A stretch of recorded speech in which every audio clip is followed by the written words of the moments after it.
Here's a somewhat philosophical clickbait opinion question I'm curious in. I've been finding it very amusing clicking into live streams where the content creator claims that they're climbing to masters or almost masters or assuredly masters today. And then like I look at their rank and they're like Ultra 1 or Ultra 2. Where does it start being a lie? What's the line where it's a lie? I think Ultra 1 and Ultra 2 is definitely deeply dishonest.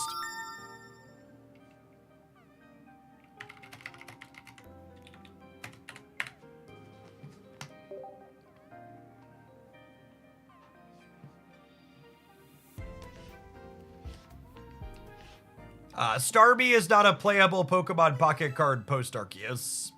It's just not good. Pocket power creeps a lot harder than Marvel Snap does. They invalidate a lot of cards, and I expect that'll continue to be the case.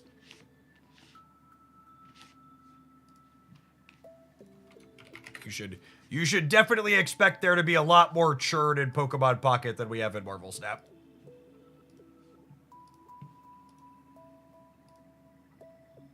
Alex, thank you for the 13 months. Appreciate that. Welcome back.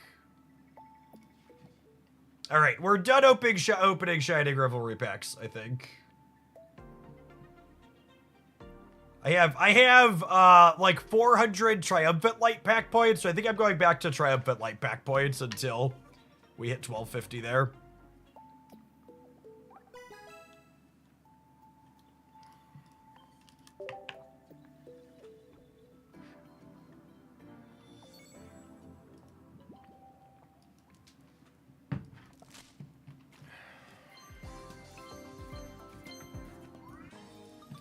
Promo pass. All right, if you're chatting on the Hoaglandia Pocket YouTube side, I don't have a chat yet. All right, let me grab that real quick.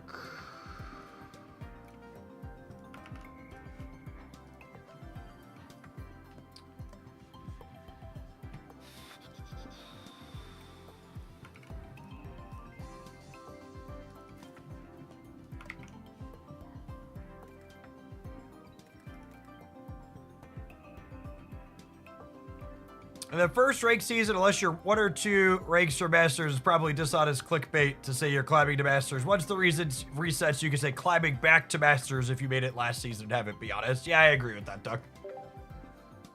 Especially considering how much longer the climb gets inside of Ultra 3 and Ultra 4. Like, even Ultra 3 isn't remotely almost Masters. Even arguably bottom of Ultra 4 isn't either with the amount of points it takes.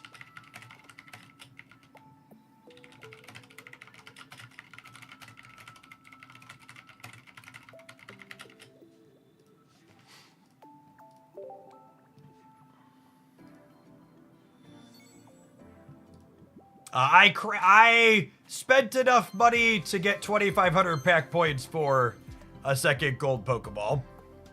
And I don't think I could handle it from an emotional perspective having my $400 Pokeball get invalidated by accidentally opening a third. Yeah, Pokemon Pocket is the most expensive cosmetics of any digital card game. Basically any game I've ever played. Like, people lose their mind about $500 League skins. Like, Pokemon Pocket's like, welcome to every booster pack.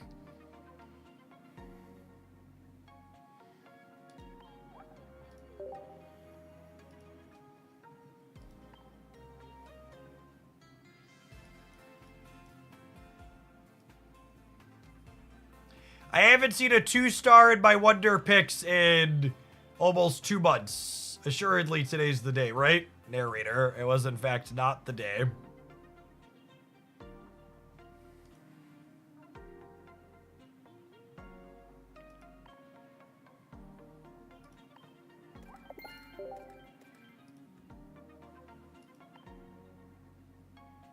Yeah, honestly, as someone who spends money on this game, I think the inconsistency of 2-star and Wonder Picks might actually be one of the biggest frustrating points. It makes me be like, screw this game, I'm not going to spend money on it anymore. Like the number of people who have been like, I see 1 2-star and Wonder picks a week, or I missed on 2 of them today alone. I don't even want to hit them. Like, I understand I'd only have a 20% chance to get them if I saw them. I just like, even check my Wonder picks off stream, and I literally haven't seen one in almost 2 months. They're just like, hasn't been a singular 2-star in my Wonder picks to even miss on in almost 2 months.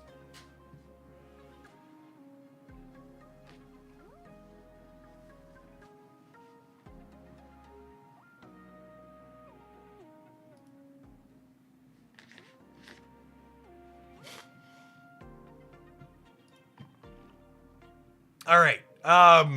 We finished yesterday. Wugtrio made us back a bunch of rank points yesterday. And we're dangerously close to Ultra Ball 2. And I could just Wugtrio people and get to Ultra Ball 2 almost assuredly. But that really sounds too easy. I think it's not really a true Hoaglandia ranked grind if I don't do it with at least one arm tied behind my back. So I think we're gonna start with Clodsire today. Is the plan. If you haven't seen the all-in-one trio deck, that means you're not subscribed and keeping up with the content on the Hoaglandia Pocket YouTube channel. It was yesterday morning's highlight. You should check it out there. We opened 2 2-star Clodsires while getting pack points for the Pokeball. So I think it's time to get a little toxic. We've got too many rank points, chat. We're gonna donate some back.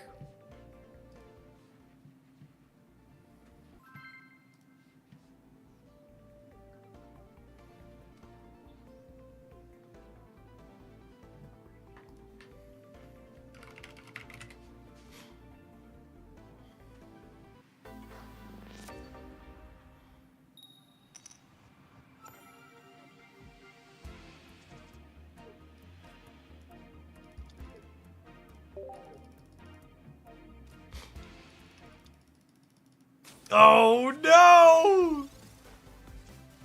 I almost said grass energy. That means it's unlikely they're Arceus, at least.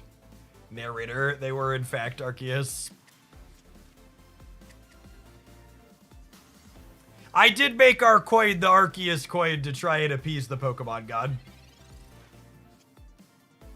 I'm not sure that it's necessarily going to work out for us, but I'm trying, okay? I'm trying, okay?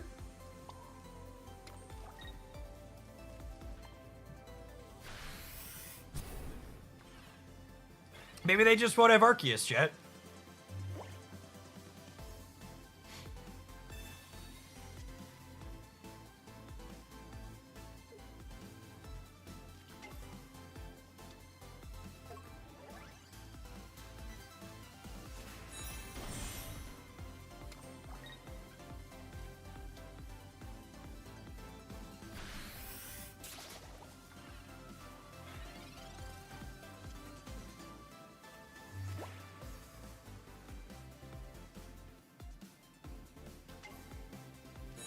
I'm gonna build up the Grafii in the back.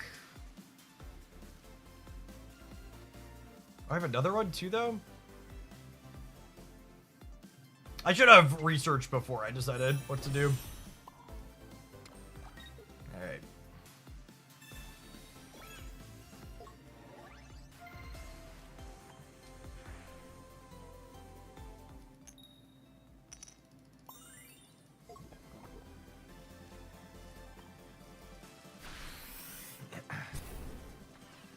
The poison flip here means that if they pass back, we clear this, which is nice.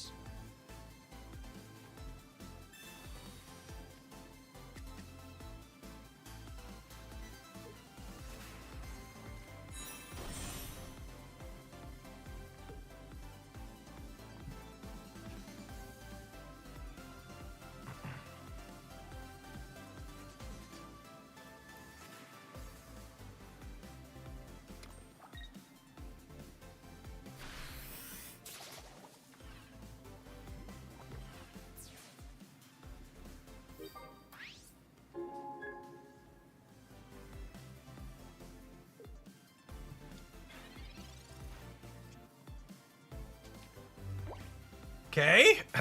We get to get the Clod.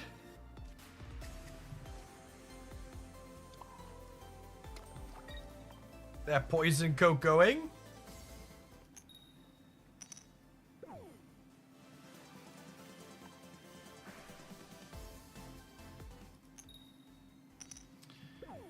Oh, that's so unfortunate.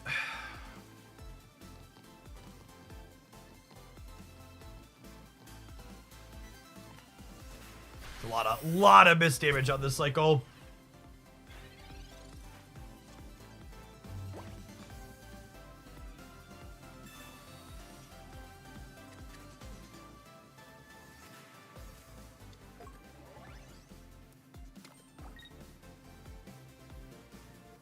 They are still 3 energy off from attacking with Arceus.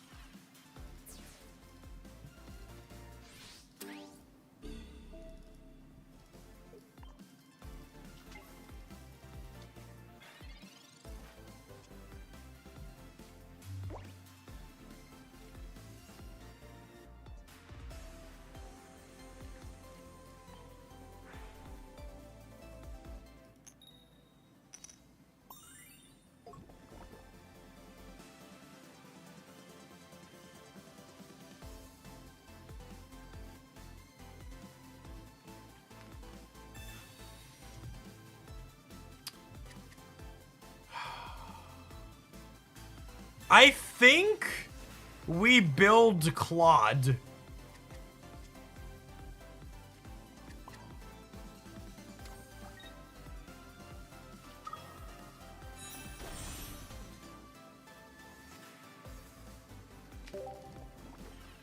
Cause this'll wail for 120. Get it? Wail.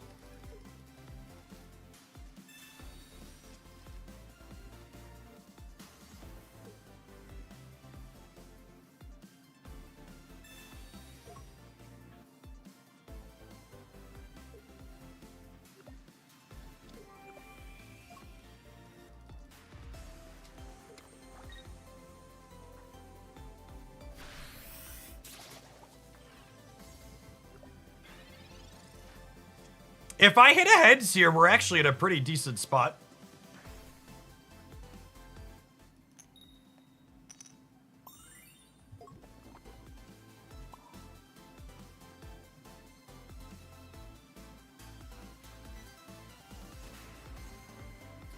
I think I Pokemon Center Lady this, so that way, it doesn't die to Meowscarada plus Cyrus or Sabrina.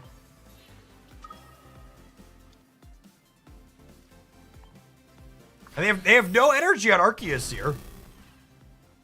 I think we're another Grafaiai poison flip from winning this game.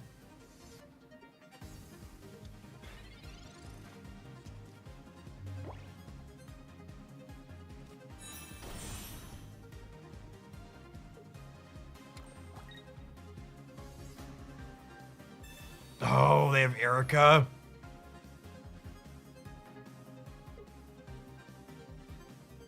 I think that means we're cooked, yeah. We had room for Erica.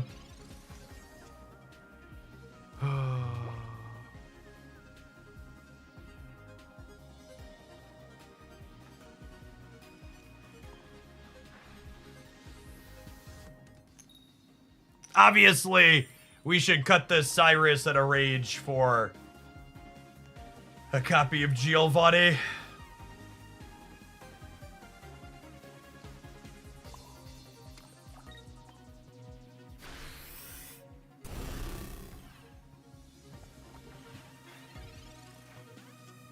So close.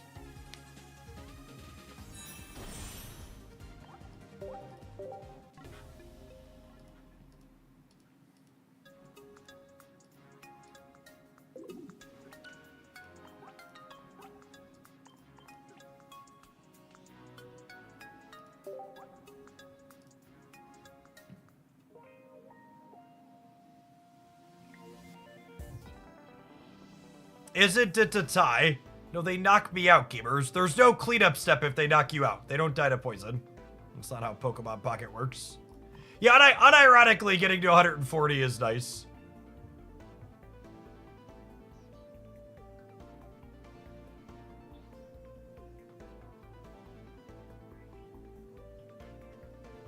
Would I rather give up Sabrina or Cyrus? I think it's Sabrina. Although it is appealing to be able to pull something up from the back and deal a big chunk to it. Do I need 2 Pokemon Center ladies? The healing with the cape is appealing. It's probably one of the upsides of playing Claude is having a lot of sustain.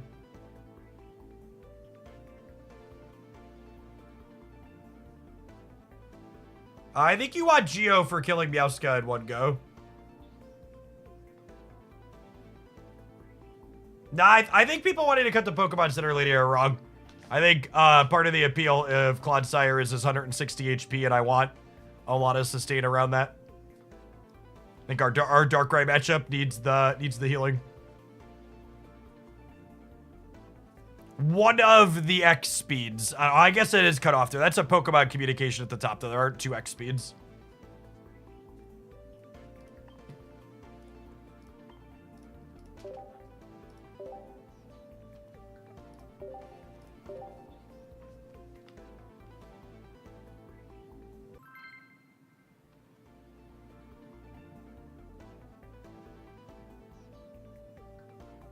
Do you think Spirit Tube is good to pair with Meowscarada? Instead of me telling you your idea is bad, tell me why it's good.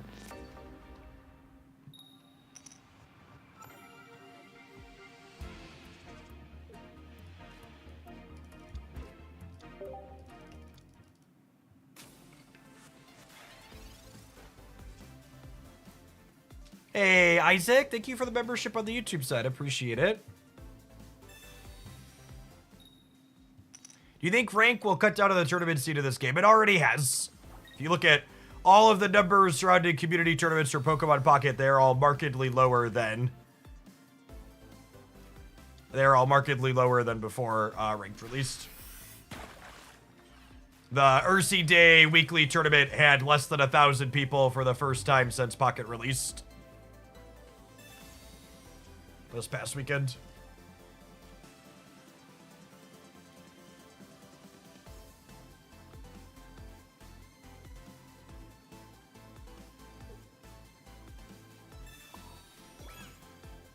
I personally will probably never play in a tournament again rather than playing ranked. Six Flag Bearer, thank you for the Prime. I appreciate it. It is deeply and incredibly inconvenient to commit a whole day to a tournament rather than just playing random ladder matches.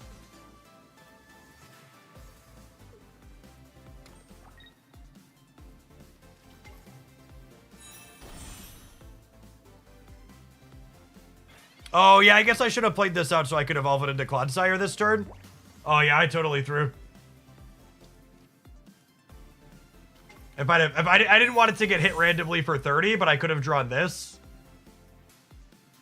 Yep. We're gonna lose this game and deserve it.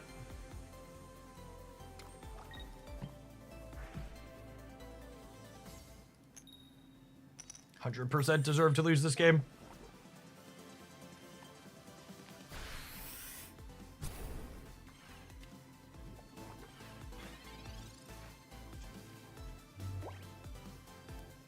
Well, you and Sprinkles host another tournament. No, the metrics for the last tournament we hosted were really not good.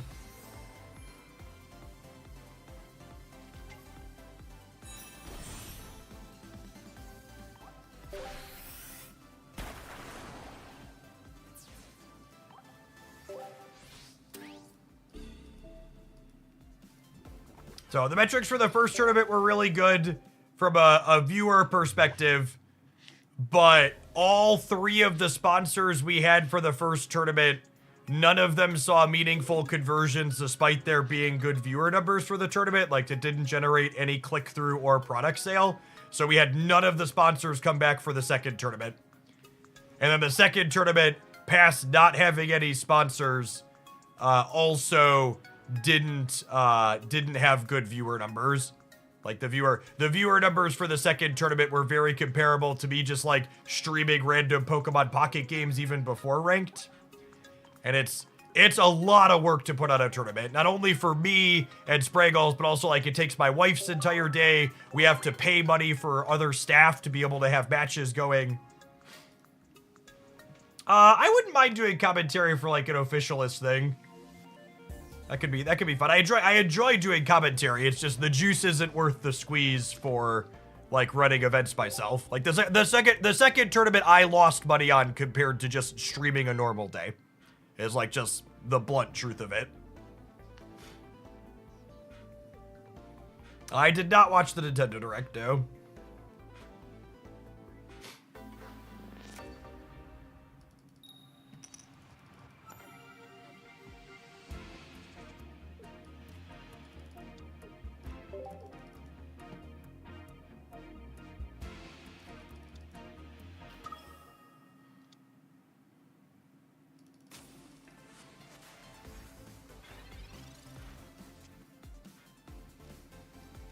In theory, if we hit our evolutions, this matchup's probably fine, yeah.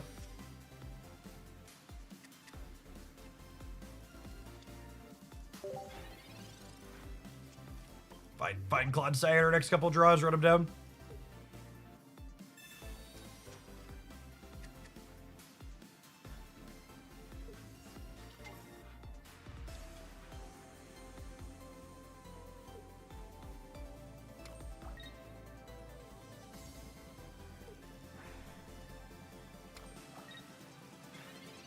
So they're attacking me in 2 turns.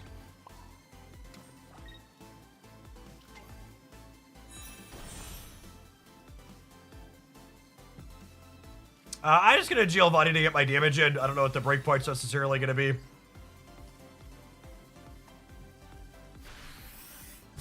Game's basically gonna come down to, do we draw Clodsire or communication into Clodsire next turn?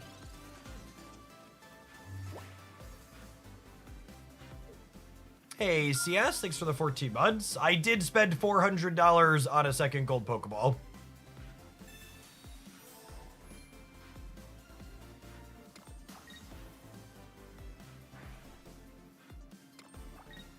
They definitely messed up putting their energy for the turn on this, because if I hit Clodsire, we clear it.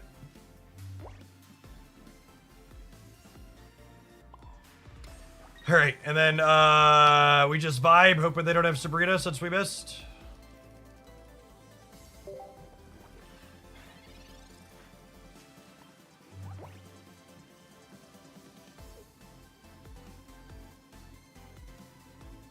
You want a blisteringly hot take?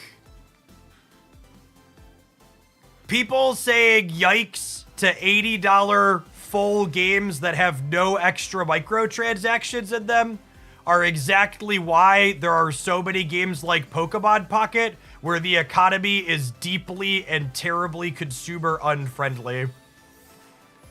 Because when you try and sell someone a full game for 80 bucks, they complain about it. But when you nickel and dime them on booster packs for hundreds of dollars over the course of the product's life, or thousands sometimes, they're just like, yep, it was only $1 or $2 at a time.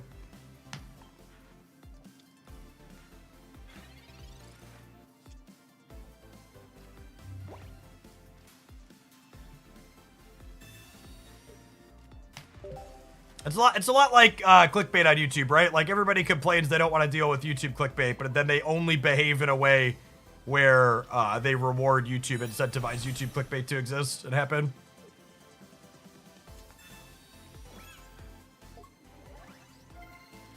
Oh, and unfortunately this came 1 card too late, so I think we're cooked here.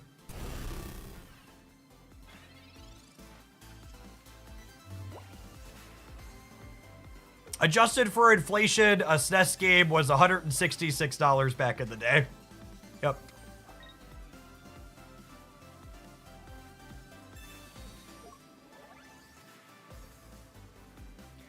I had a friend roasting the Nintendo games being $80. He's spent 30,000 USD on a single mobile game before.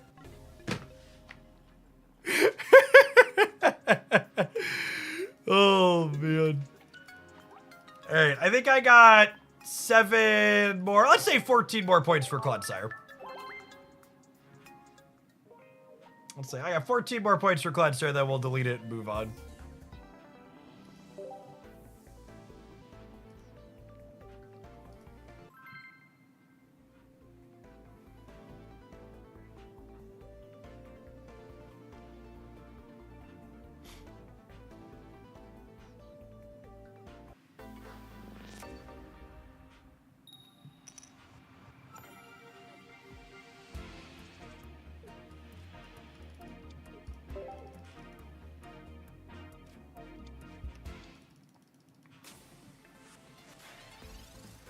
Chuckles. I'm in danger.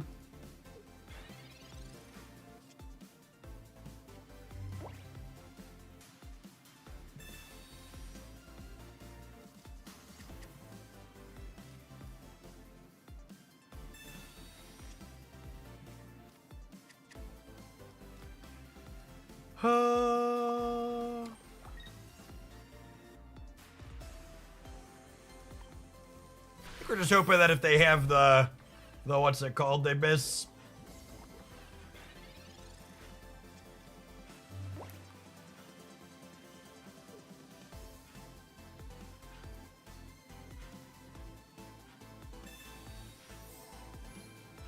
Feels like you don't Pokemon Lady if you have the Executor. Maybe you're just like, all right, sure.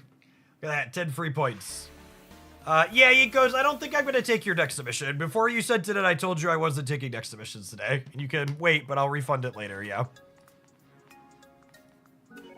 It'll be very clearly labeled in the stream title and typically pinned above the chat when I'm taking deck submissions. I think the addition of rank to the game means it's pretty unlikely I take deck submissions because, well, like, to blast your deck submission a little bit, you sent me a deck that has 1 Pokeball and 1 Snorlax and 2 copies of Berry in it. And it's just like, you know, the types of things. We do a lot more losing than winning with the things people want to pay me to play. On average.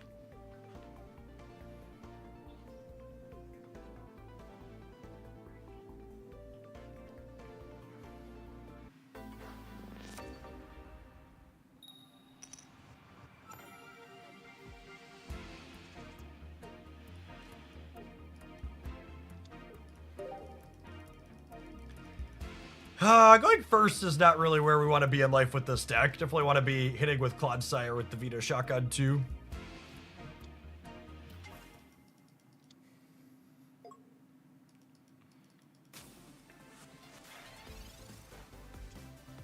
I think I've played against more Arceus in the time we've played this deck this morning than I have the entirety of the rest of my time on the ladder.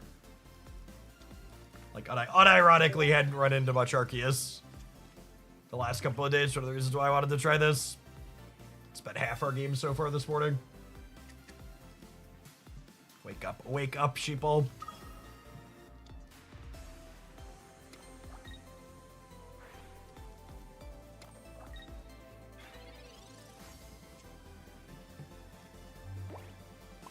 Does the meta change really quickly, or is my sample size bad? Should I feel bad about bringing it up? You be the judge, really.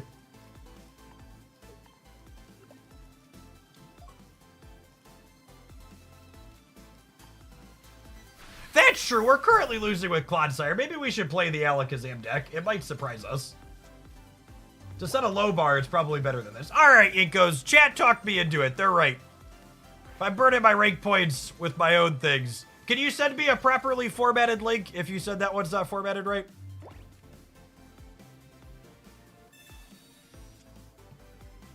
Chat's talked me into it. I accept.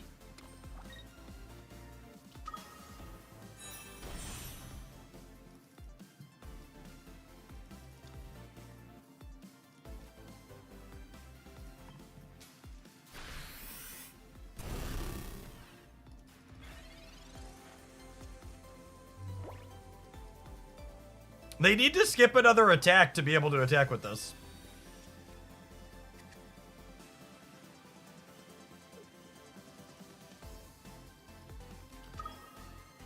Oh, broski, thank you for the 23 months. Appreciate that. Welcome back.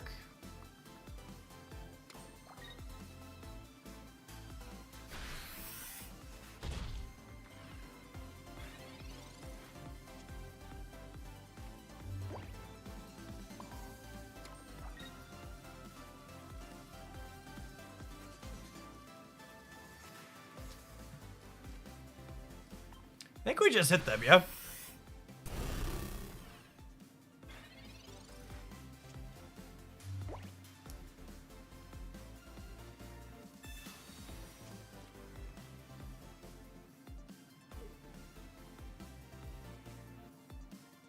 I don't think Spirit Tube really sets up one-shot breakpoints from Mouse Counter, right?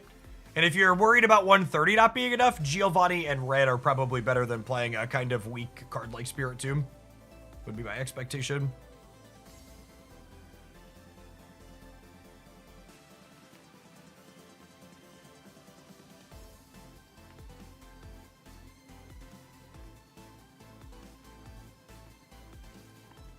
And the hope here is that this communication, this is only 1 in 3 to find me my other Clodsire, I suppose.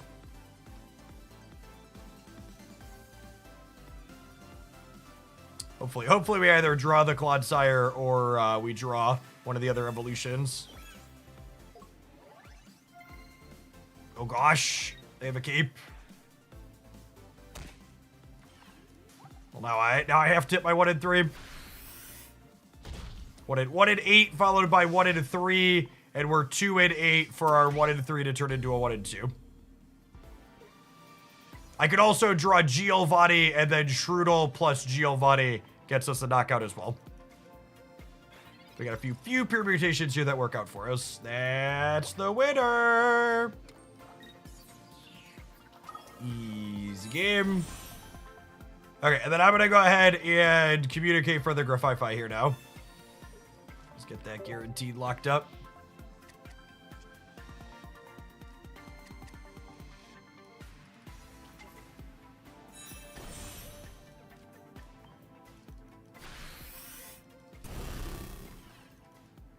And then if we top deck Giovanni, Grafai Eyes, Poison, plus Clodsire actually lets us clear in 1 here.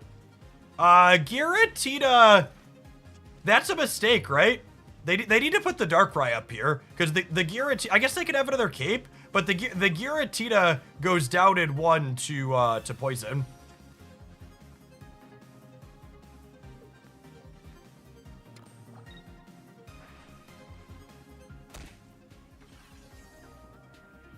We do lose to Sabrina next turn, which is a possibility.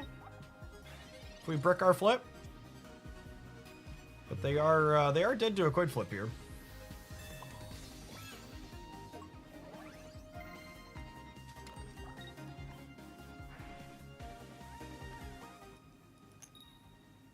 All right, gamers, we beat the Arceus.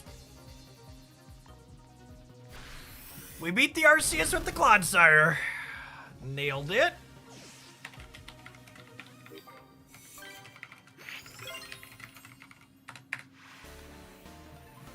They said it couldn't be done. They said it couldn't be done. Clodsire doubters in shambles. Oh, he goes, you'd have to send that other $1 in. I appreciate it. Oh, that's also, that format's atrocious. Yinkos, there are links enabled in chat. Could you put it on like a community site, like pocket.untapped or Limitless or something, and like link it? Like go grab one of the community deck builders. Or if you're in the Discord server, you could DM me a picture on Discord. Would also work.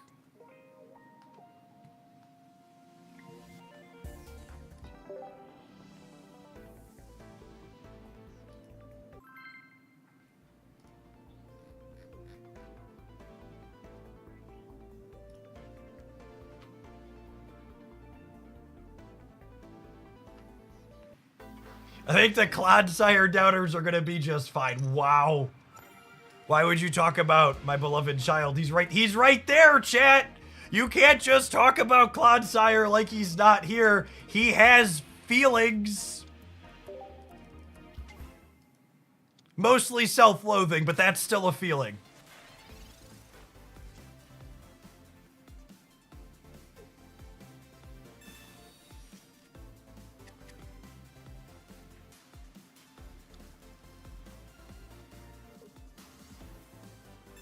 Oh gosh.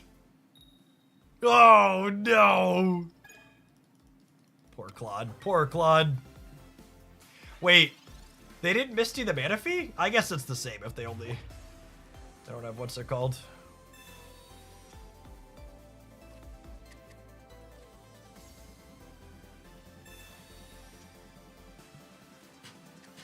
All right, I'm gonna research, because if we find our X speed, I actually want to build the Wooper.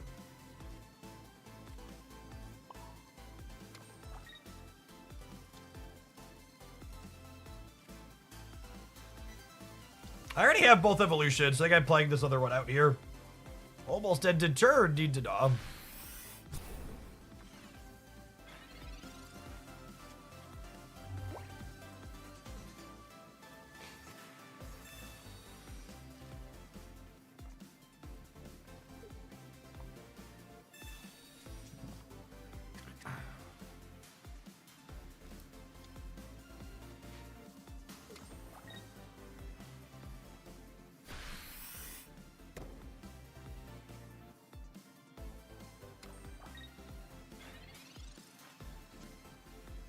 Oh, I should have believed.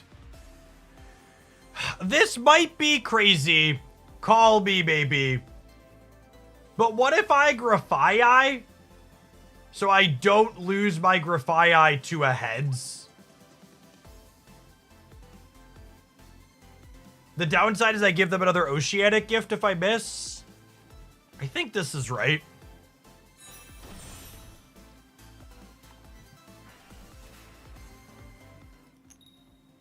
Nice. Cool. I get to have my cake and eat it too. It's always heads, yep.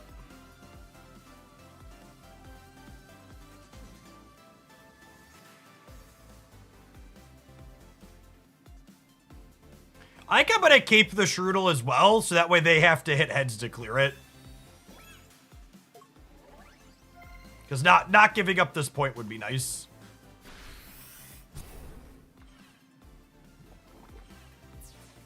Hey, Christopher, the grind's going well. We're having a good time. That's more important. If there's one thing you take away from this stream as we play Clodsire in Ultra 1, it's that you should make sure you're having fun while you're grinding ranked, chat.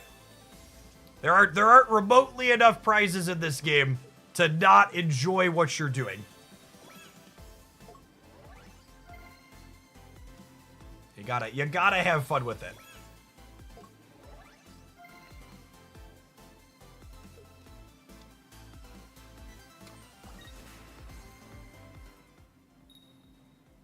Coolio, their coin is worse than ours, which makes sense. We paid for the loaded coin because we're a whale.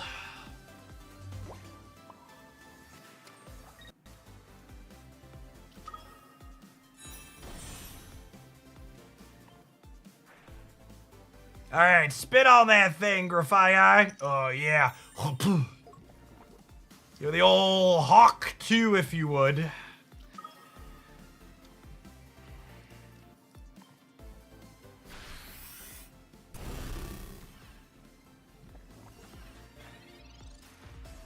I mean, I assume that's what it's doing, chat. Poison coating, it's definitely spitting on them. The old cold, too. Yep. These are the memes the children talk about, yes?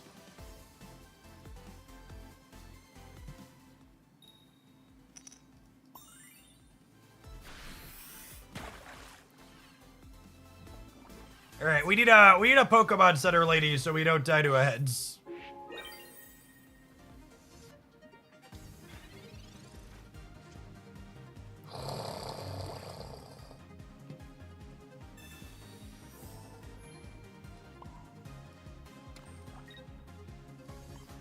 If my Cyrus was Sabrina, we'd win the game here. Oh, our coin is so loaded today. Holy gamers. I'll keep to play around to Geo. Might as well.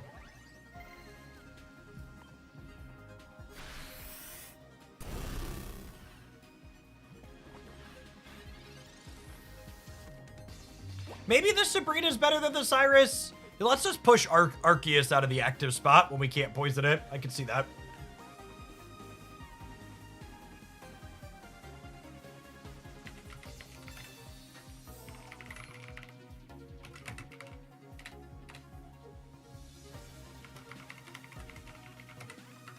They're still dead because of the poison in the Grafaiai, even if they hit heads here.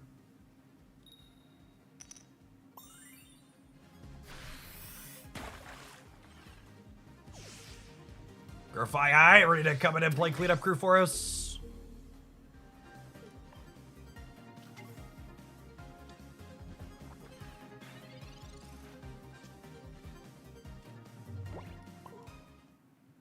Cool. All right, I would like the record to reflect. We are now up points playing Clodsire. We were 40 points away from the next rank when we started with this deck, and we are now 31 points from the next rank. All right, it is quarter to noon here, and we're nowhere near. We're going to be sharing Pokemon for a long time. There's no good here, but I'm going to run and grab my lunch while we take this quick ad break. I'm going to throw this clearly cracked Clodsire deck up on the screen for everybody. And we'll be back in just a minute. Thanks everybody for hanging out. If you're enjoying the off-meta decks at Ultra on the YouTube side, be sure to tap the like button on the live stream. BRB.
So they're pretzels and hummus kind of day, methinks.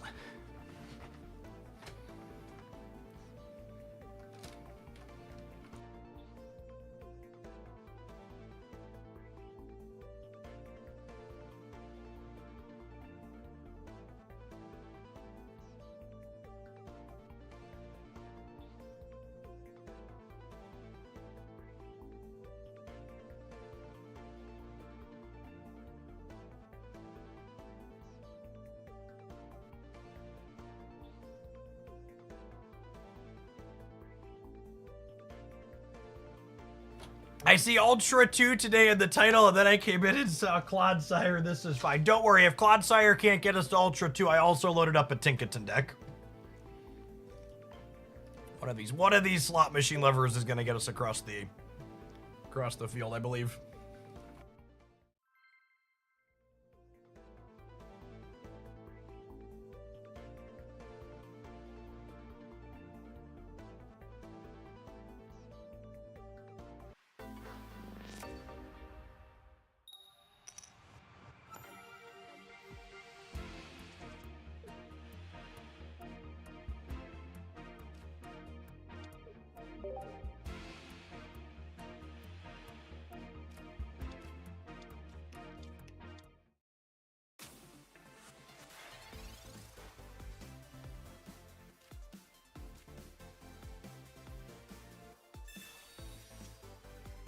Terrifying, chat. Terrifying.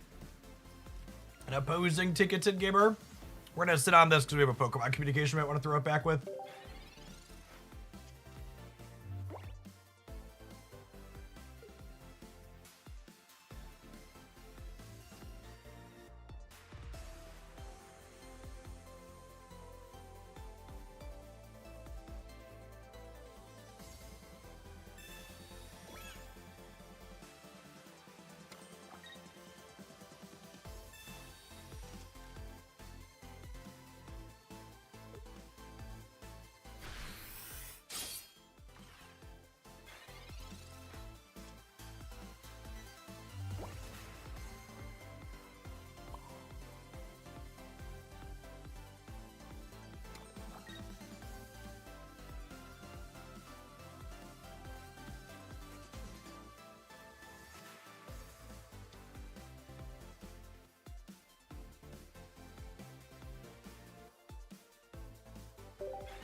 think we just pass here. And then the hope is to draw Grafaiite next turn. And we Clod, clear this, and then, like, get running them down.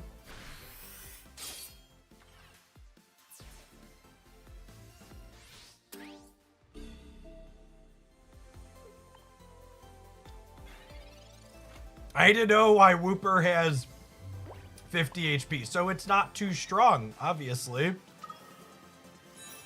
Could you imagine if Wooper had 60 HP, chat? Clodsire might be too strong. You need counterplay to your meta powerhouses. Oh gosh, we're so unlucky.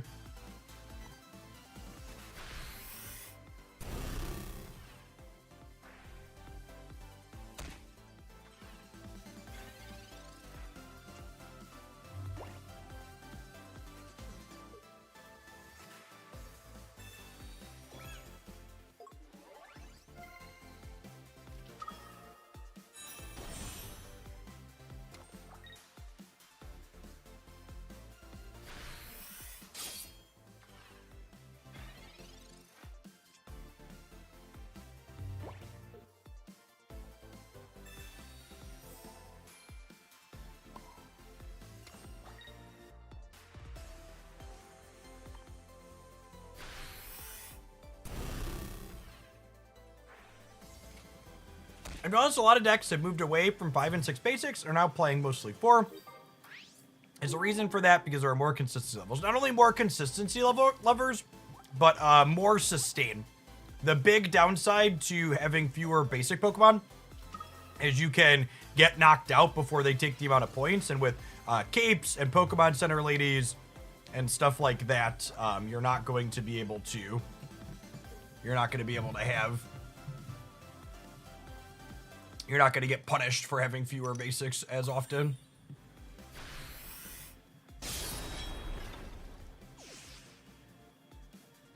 Dead.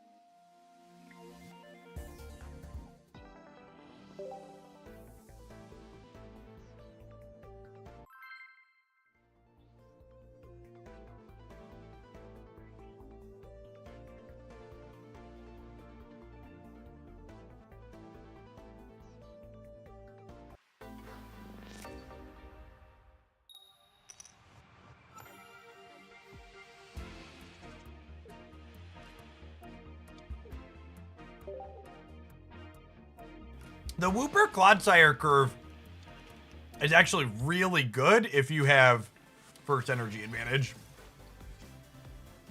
It's unfortunate that we haven't in these games.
You know, in a way, Grafaiai and Clodsire combined are kind of like a Tinkaton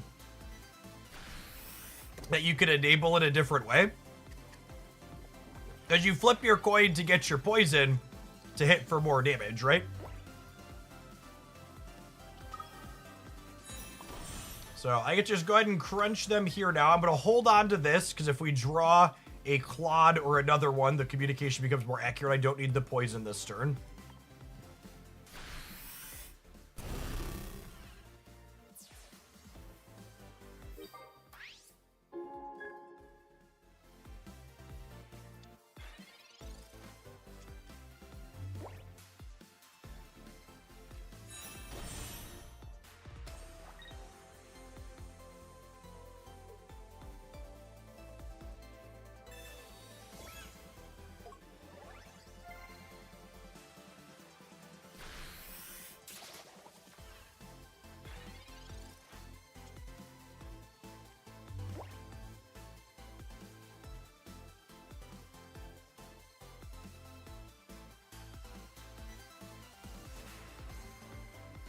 All right, so we didn't find the other one. There's about 50% to find us what we're looking for here. And we're 50% to get to poison them once we do.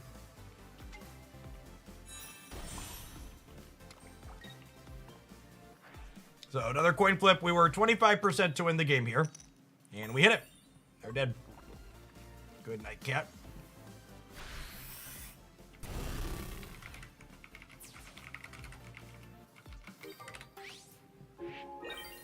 Sometimes lucky rubber ducky.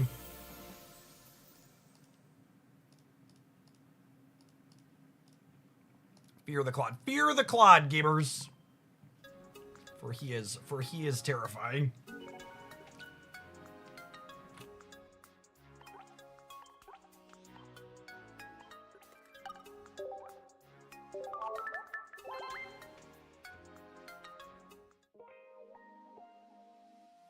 Getting dangerously close to Ultra 2, despite the bellows of the Clodsire non-believers.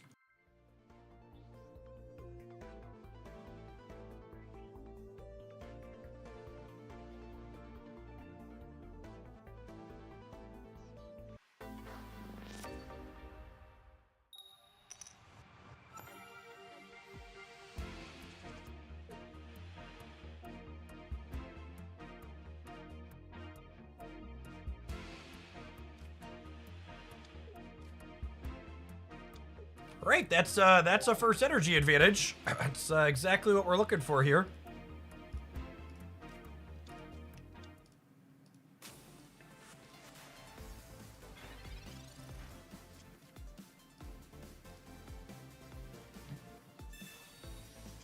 Ooh, even have type advantage here? Do they have a lot of these decks don't have room for X speed? It's gonna be real bad for them real fast.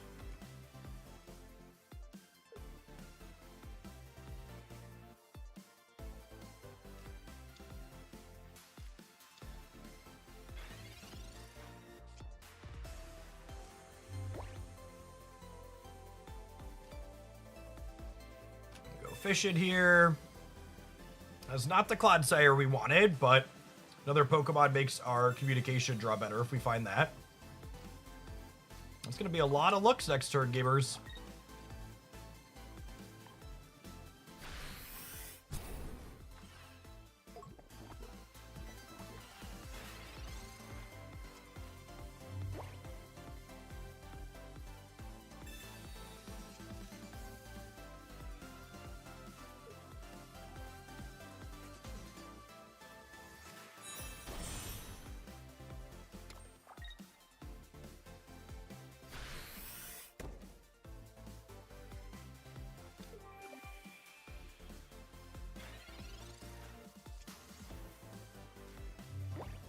All right.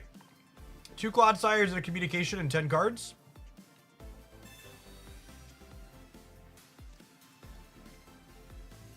Cyrus for next turn could be good.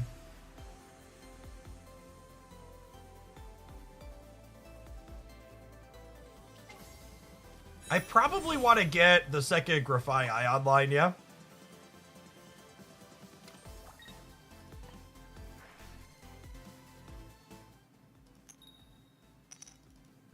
This that coin actually doesn't matter because we're poison jamming.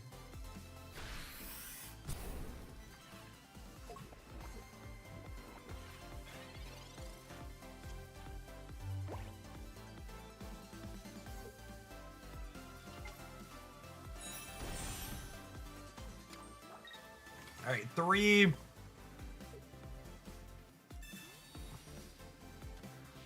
Punish for not playing the cape, but also, like, giving me draws that Clodsire is nice. I hate when people make awful plays and they're not punished for it.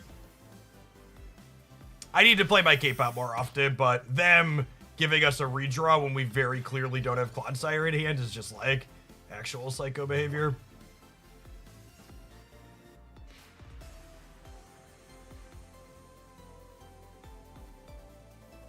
I think I just take the clear on the Hitmonlee this turn, yeah? And I'm going to hold on to this Grafai because we have Pokemon communication we could draw with it.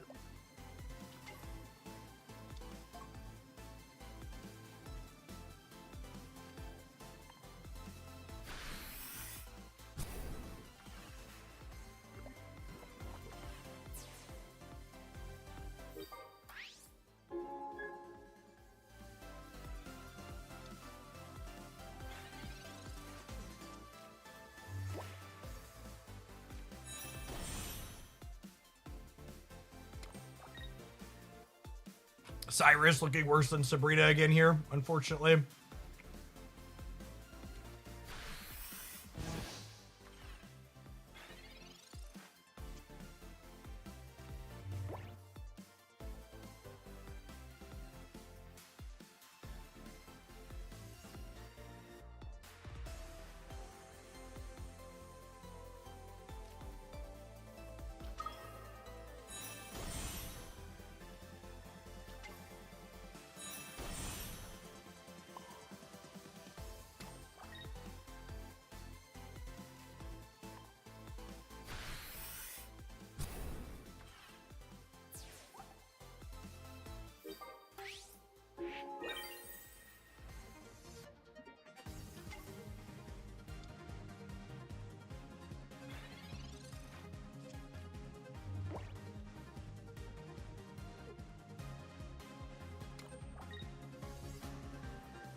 I think I'm supposed to put Grafai up here.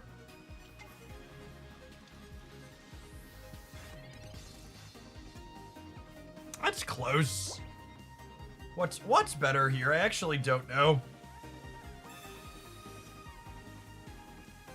I could retreat, I guess. Let's start with this and see what happens.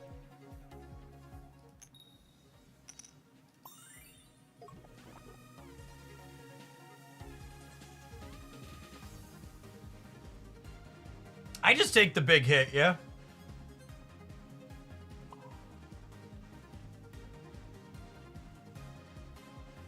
Even if they have red, it's only 150.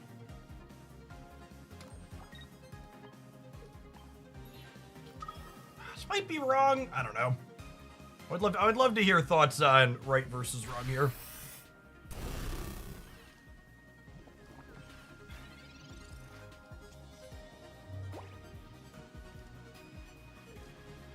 It might just not matter.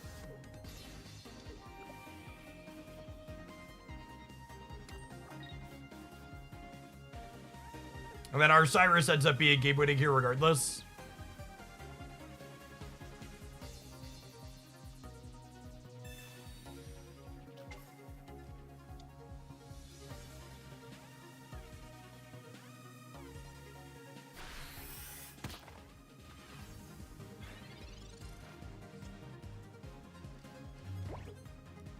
Come to the front of the class, William.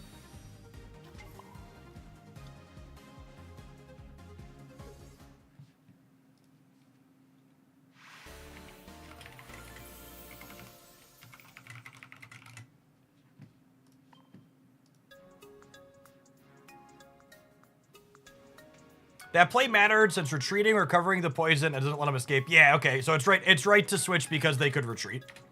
That's a good call out. It's a great way to think about it. Listen, chat, to all the Clodsire doubters out there, my notes say we've now beaten Palkia, Manaphy, Dark Arceus, Meowscarada, and now Gallade, so...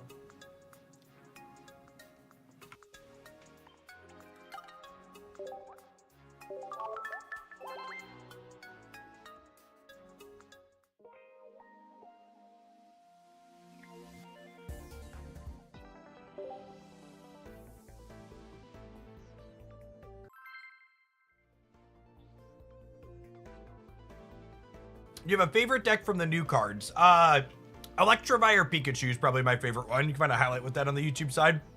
It's a lot of fun, has a lot of fun choices.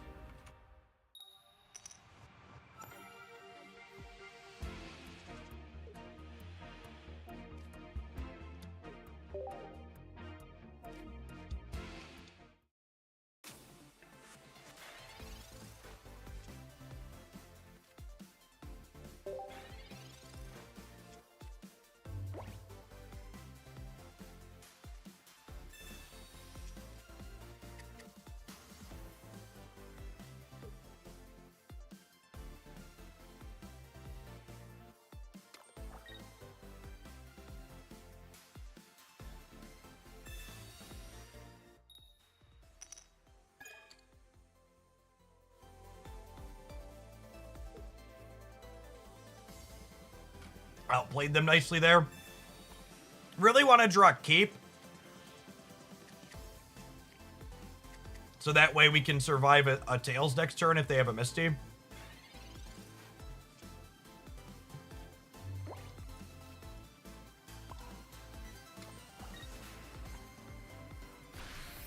If they don't hit heads on a Misty, we're actually in a pretty decent spot here, yeah?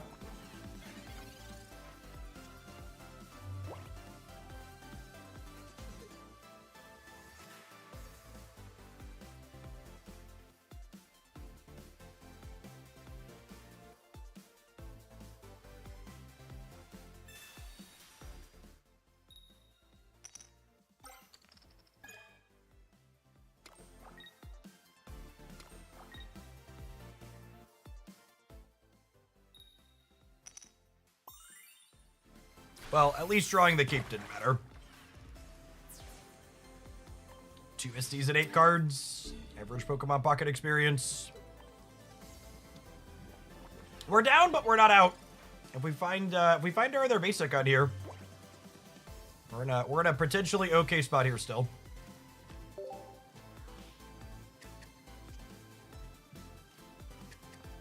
It's really sad. Alright, they hit 2 heads last turn. Can they hit tails this turn?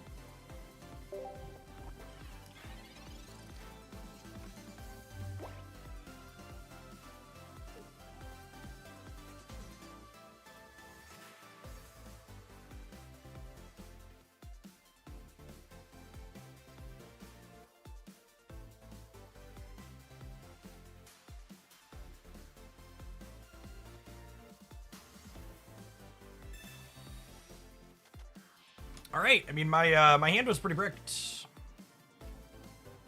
Pokemon Center Lady. Pokemon Center Lady, Potions, and Baby Grafii are the ones we're looking for here.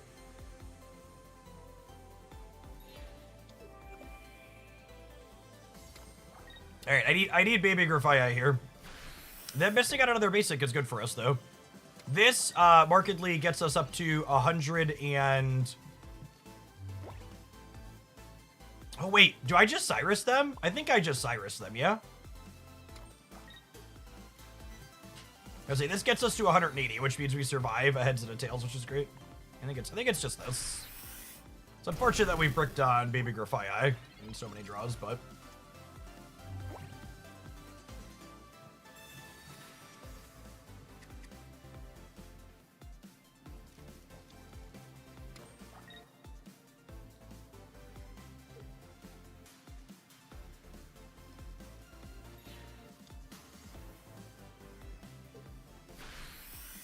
This survives a hit from a Gyarados in theory, but they're probably playing red. All right, Shroodle followed by Cape are our best draws here.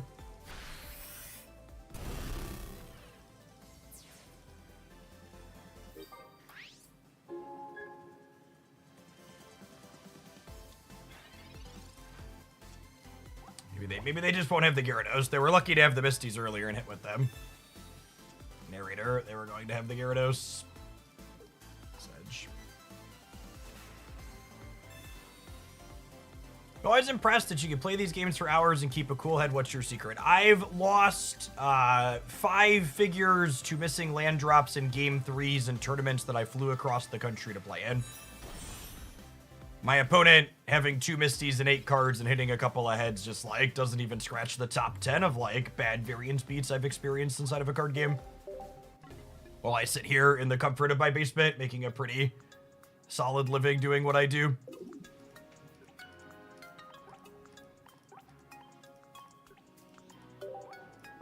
I was born in the variance, molded by it.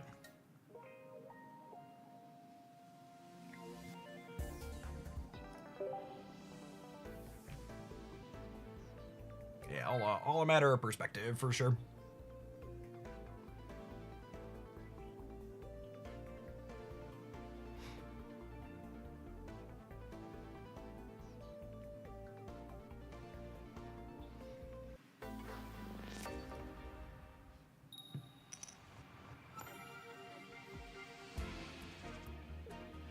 We're going second.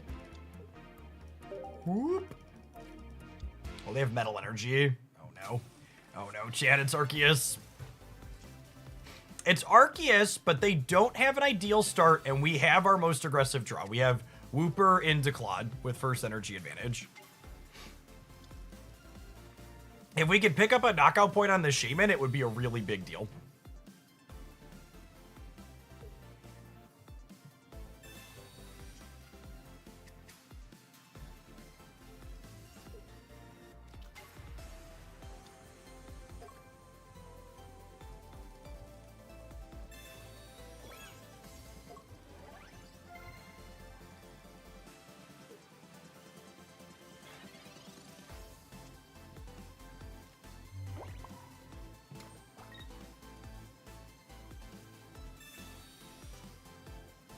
All right, we hit the Shroodle. Am I playing the Shroodle out? Playing the Shroodle out is worse against Sabrina, but better against them retreating the Shaman. And while they likely play Sabrina, I think the odds of them retreating the Shaman next turn are high, so I'd like to play around that, if possible.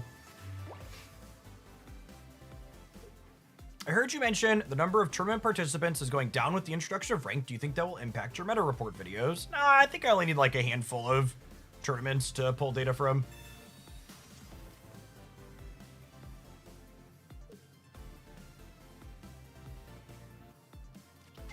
I think the video that like maybe is in a little bit of danger with ranked or tournament participants going down is like the new decks roundup, because there will be less people experimenting inside of tournaments so they can just experiment on the ladder. But that remains to be seen. I've never like the amount of grassroots tournament Pocket had to start is like kind of unheard of.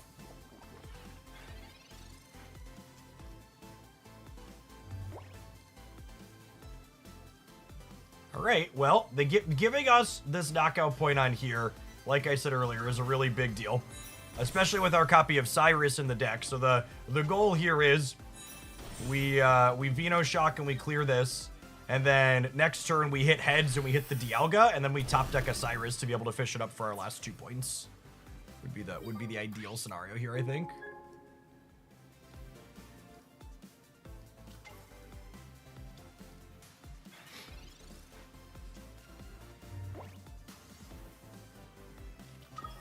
I see people talking about disabling opposing Pokemon abilities. One, they should just rebalance Arceus and get rid of that ability. But jokes aside, things that disable Pokemon abilities exist in the regular game, and I would expect that them coming to Pocket is a when, not an if.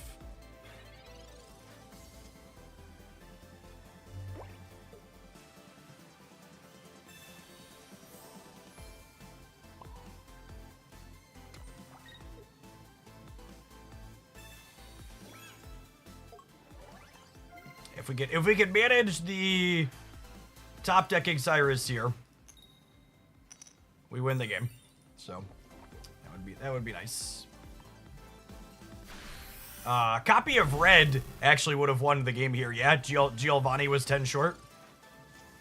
We're playing Giovanni because it lets Clodsire with Poison clear Masquerada, but, you know, that's just the case of playing, you know, these kind of specific cards like this is some hedge some matchups and some hedge others. This one's incredibly close no matter how far it breaks, which is all I could really ask for. And in fact, because we hit that heads there, they don't have any points right now. We actually have 2 turns to draw Cyrus if they don't heal this above 40.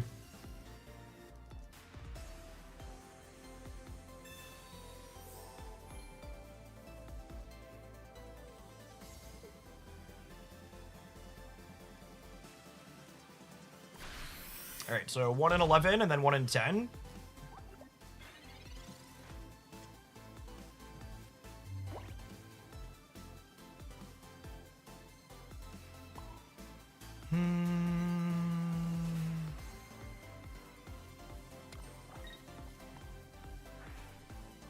Rules implementation check. I just truly don't understand why this card doesn't. It's just wholly and fully baffling to me that it is immune to abilities. It's just so unnecessary. We win this game if we can poison this, yeah. This would be super low. That potion onto there gives us an out. They should have potioned the Dialga. They threw. Can we hit our 1 in 10 to punish their throw?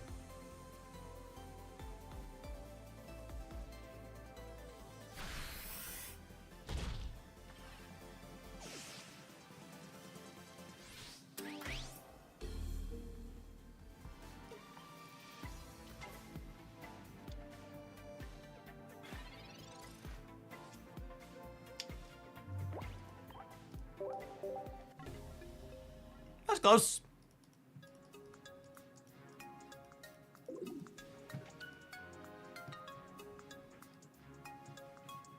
Okay, I believe we're still up on Clodsire points, yes? Okay, so we were 40 points from the next rank when we started playing Clodsire. So we need to take a brief pause to let some adverts roll.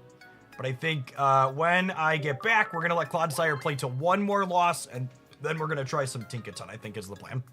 Appreciate everybody hanging out today. Don't go anywhere.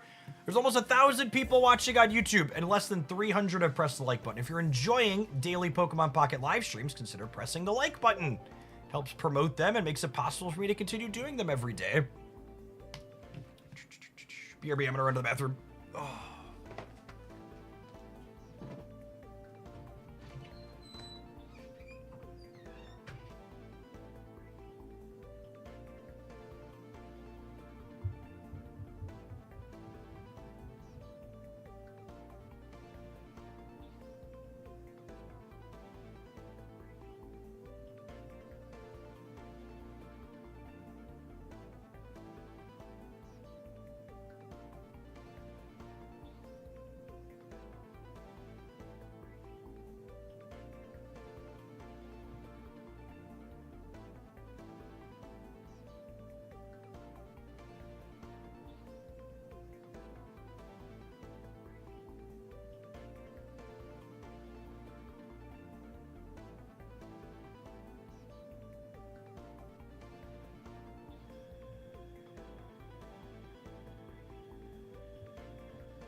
Well, the metagame has changed. A new consistency card. What's your take on the number of basics you should play on average? Yeah, somewhere between 3 and 4. I I think this is actually something I think a lot of people are misunderstanding about the correct number of basics in the decks. As a lot of people reference consistency cards when it comes to the correct number of basics in a deck. And it's actually not new cards like Iono and Pokemon Communication that make playing fewer basics okay. It's the addition of Giant Cape and Pokemon Center Lady and Irida that make playing fewer basics okay. Is the long and short of it. You want the punishment for playing fewer basics is they can knock out your Pokemon before you assemble more on your bench, and having more sustain for your characters means that that's less likely to happen. Who do you play as Tinkaton's running mate? There's a Skarmory Tinkaton list that was in the new Dex Roundup this past week that we're gonna give a try to.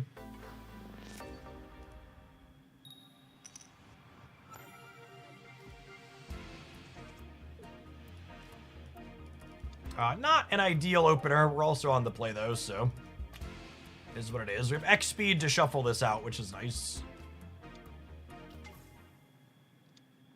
Ooh, Shroodle eats it in 1 to Marshadow.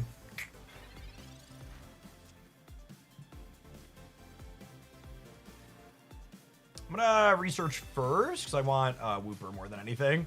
And hey, look, we drew the Shroodle, which means this is guaranteed to be Wooper now, right?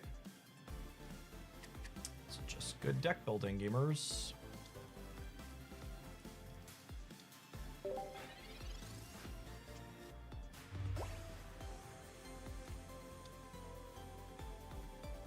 Rampardos is scary. Does 150 to Claude.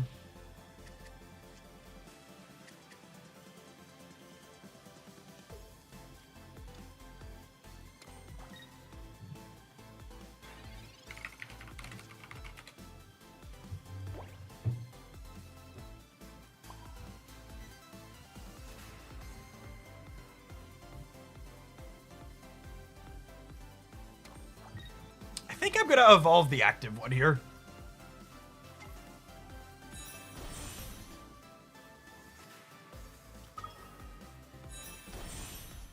And just not give them a free point to start.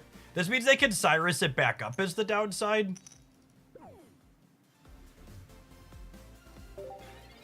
But I think not giving them a point, it forces them to have the Cyrus to clear it, and then they can't win the game. If I give up this point, they win the game when they clear Clodsire, and I think I'd like to avoid that, ideally.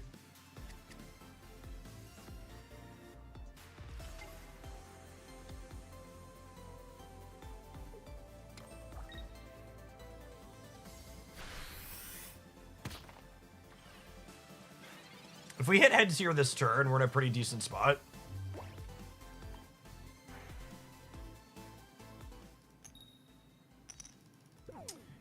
This is 50% to be the other Grafaiai, right? So if we win 2 coin flips in a row here, we can still clear the Marshadow.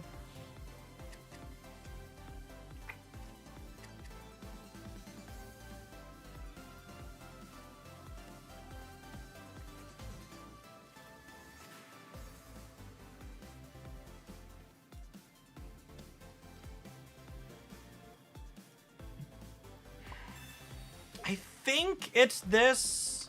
I think our lack of poison flips mean we're cooked here, but...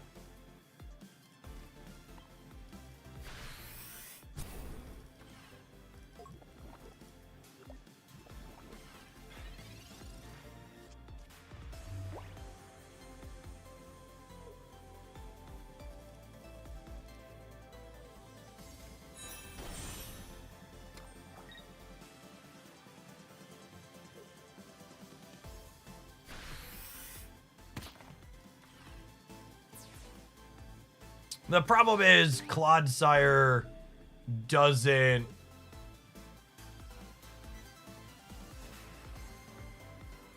Clodsire doesn't one-shot Rampardos.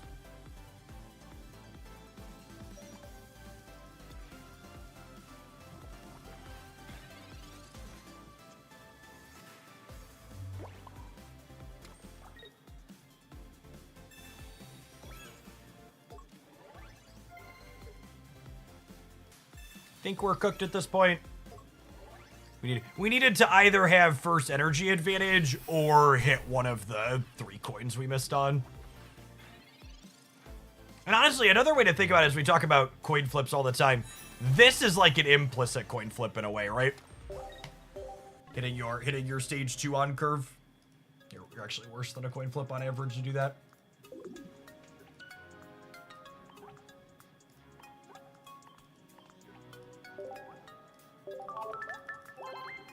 All right, we're gonna stop there so I can say that we climbed with Clodsire. When we started playing Clodsire, we were 40 points to our next rank. And now, an hour later, we're 39 points to our next rank. So we technically gained rating, just so we're clear. It's good value.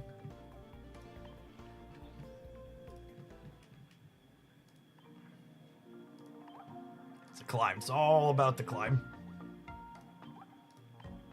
Huge.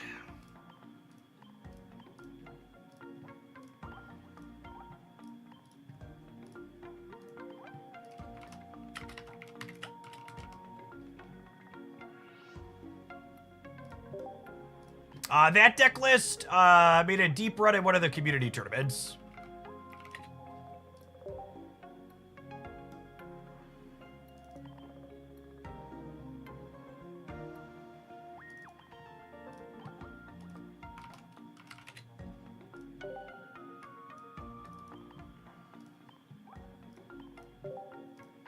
This next one's a deck submission.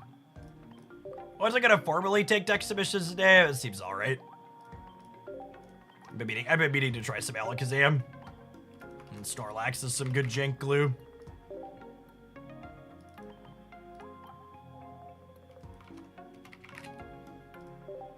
One thing I'm not sure out of this submission is the submitter only had 1 Giratina.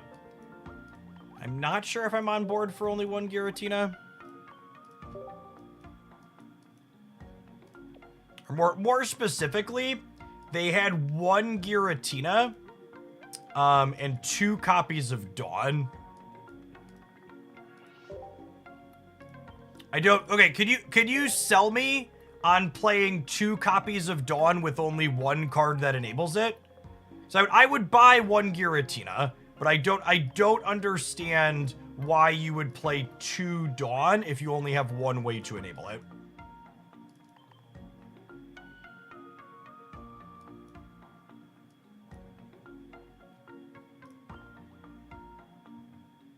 So I feel like I would play the second Giratina before the second Dawn.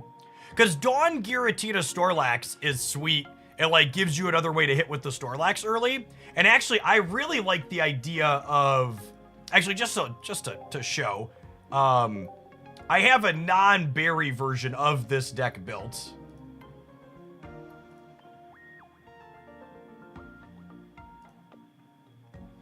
But not a non-berry build that's very, very close. I'm playing Baby Giratina instead of Snorlax. And I think Snorlax is a fine way to do it. The copies of Dawn power Snorlax, but powers it from where? You don't have extra energy without the second Giratina. So like, your Dawn is basically a fully dead draw without Giratina.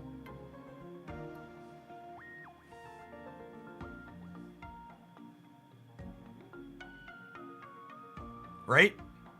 Doughfish, thank you for the tournaments. What's a situation look like? What's a situation look like where Dawn is useful that you didn't have Giratina on the board? Maybe I'm missing it. I'm gonna submit like this with 1 Dawn and 2 Giratina, unless you can sell me on that. I need to be sold. I would wholly accept that I'm missing something, but I can't envision a single situation where Dawn has text where we don't have Giratina.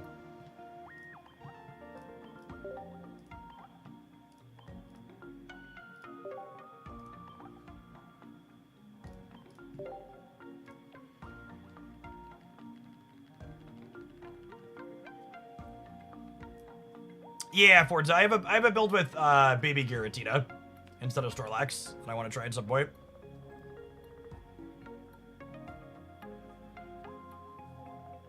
Hey, YM, thank you for the Prime sub. I climbed to Ultra with Snorlax, Tina, and Duck. Yeah, that sounds solid.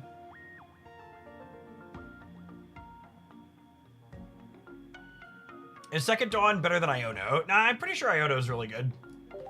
Iono helps you have Berry consistently, and Iono helps you have Berry consistently, and it helps you, that's what I'm searching for. It lets you have Berry consistently, and it lets you have, your evolutions consistently. Alright, let's jump into some games with this.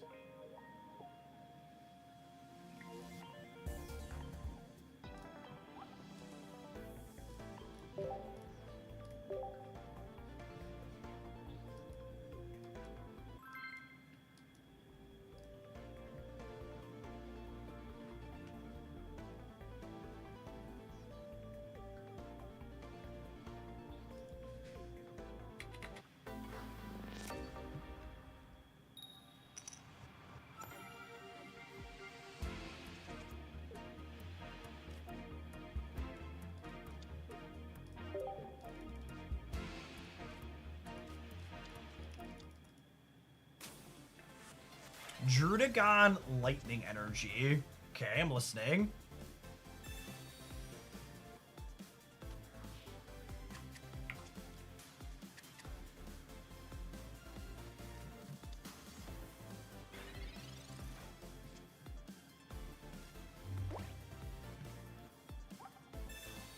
This thing does 70 for 2 and has rough skin, yeah? Am I remembering that correctly?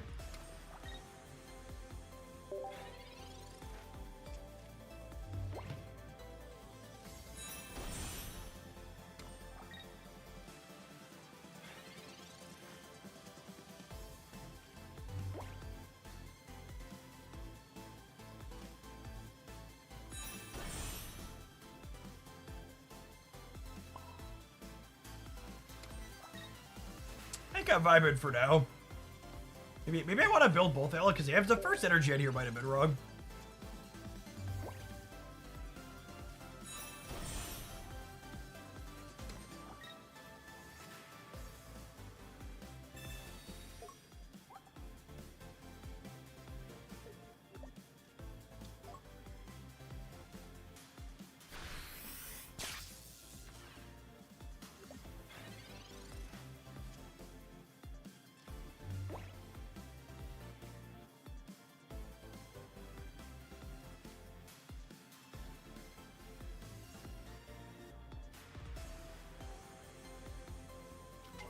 I think because I've committed the energy here, I'm going to go ahead and bury. And crack them. And then we'll just give this up as a knockout point, and then we'll close on Alakazam.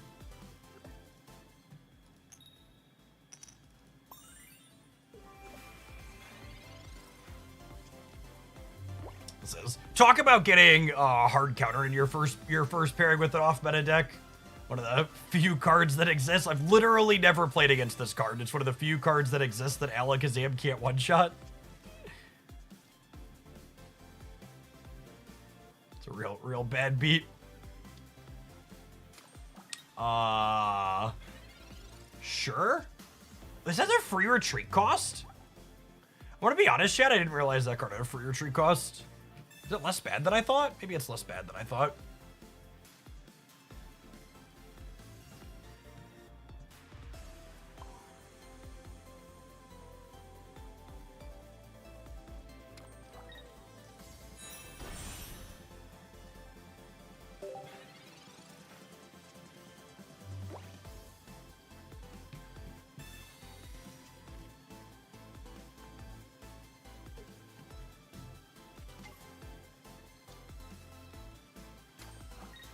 Oh, and they're playing Pikachu as a finisher.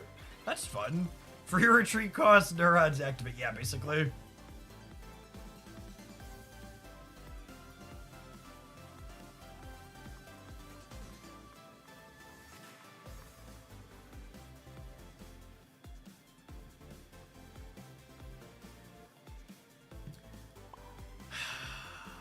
think I just continue to charge the Alakazams in the back.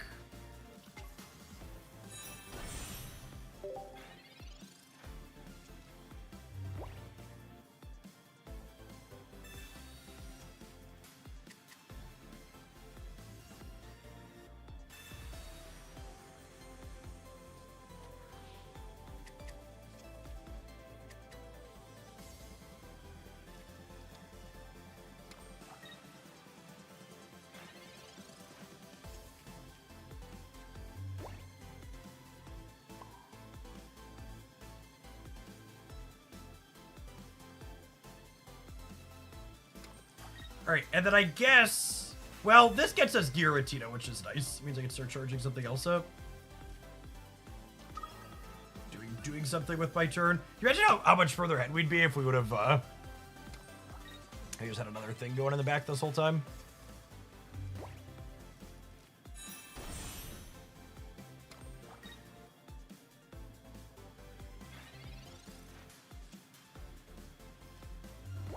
I think it's time to clear Drudagon, yeah? Is it?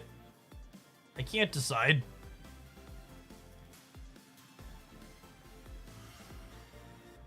Do I want Giratina ready to go before I clear Drud?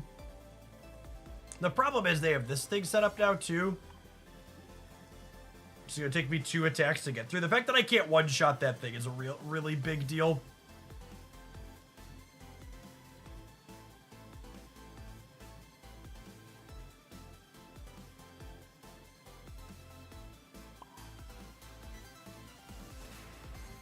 I give it one more turn.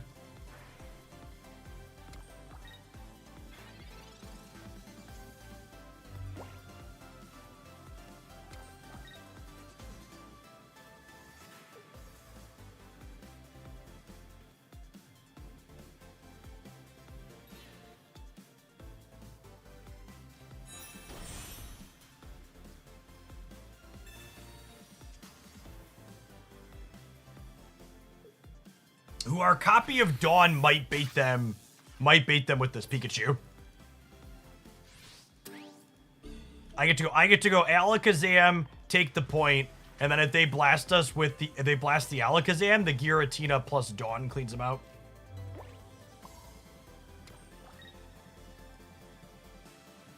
Is there any reason to play a cape?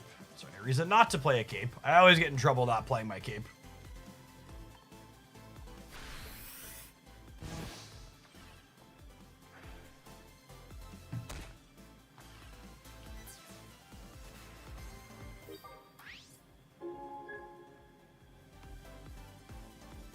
I think we're cooked unless they make a mistake, yeah?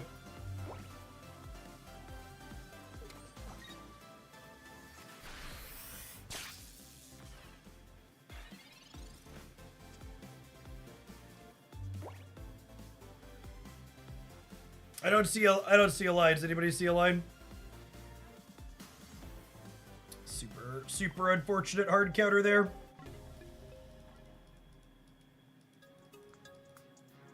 I think it's okay to have a bad Pikachu Drudagon matchup, gamers. We'll go to the next one. Attack with the other Alakazam. Still dead.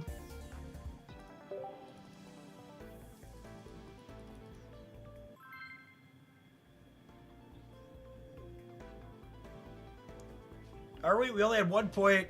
We pivot Alakazams. We hit them. They hit us. We knocked them out. They knock us out. Maybe that was good. Maybe that was premature. Was the pivot to the other Alakazam good enough?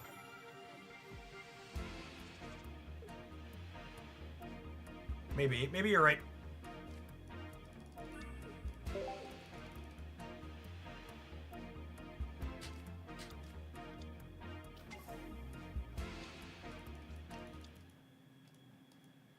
Alright, Dark Tina.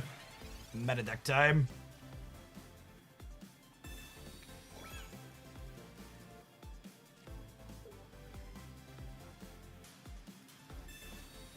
Alakazam does die in 1 here.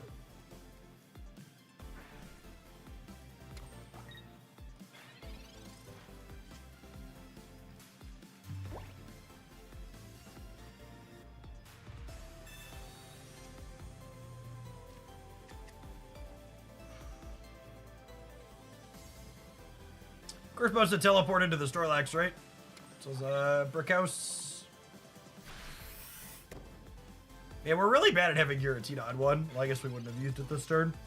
Next turn we'd like to activate a Giratina.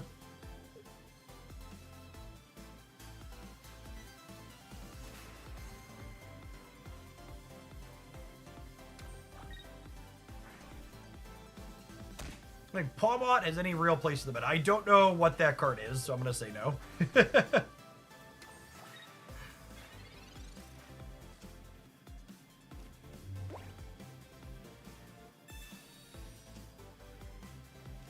There's our creepy dragon.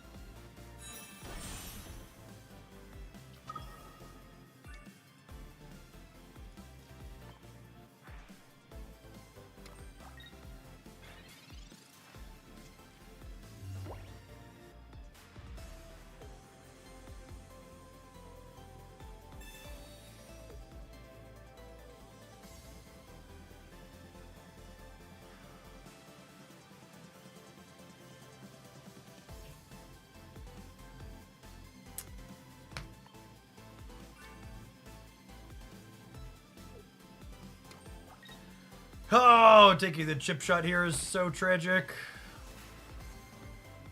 Oh, wait. Oh, no, wait. Alakazam cleans this, yeah? If they put a third energy on it? It's 150?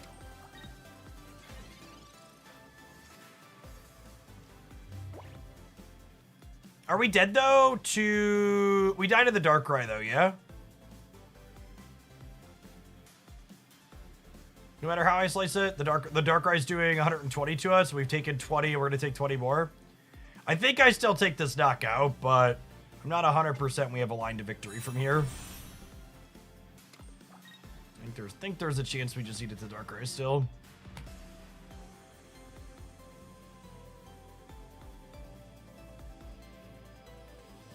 I guess I could retreat to Snorlax and give them that point and get an energy on Giratina. Is it worth leaping and giving up the Snorlax to get an energy on Giratina? Maybe?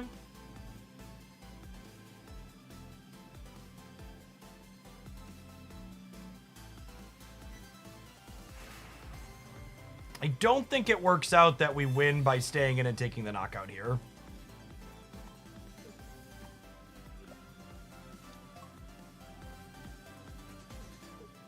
Yeah, that's true. We do also get got by Cyrus as a reason that they could Sabrina aggressively. That's a reason to take the knockout. Keeping the Snorlax means it doesn't die this turn, though, which is nice. But yeah, this is very bad against Cyrus.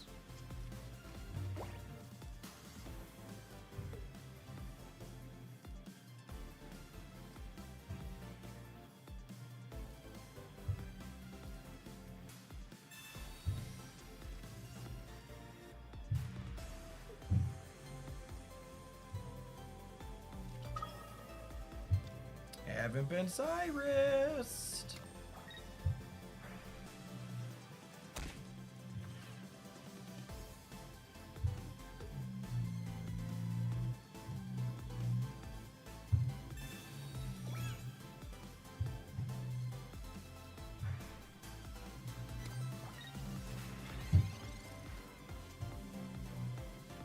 All right, live to fight another day. They're powering up another Giratina. They must be waiting for their Cyrus, yeah?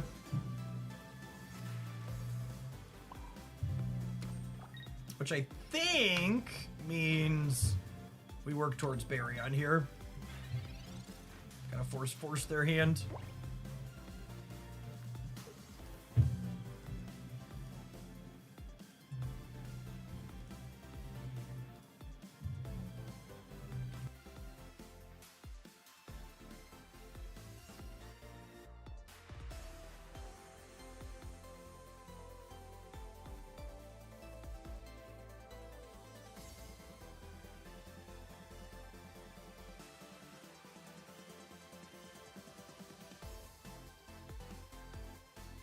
Yes, I just muted my microphone. There's someone vacuuming upstairs. I'll be done in a moment.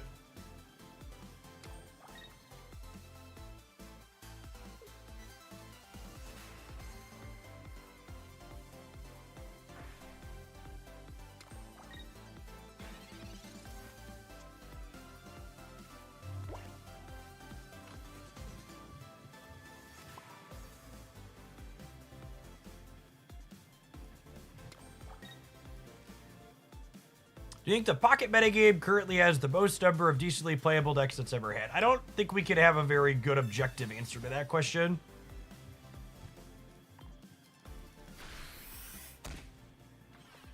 I think it's very, very difficult to measure.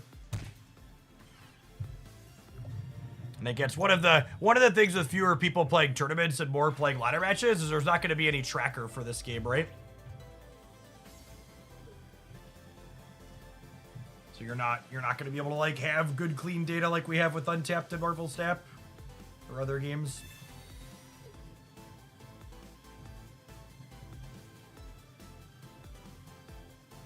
Huh.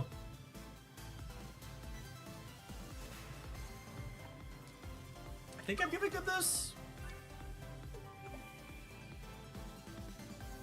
You try any decks that involve returning the opponent's active Pokemon to their hand or deck, like Aerodactyl or Fanrotom. No, those cards are unplayable trash.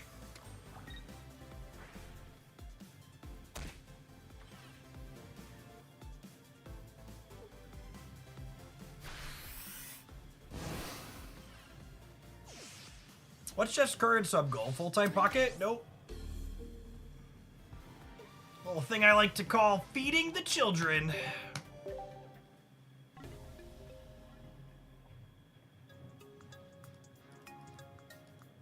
Putting the goal up on the screen encourages people to support. I'm not going to do the scummy Twitch thing where we hit the goal and then I automatically make it bigger.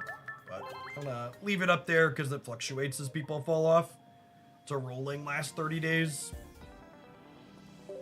We had fallen back off close to 2,000 again, and putting it back up there got us back up to around 2,200. So, yeah, I'll probably just leave it on the screen for the foreseeable future.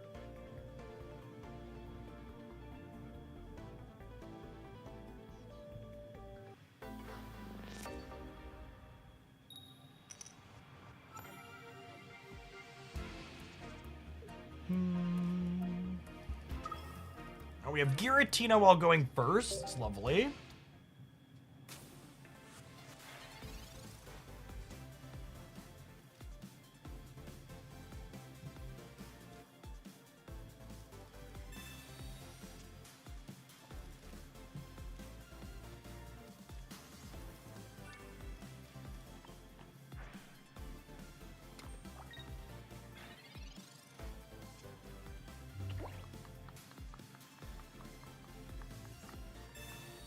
Probably dig in with research again next turn. I guess there could be merit Ionoing looking for the Kadabra, but how does Alakazam line up into Gyarados? Pseudo favorably. It deals 180 when they have 4, but they often discard their own energy. As an awkward dynamic it has.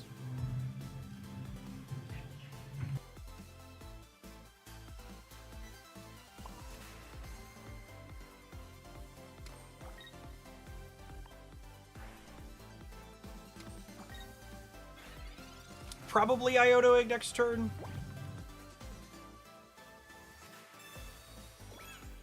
Does making the sub goal larger actually work, or is it wistful thinking? I mean, to a degree, when there's a goal on the screen, people are more likely to contribute to it. So, like when we're over the 2,200, people will be a little bit less likely to sub. But like seeing someone at or near a goal and then they're like, oh, I was thinking about supporting, it's going to help them get to their goal, I'll do it now. It's very typical predatory sales tactic.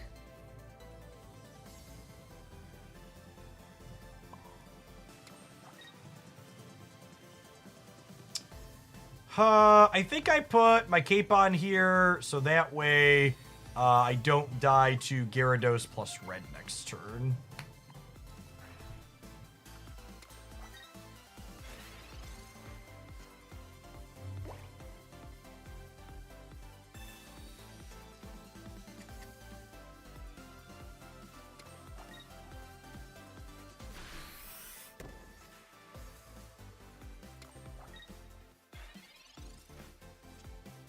Them putting extra energy on their Magikarp looks real good for us. I think that means I go ahead and clear with Giratina now this turn, yeah?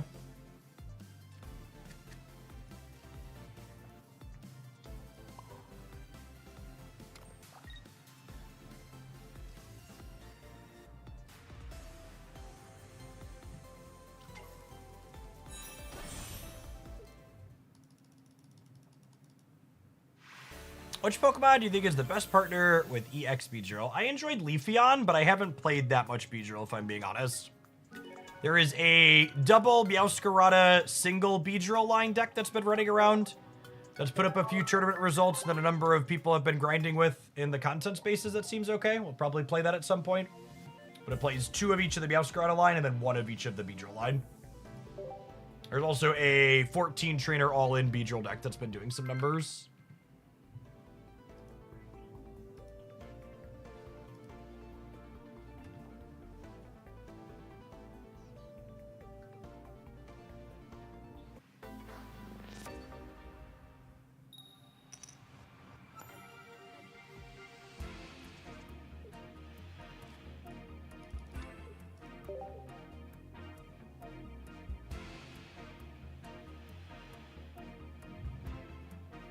The 2 Meowscarada, 1 Beedrill is the deck we're going to play if all these other decks end up being dumpster fires, but Clodsire was pretty okay, so we played it for a while. I'm actually not 100% convinced that Teleport Abra is ideal in this deck. If this was the deal 20 Abra, we would actually mess this Hitmonlee up, yeah.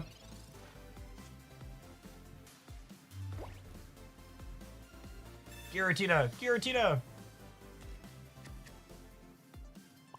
Because I'm actually just not teleporting here in the face of this. I can't Diodo because I have my full Alakazam line. Maybe 1 of each. Nah, I block Warriors. We're gonna play 2 of 1 and 0 of the other.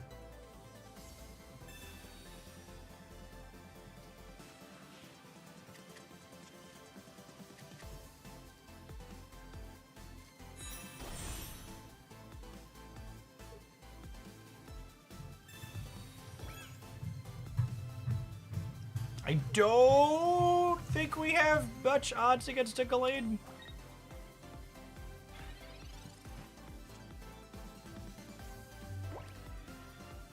I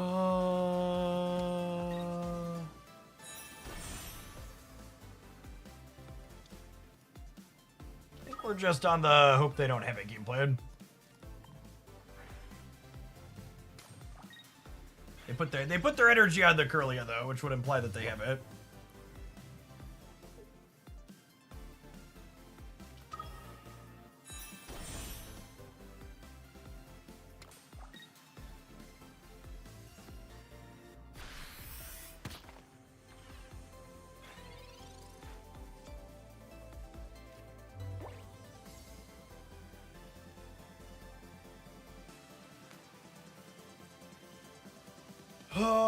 How do I win?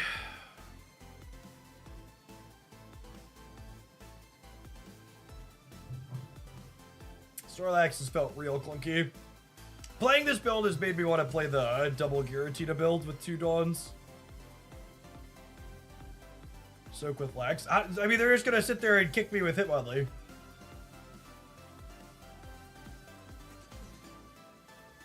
I think it involves drawing a berry.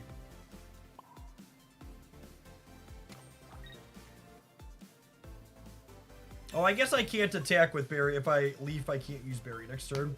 I don't know. Feels like we're dead.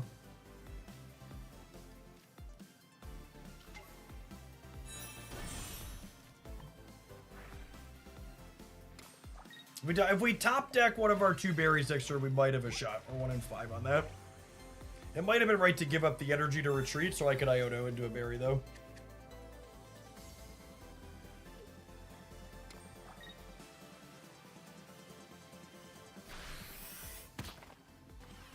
They're just giving themselves Cyrus options here. So you're saying there's a chance.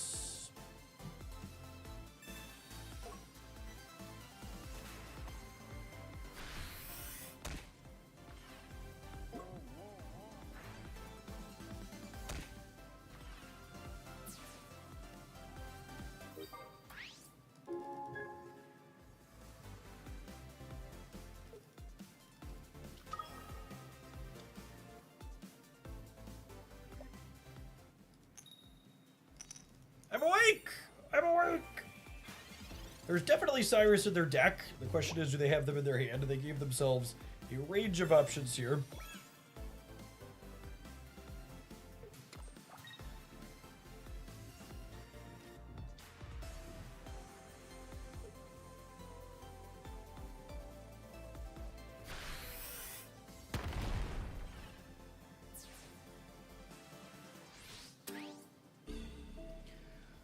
Oh, neither of these are enough to one-shot this, are they? Can we deal 150 or 140?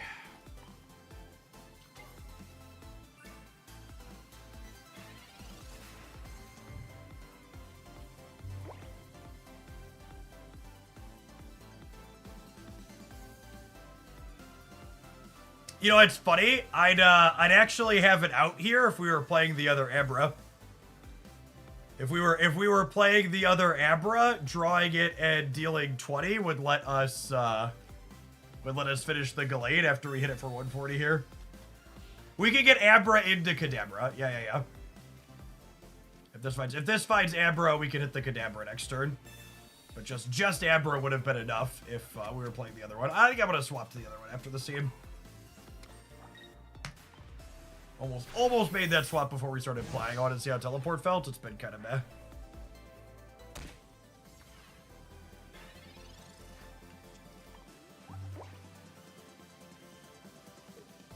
We have two what's it called?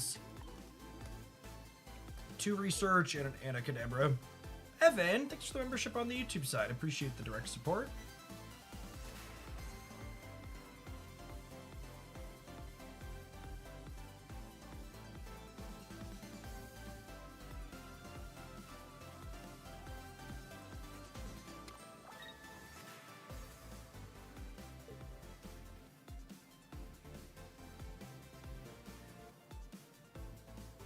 They might play Afraid of the Kadabra. They're debating if they want to retreat here. Because if the Gallade dies, they lose the game. I think they're supposed to make me have it, but, you know, as they will. Yes, teleport seems a lot worse when it's giving up a Giratina charge. Agree with that.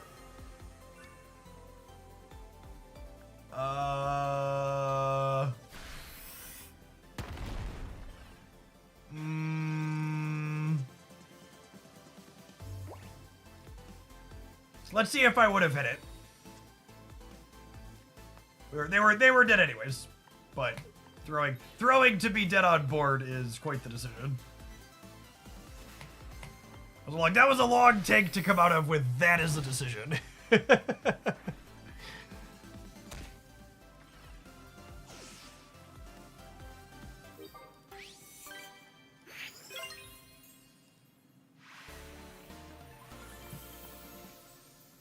All right, I'm gonna swap the Abras around. We're gonna take a brief pause for the cause to let some adverts roll, and we're gonna play some more of this when we get back. Appreciate everybody hanging out. Don't go anywhere. If you're watching on the YouTube side, you're enjoying the daily pocket content over there. One of the easy ways you can help keep that move along by helping it get promoted a little bit is engaging with it. Tap that like button on the live stream. It's almost 1,000 people watching over there and only 400 like button pressers so far. I could probably pump that up a little bit.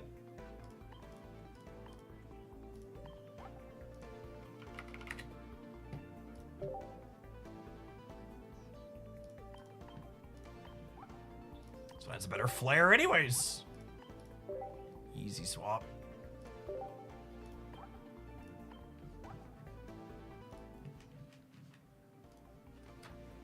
Oh, I'm gonna stand up for a little bit.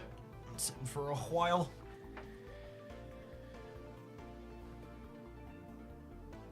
Just started paying attention. Is Alakazam actually good? I think in theory he is. He's got decent breakpoints into a lot of things people are doing.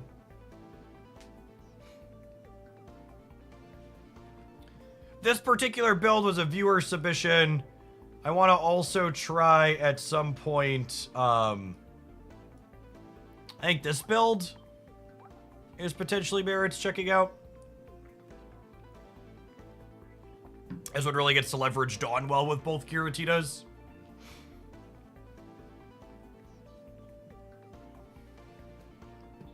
Well, after seeing how some of those games play out, I think the Sabrina should probably be a copy of Red in this deck.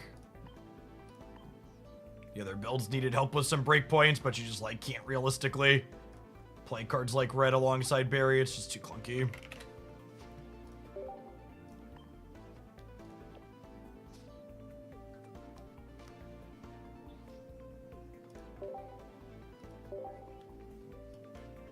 It always baffles me how you could win with a deck, and then I try it, it's absolute garbage for me. In the industry, we call that a skill diff, which is another way to say a lot of the decks I play and win with aren't that good.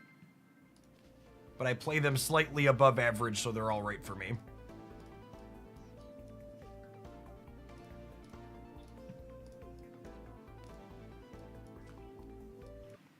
Yeah, good variance could also help too. Small sample size, all that jazz. But I open or purchase a second Pokeball. I spent $400 on that Pokeball, gamers.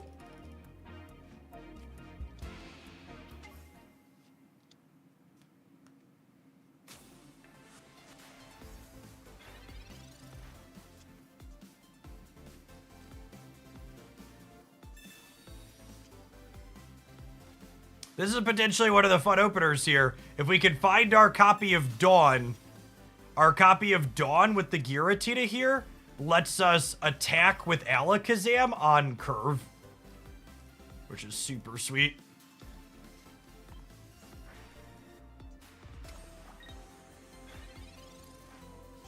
I have not found a build of new Charizard that I really like. The Infernape build we played the other day is probably the least bad one I've played, but I don't know that I would tell you it's good. I don't know that we're going to get around to Chump today. We're still going to be streaming for a while, but...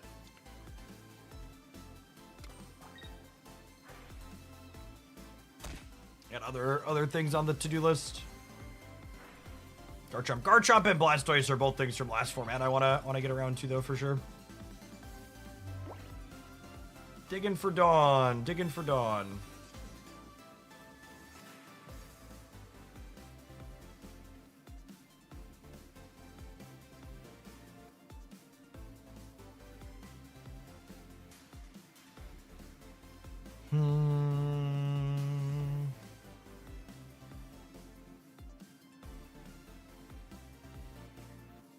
How did the new Snap season feel? Unfortunately, really bad. I think Marvel Snap is at its absolutely worst it can be as a game when ongoing cards are powerful. Because it's just there's so many hate cards for them, it feels real bad to play.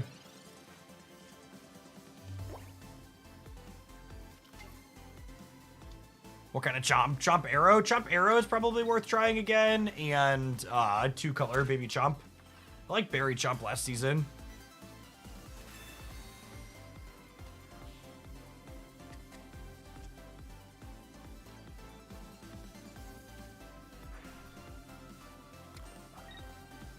Cape saved Ember for a turn, which is nice. There's Kadabra. Shout out to Mars, digging us into our cape. Straw wouldn't be possible without them.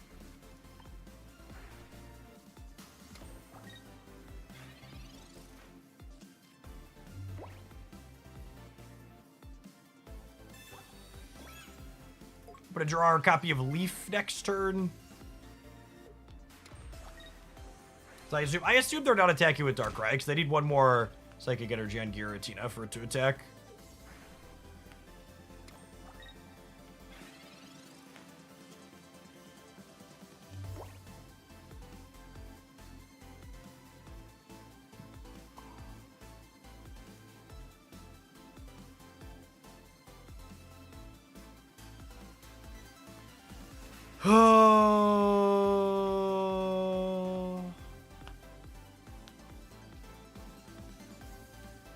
I don't know. It feels like we're stuck again.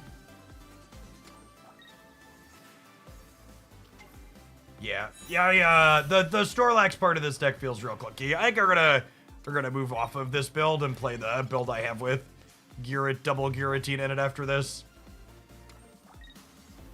The Snorlaxes have felt exceedingly awkward. We'll see if we can get a game win out of this one, but I'm not holding my breath.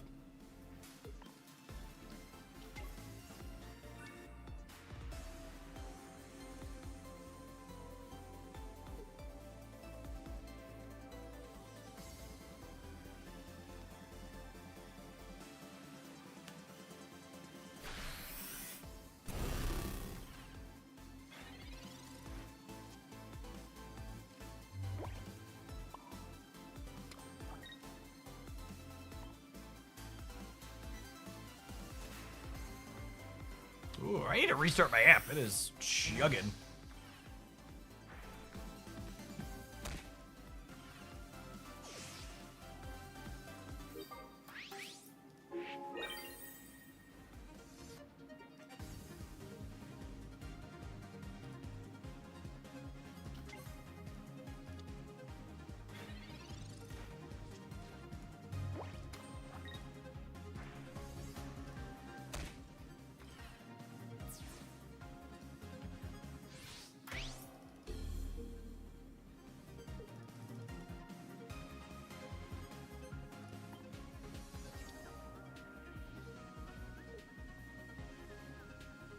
So they're gonna bellow.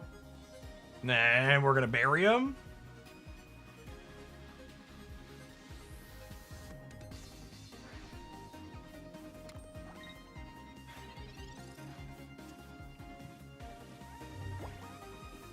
Oh, we're just cooked to the 30 plus the 20 though. Alright. Yeah.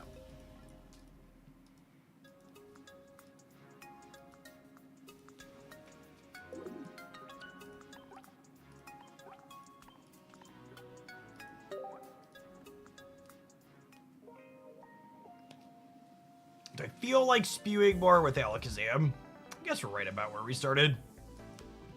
Yeah, the berry aspect didn't feel very good. The Alakazam stuff actually felt kind of okay.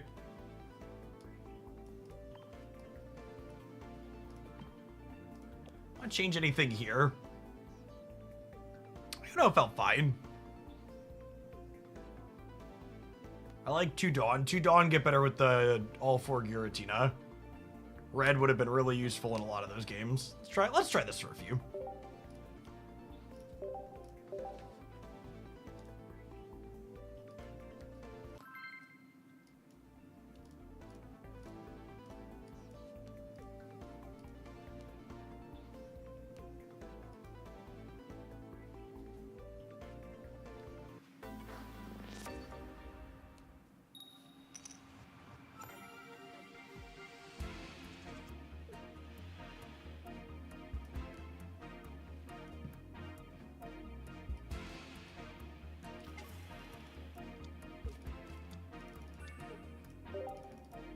I don't have flares on these.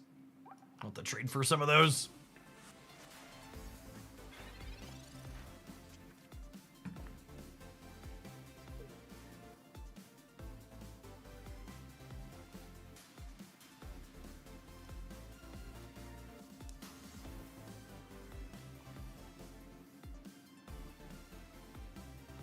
High probability to find our big Giratina this turn.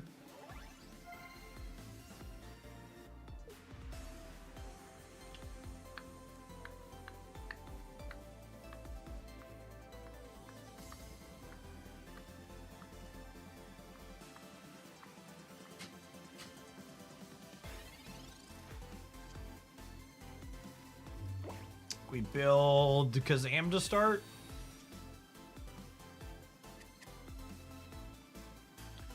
Probably chilling on playing out the other basic for the sake of... So I guess waiting's a little bit... Well, actually... Do I energy here and then just Dawn and start cracking them? I think I do. Yeah, I think so. I think we actually just get aggro.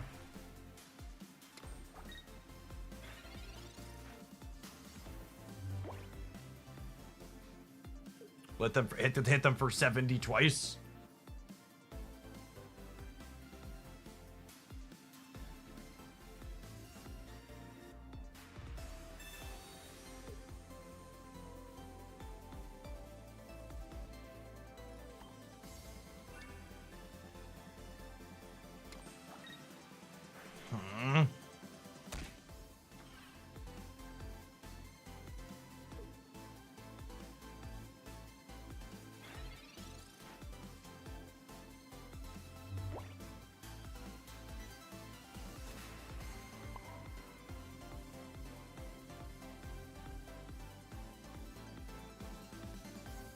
Is it here now? I think it's here now, yeah?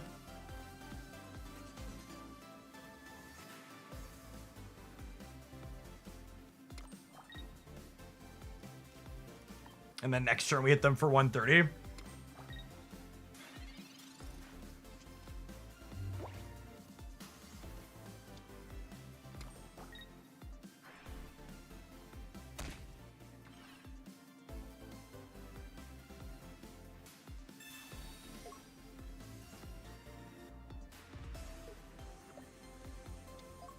All right, and they're bailing out.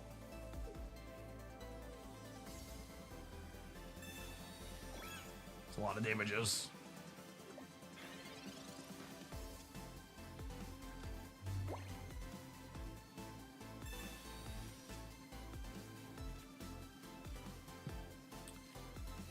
I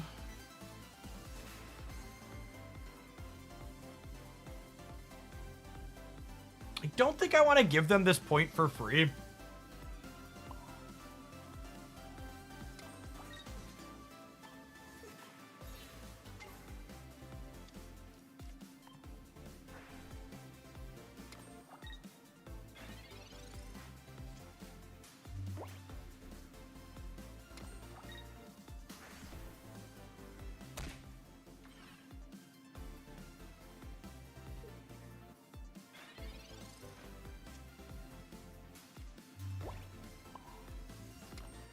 And I think we crack them for 70 this turn. So we can get our point next turn.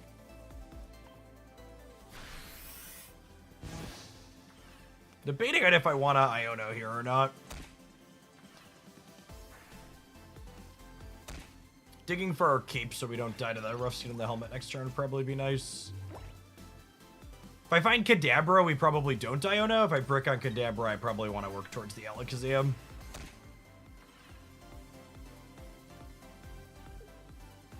Especially with them stacking a 4th energy onto here, that seems very good for us.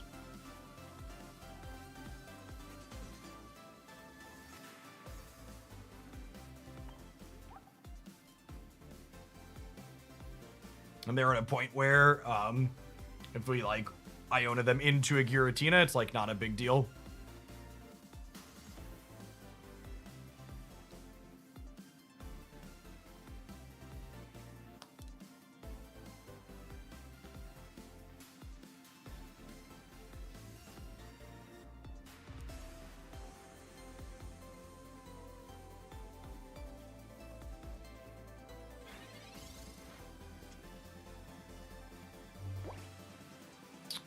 Bad draw either. It's not what we want though, right? Pretty sure we're still Ionoing.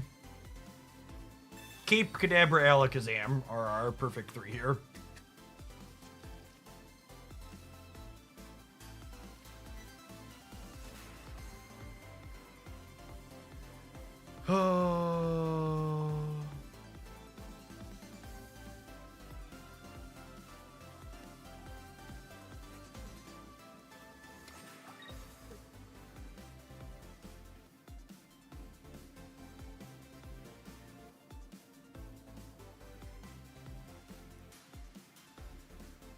I think we're dead no matter how we slice it here. Basically the same hand, but plus cape, yeah. Yeah.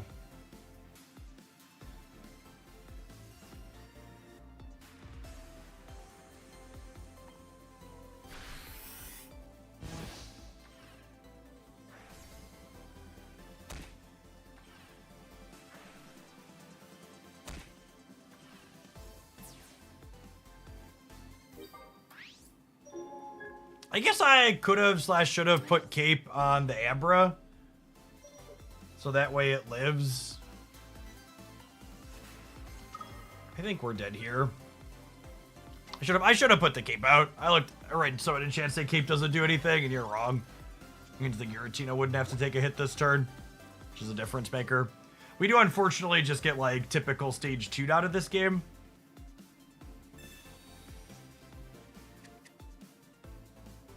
Lack of that here just means we're dead. Ionos cannot save us.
I'm aware I'm shouting at clouds, but I'm so bloody sick of Giratina and Glean decks. I mean, unironically, gamers, the current metagame in Pokemon Pocket, in my anecdotal ladder experience, is one of my more diverse ladder experiences I've ever had in a competitive game.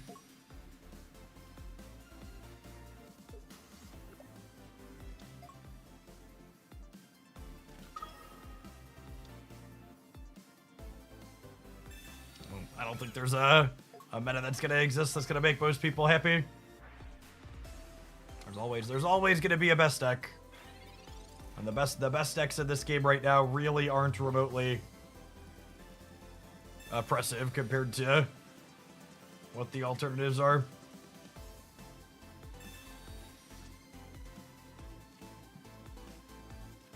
Looking for an Abra. Does playing Communicator or Slabs help with consistency in these stage 2 decks? Every card you play that adds consistency reduces power because you have to give up cards like Red and Dawn and Sabrina and Cyrus and others that make your deck more powerful. So yes, there's a whole glut of cards that you can add to a deck like this to make them more consistent and find their stage 2s more consistently. But then you're going to be in more situations where you have your stage 2, but it's still not good enough because the power level of your deck is lower because you cut a bunch of utility cards to add consistency cards to it.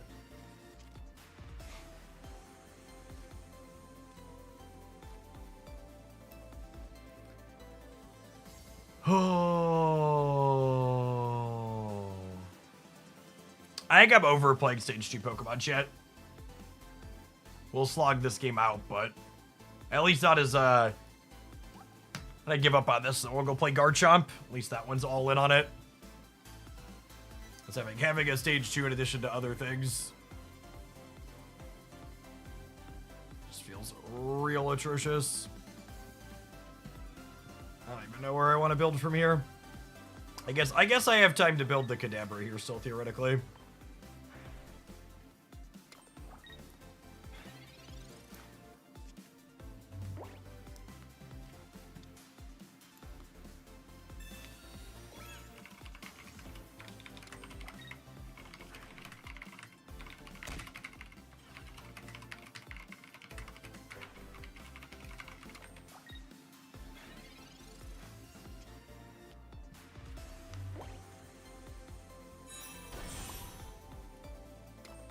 I'm gonna play this one out to play around Sabrina.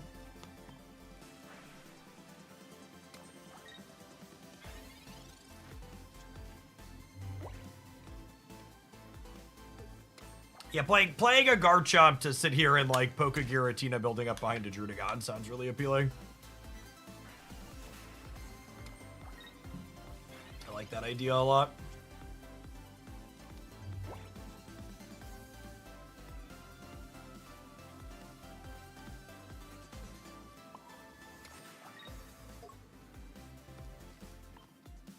All right, we have an Alakazam, so we can wait and see if they mess up now.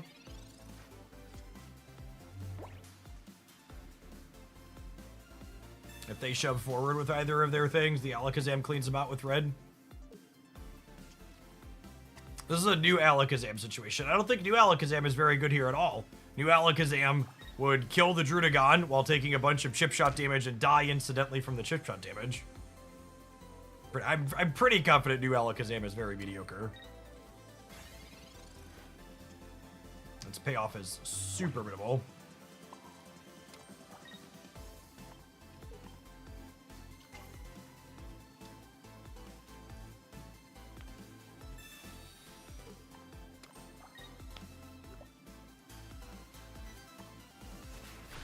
Let's try and force something to the front here and make a move. I wonder if there was a world where I was supposed to just put the big Giratina up and take a knockout and kind of force one of their other things to the front.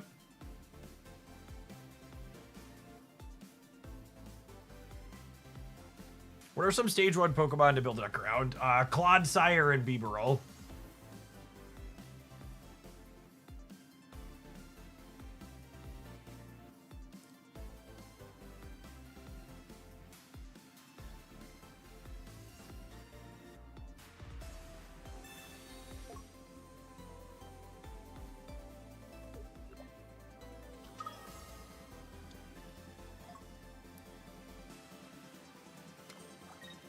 We might be winning this game. Wugtrio is very good. That's true. Love me some Wugtrio. So, Alakazam clears the Darkrai, and then red with our Giratina clears their Giratina.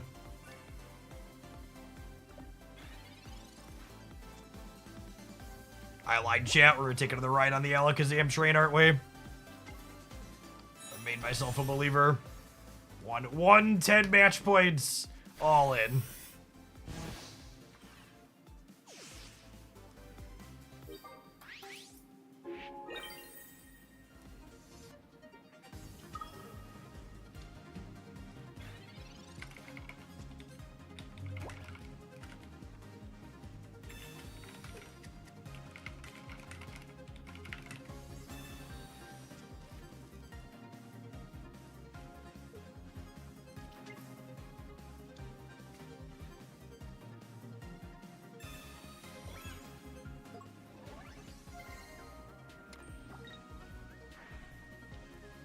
They can switch to Darkrai and not be dead.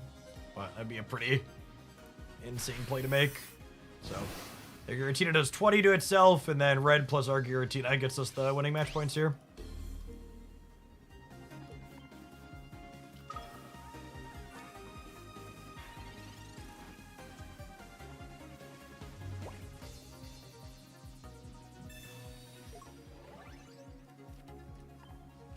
Gotta not misclick. Interface successfully interfaced.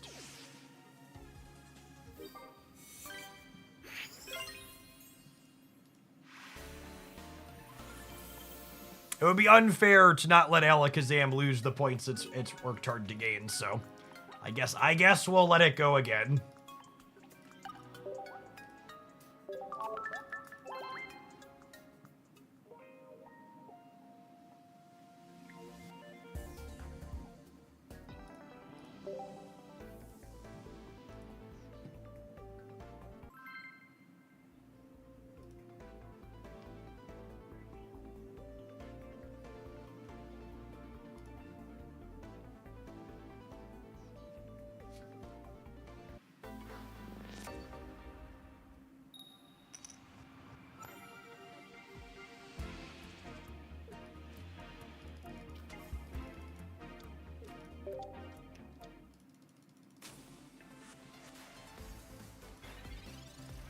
Ooh, a different Darkrai deck.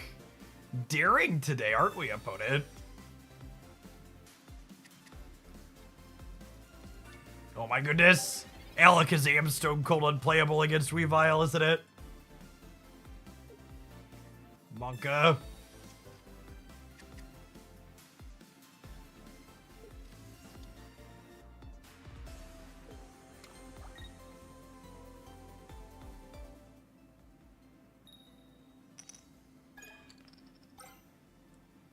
Sneasel doing its best far-fetched impersonation here.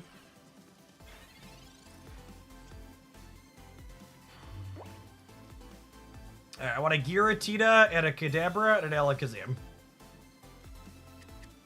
Yikes.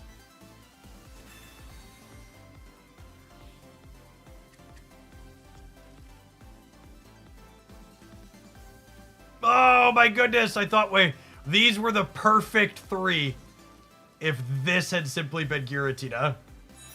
We would have been able to activate Gira and then Dawn and attack with Alakazam next turn.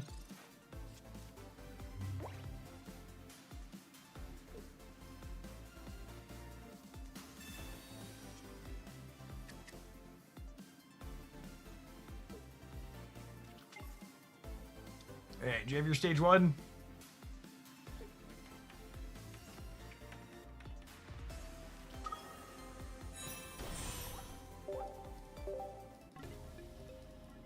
Alright, gamers. Are we supposed to give in to the Wug life and just climb to Ultra 2? We spent the entire afternoon tire spinning with Clodsire and Alakazam. But I'm gonna let Alakazam lose 7 more points. And then we're gonna give in to the Wug life.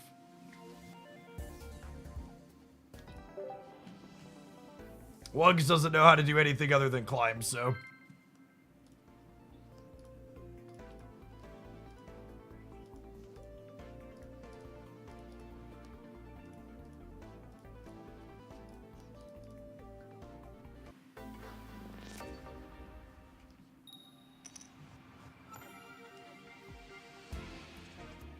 I think the Wugtrio deck is genuinely good. It had not one, but 2 different tournament results when I looked yesterday at some of the smaller community tournaments. I think the deck is legitimately structured to be optimal for climbing because it wins fast and loses fast, and then it's also competitive.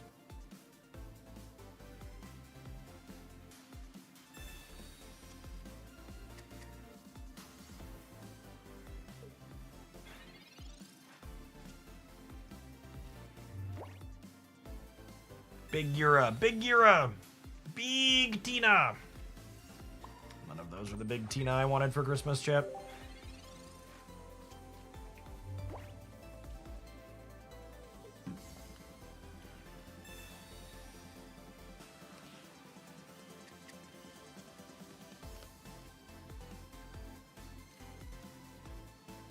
Lost our Kadabra, gained a big Tina.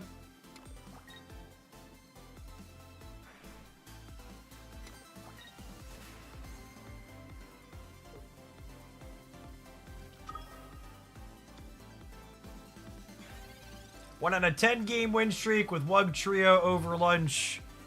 To climb to mid Ultra 2 deck is no joke. Yup.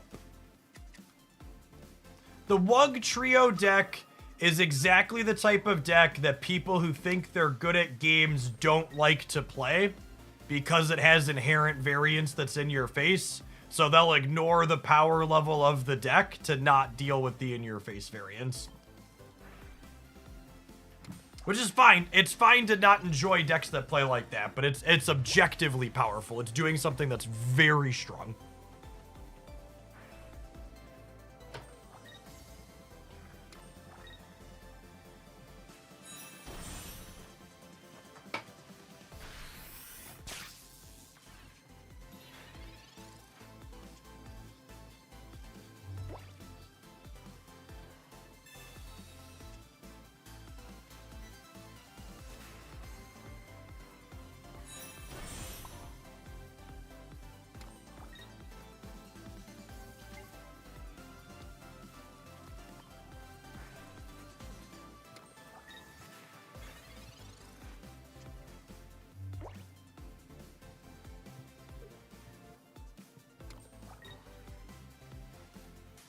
So they moved into Magna Zone so quickly, they can't charge this Pikachu up now, right? And my Alakazam wins this one-on-one. And we have the second Baby Giratina to play around to Sabrina. I'm struggling to see how they win this game.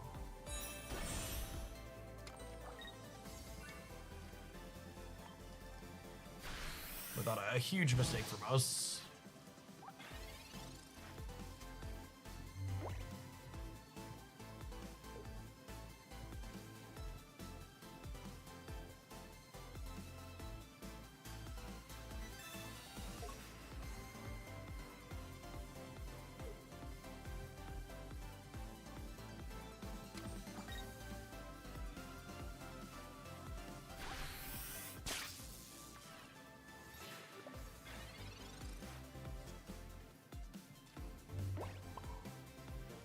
I'm gonna put a cape on here just so it doesn't randomly die to a deal 20 or deal 30 from a basic Pokemon. Demands a little bit heavier hitter, like if they have another Magnemite, I don't want them to get a clear with that. No reason to give up that equity.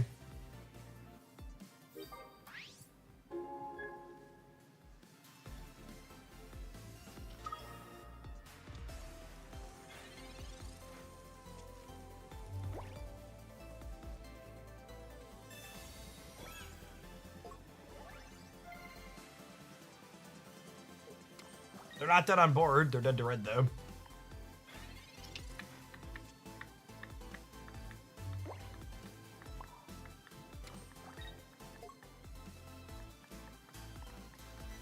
Think there's any reason to let them draw cards here?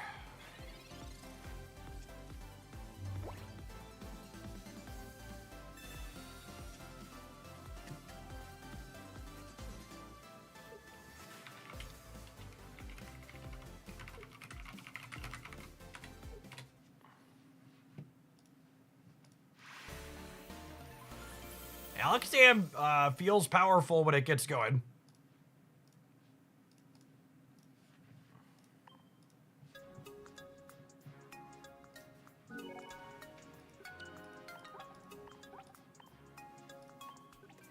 This is it, chat.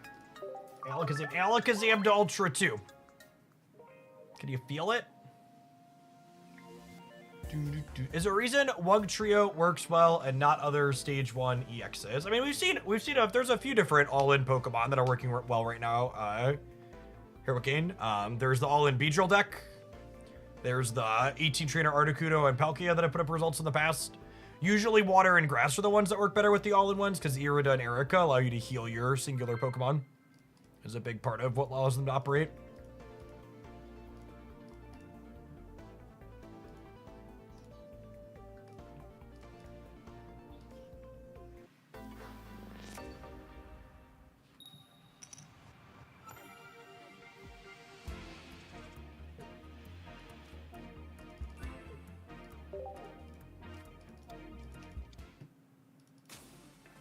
Speaking of Erica,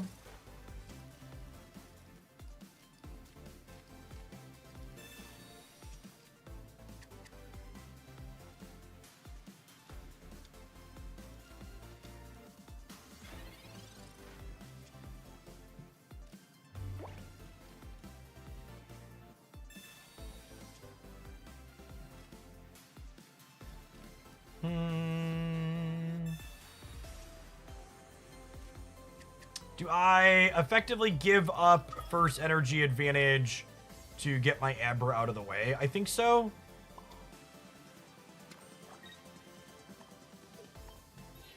And it's worth noting, Teleport Abra is like basically the same here, because if I use Teleport Abra, I wouldn't be activating Giratina. Which is like another reason to like, okay, let's play the deal 20 Abra.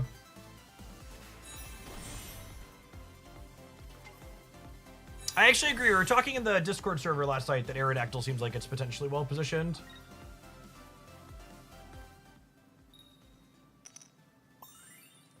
Get something potentially worth exploring.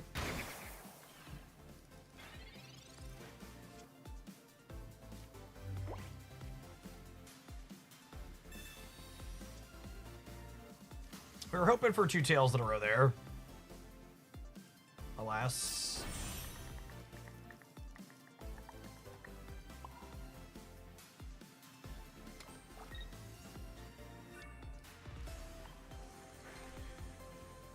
If we top deck Alakazam, which is 25%, we can Dawn an energy up to it and crack for 90, which is not amazing, but it's not terrible.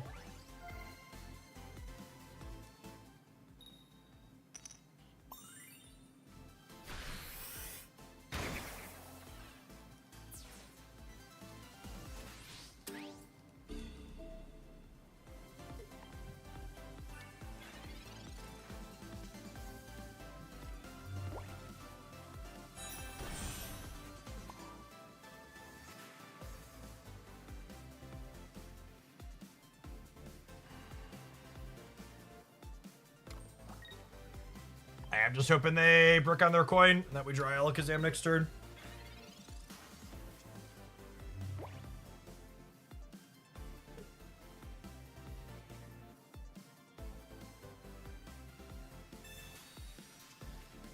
I've been having a lot of fun playing with cards from earlier sets with new tools. Yeah, 100%. And you're right, that's the #1 thing people like forget to do is like, oh, I can go back and play Alakazam with these new cards. I go back and play Aerodactyl or Charizard or Blastoise.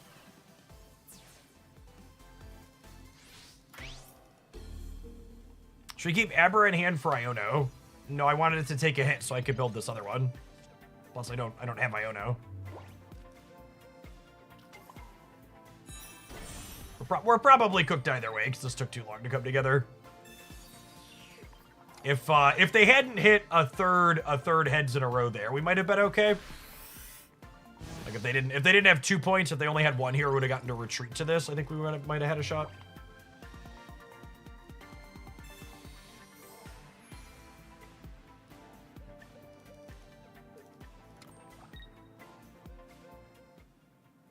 Some of us ever stop playing Blastoise? True gamers. True gamers.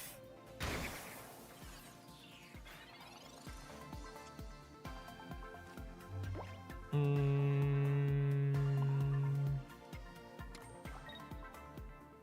don't know how we ever beat the Meowscarada is the problem.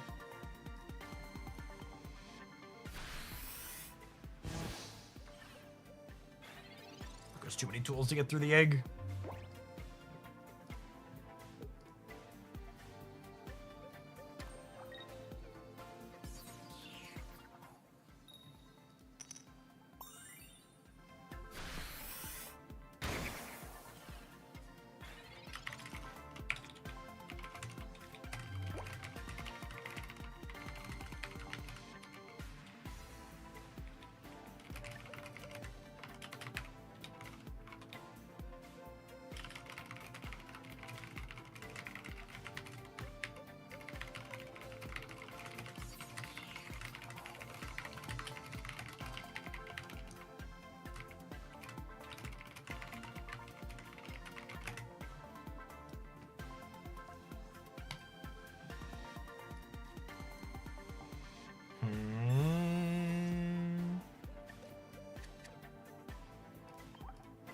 All right, Alakazam, you won 10 points. That means you get to lose 7 more.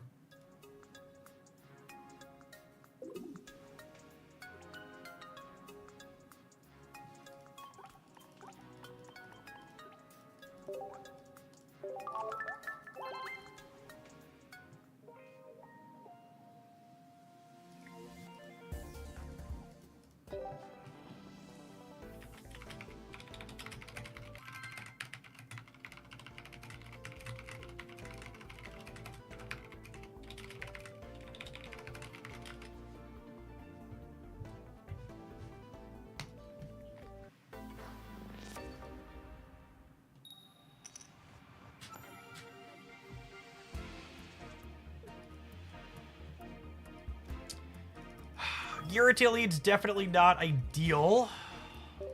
We do have 1 copy of Leaf that can truffle shuffle that around for us, at least, though.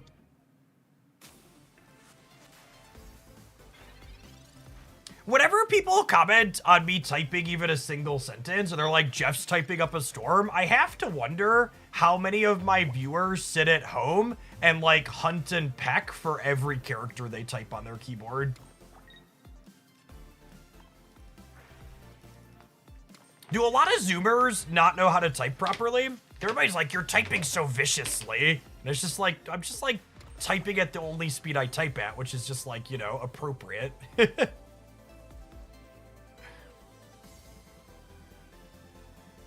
Some of you kids didn't grow up racing your friends on Type Racer, and it shows.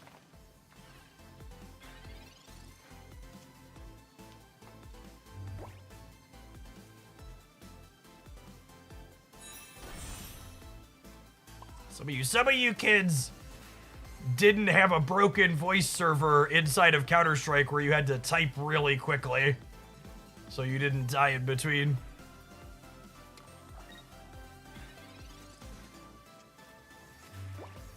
I was taught by Mavis Beacon. She's a professional.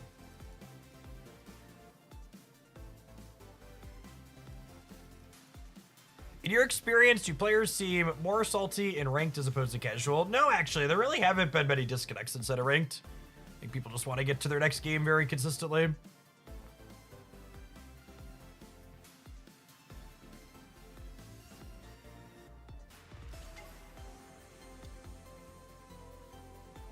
You know, it's a little sad that we let on Tina, but if they don't have their stage 2 evolution, Tina's just gonna, like, eat their lunch here, yeah?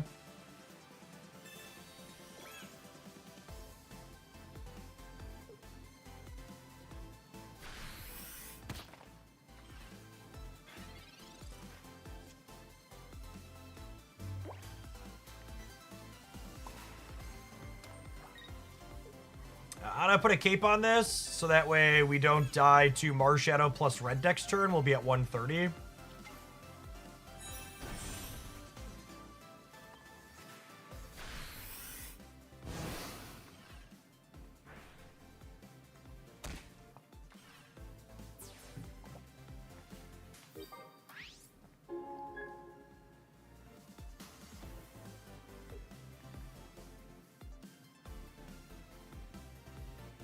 If they have the red, the Giratina trades with the Marshadow, but then they're down enough energy tempo that I think will be good from there.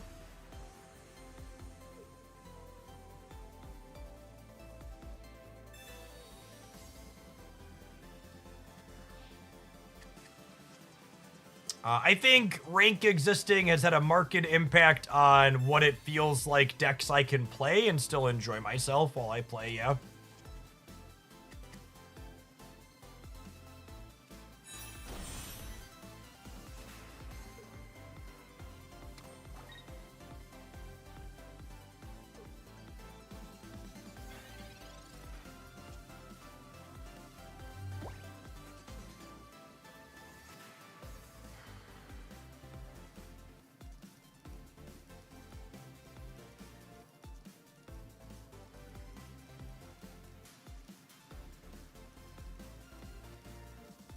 I think we're cooked gamers.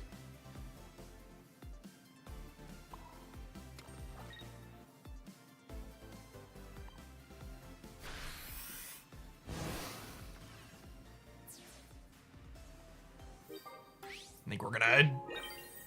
I think it's not a coincidence that I played probably... math. Let's say close to 6 hours of the Pokemon Pocket ranked ladder between today and yesterday, staying at exactly the same amount of points. And then we switched to Wugtrio, and in less than an hour, I climbed through half of Ultra 1. You know? That's not a coincidence. The reason why I click through and watch a lot of Pokemon Pocket content, and there is a reason why most of the people who are at or around Masters already have simply been no-lifing one single deck their entire climb, or like 2 different decks to switch back and forth when they get tilted, and they're from this very small range of specific things. It's not an accident, right? That the people who are finding the most success are playing the least variety. And if you're someone that's into just sitting there and playing one deck for 800 hours, like, more power to you.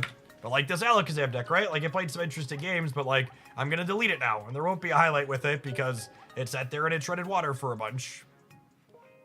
So I'm gonna switch to the Wugtrio deck now for the next leg. We're gonna gain some points so we can feel somewhat good about ourselves. That one can go to the trash can. Speaking of the trash can, enjoy these adverts. We'll see you in 120 seconds, Switchers. Thanks for checking out. Don't go anywhere. We're gonna play some Wug Life when we get back. Optimal climbing deck 101.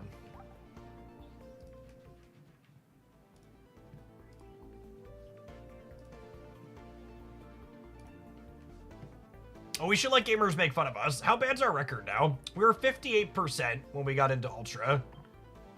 We're 53%. We've been playing fun decks, treading water inside of Ultra 1. And my win rate's down 4 percentage points almost. Because we spent 6 hours playing fun decks.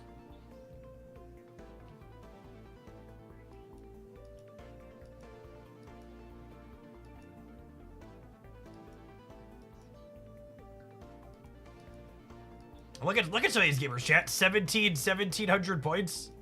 You know how many hours you would have to play to get to 1700 points, even at a decent win rate? It's a lot. A lot of hours.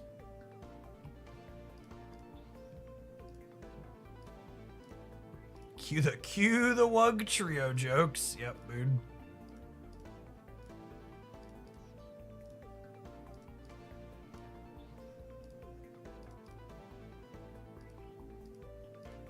Hey, Milk Turt, thank you for the brand new Prime. Appreciate it. I don't know. It's unfair to say I'm prophetic because, like, these things are super predictable. Like, I've experienced plenty of these things before, but, like, ranked has, in fact, played out exactly how I expected it to play out. Is an accurate assessment.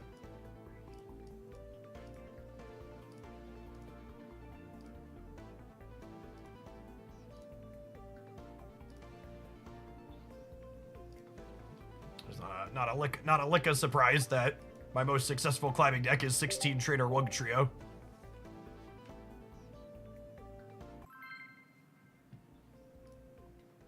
My win rate improved from 54 to 57% since I switched to Wugtrio mid Great Ball and used it to climb to Ultra 1.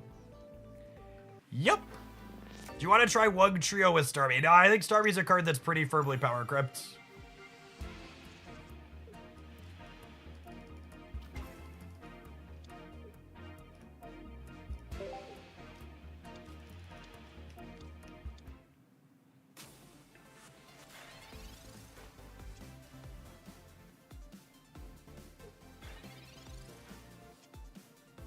I will say it's an interesting dynamic between platforms that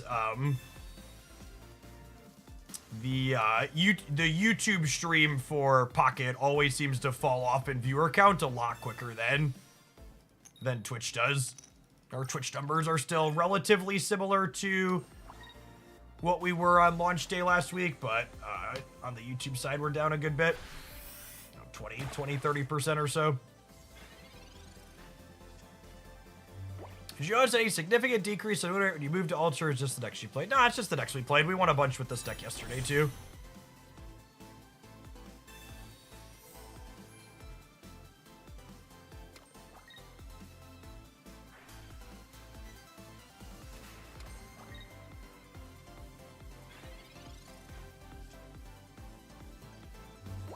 YouTube is 100% more accessible to casual watchers, for sure. Is the demographic different between Twitch and YouTube? The ages are about the same. The age in, the location, demographics, and all that jazz.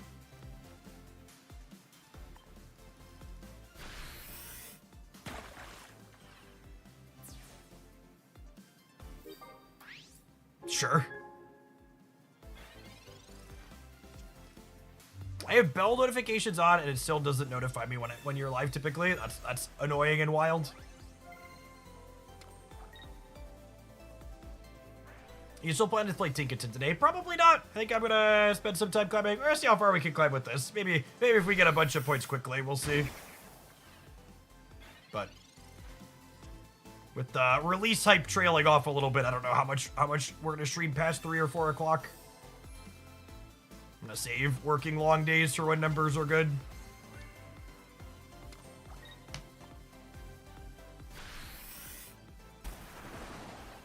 It's just like look at this game, right? Like, why would I ever dream of playing an interesting deck that plays long games with fun decisions, like the Pikachu deck, when I could just do this and, like, win a game in 2 minutes? This game was literally less than 4 minutes off the clock. Combined. I used a minute 12. It was less than 3 minutes. I used a minute 12. Maybe they used a little bit more than a minute and a half. It was like actually less than a 3-minute game. And again, it's not like my win rate's been bad with it either, right? Like, our win rate with this deck has been absurd. And it plays fast games on top of it.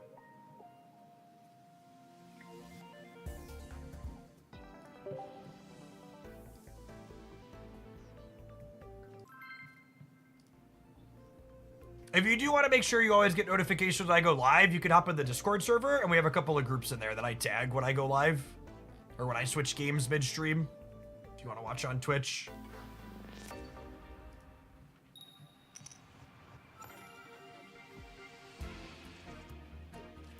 Wiggle it on 1, so lucky. It's the wrong Wiglet chat, doesn't have flair. Uriel, thank you for the 13 months, welcome back.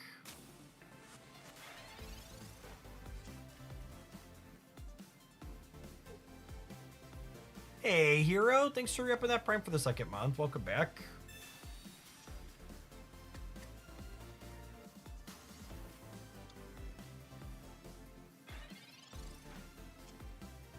Hey, 3 copies of Wugtrio on our deck.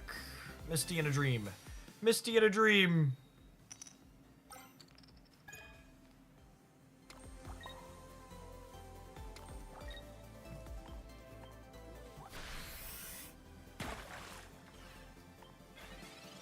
One Iono, 1 Communication, 2 Wugtrios, 2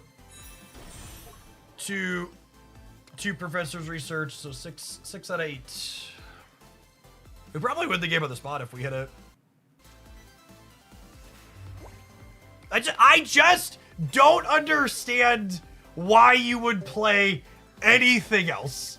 Like, if your goal is to just make the number go up, truly, wholly, entirely, you are spewing if you are not doing this.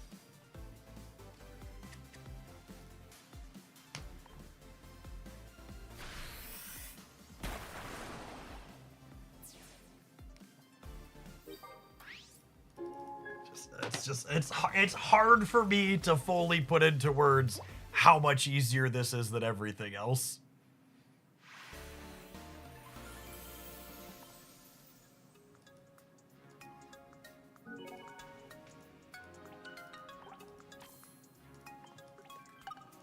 Closest we've been to Ultra 2, 2 games in with Wugtrio. Not a coincidence.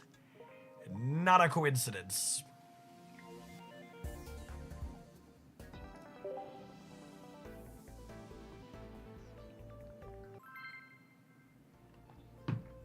It looks kind of fun to play. It's freeing playing a deck like this. For my old timers out there, this deck has big Goblin Charbelcher energy. Only it's way more competitive than that deck ever was, but this deck is basically the Pokemon version of Goblin Charbelcher.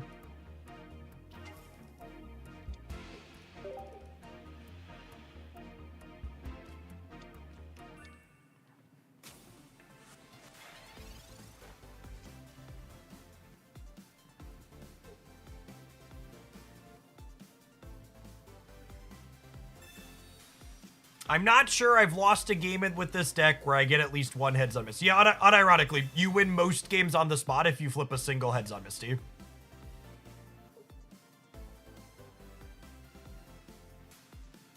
And Snap turns is at hell. The Marvel Snap doesn't really have a translation for a deck like this because there aren't Marvel Snap decks that play faster games. Part of what makes this deck so good to ladder with is that it plays quick games, and Marvel Snap doesn't have that kind of bias because all Snap games are 6 or 7 turns.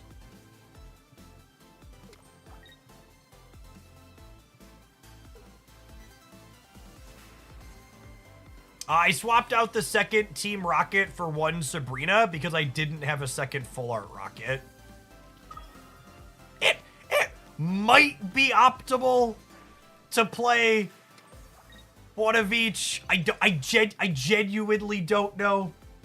But the reason why I made the change is because I didn't have another Full Art Team Rocket. Oh look, I flipped Heads on Misty.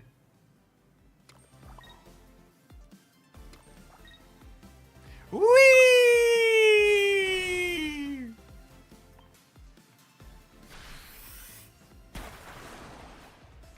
And for my next trick,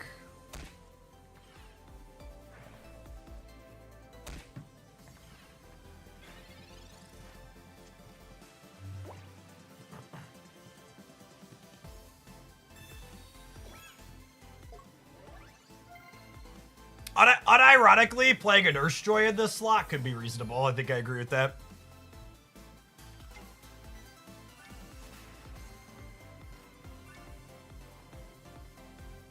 Wait, they were sitting on basics and just hadn't played them? That's such a huge mistake.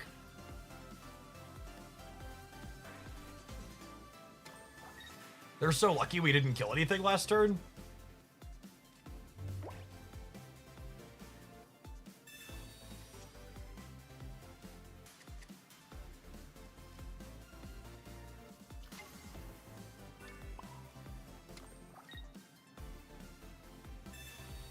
This saves me 20 points of damage at least, so I'm gonna do it.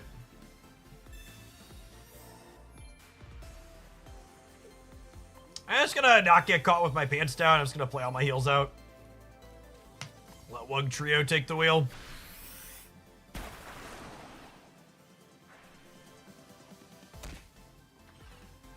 And they're 2 turns off of attacking, so I'm guaranteed to get another Wugtrio hit in.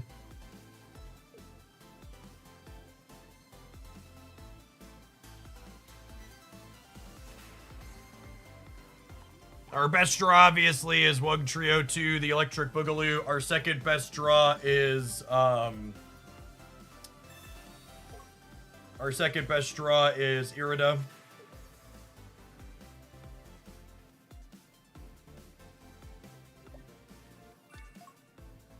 I'm amazed Jeff said not get caught with my pants down and didn't make a Wiglet joke. We're very focused on climbing, okay? My humor falls off when we're focused on making the number go up.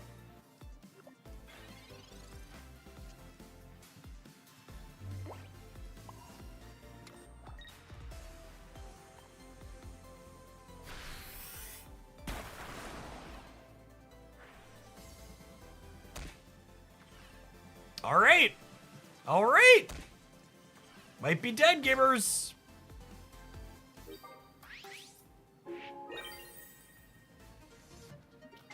If they don't have a potion or a Pokemon Center, Lady will have a coin flip next turn, and I have 2 research and a Wugtrio and another one. But if they don't heal this, we have a Wiglet spring out. A couple people mentioned that they felt like they could never win this matchup, and like, unironically, I've felt this matchup is very close. I think the thing that sucks about this matchup is, despite it being close, it's usually a longer game, so like, it slows down your climb a lot when you run into it.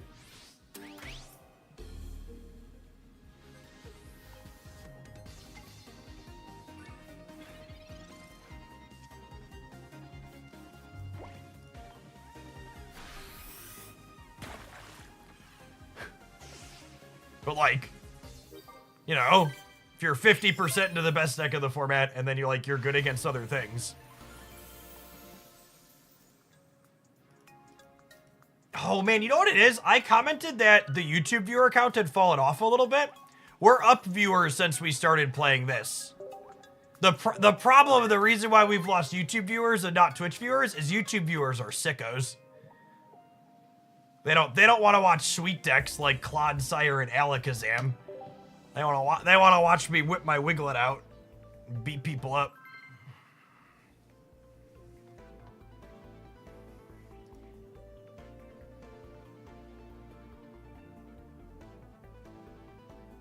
Wug life on the YouTube side for sure.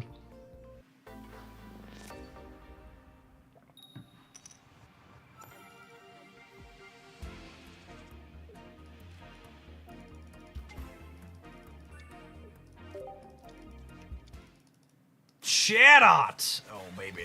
Oh, baby.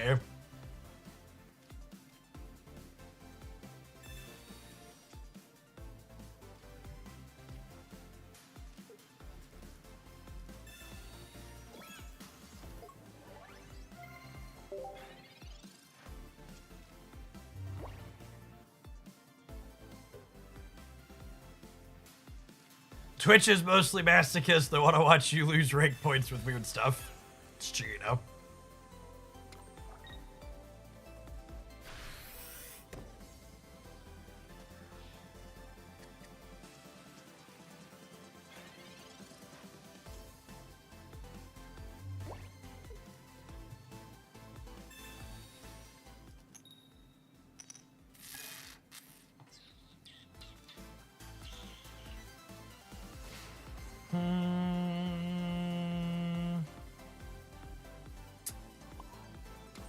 I think I'm supposed to take a shot at the Skull Fossil here.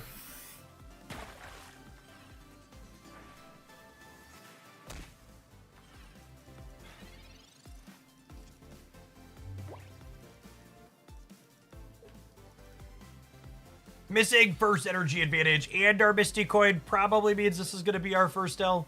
We'll see. I guess they could brick on their evolutions, but they have the Cranidos here. I assume we're cooked.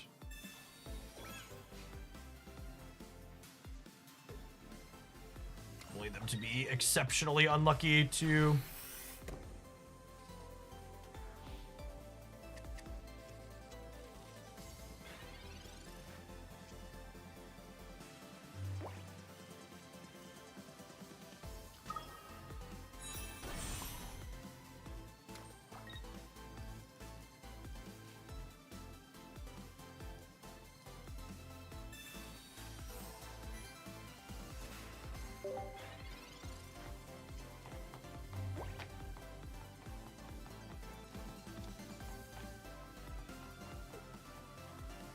We're playing Aerodactyl. Interesting.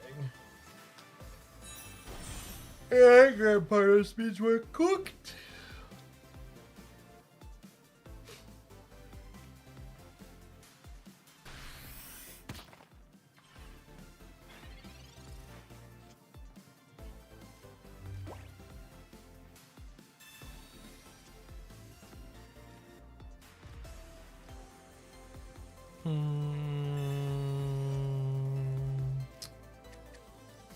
Do we have outs?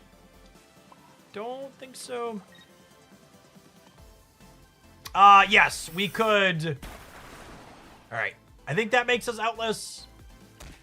Before this happened, we could have knocked out these two with the Wiglet or with the Wugtrio, and then Wiglet could have picked up the KO on this. So it's very unlikely. We need a specific permutation on Wugtrio. We'll bounce out from here. No need to spend more time in games you're deterministically dead on. When I get to the next one, the key to ranking up is volume.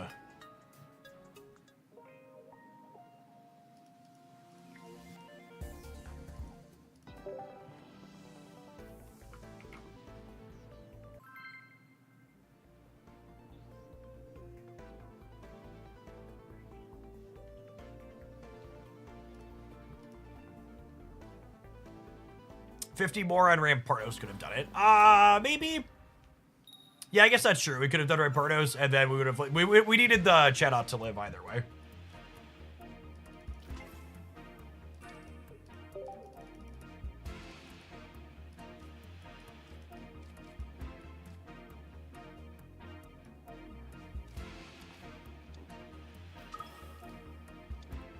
Dark Arceus.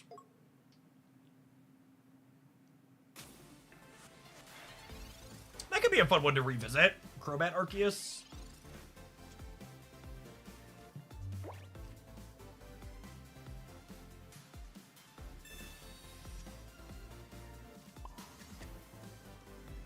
No real reason to communication here. It doesn't actually thin the deck. And if they Iono us afterwards, it's bad for us, so we'll just vibe.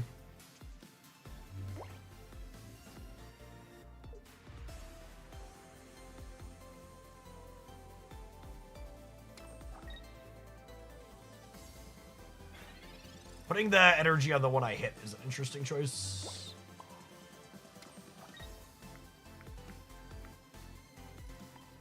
Let's bring out again here, because if we hit the back one again, it puts it to a different breakpoint. The question on whether or not you want to evolve sooner rather than later to like play around things like Iono, it depends on like, does hitting a 30 somewhere on the board give you a better breakpoint for your 50s the following turn? And if yes, you want to wait.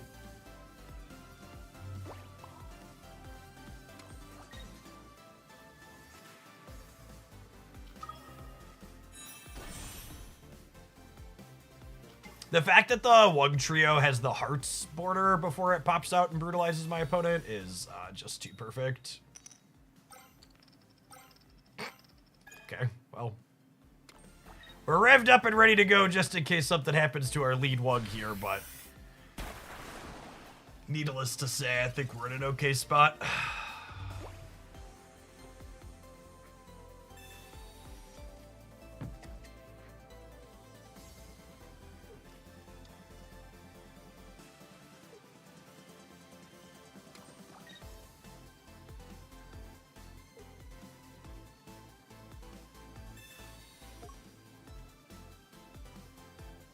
I mean, there's permutations of this pop throughout that lose us the game. Or heavy favorite from here, but not a guarantee.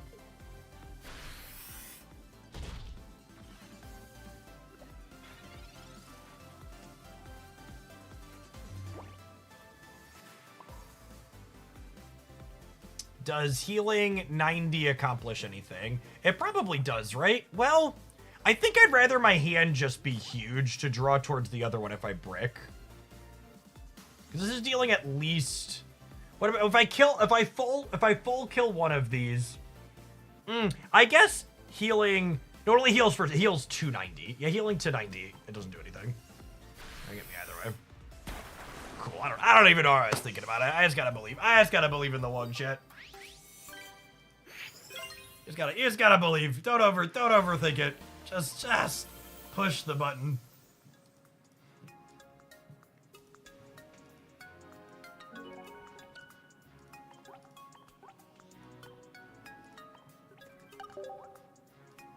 Always be wiggling. How does a card like Red or Giovanni work with Wug? It adds damage to exactly their active Pokemon if you hit it one time. Wugtrio operates on 90% vibes and 10% slightly crude jokes. That's rude. His jokes are way more than slightly crude. Deeply, deeply and incredibly. Crude is the word description you're looking for.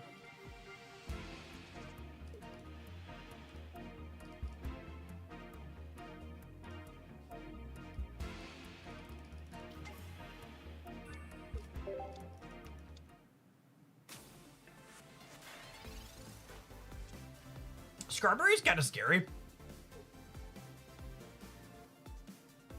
I have Irida and Wugtrio, I guess. Gonna dodge a Giovanni.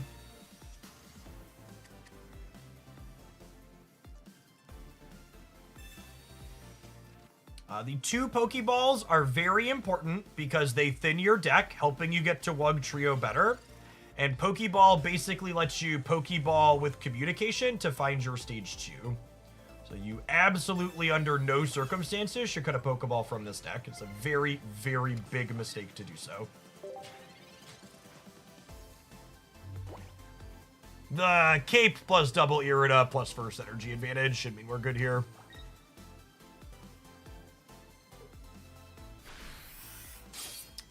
I would bet this matchup's probably hard for us a lot of the time, but our draw is just like not something they're going to keep up with without first energy advantage.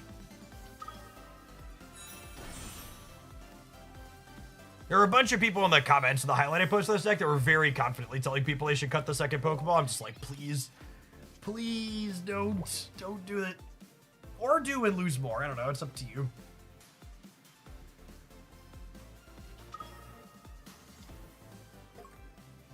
Metal Arceus. Interesting.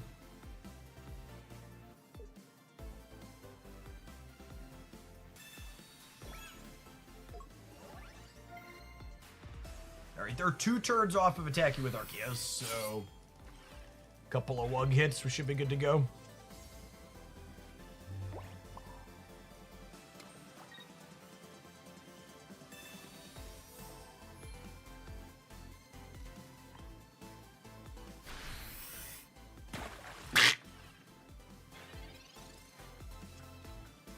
We can technically still lose if we don't tap it one time next turn, yeah? We do need to hit that Arceus a singular time next turn.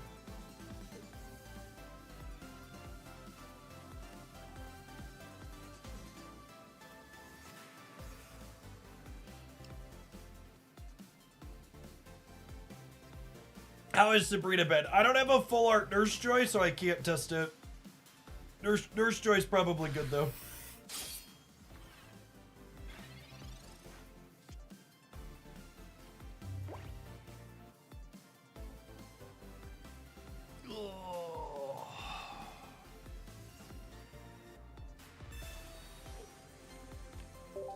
This hurts, but it's the correct play.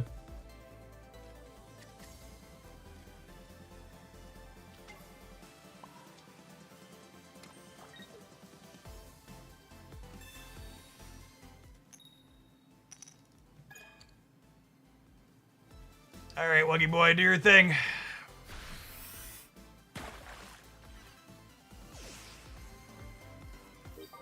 Okay, you know what? This keeps the game interesting. This keeps the game interesting.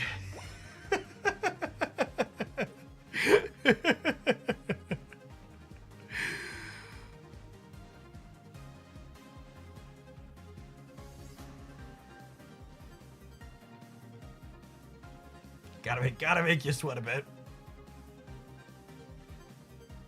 Content. That was my Wugtrio knows that we're making content yet. It's creating tension. Don't you dare. Don't you dare play another.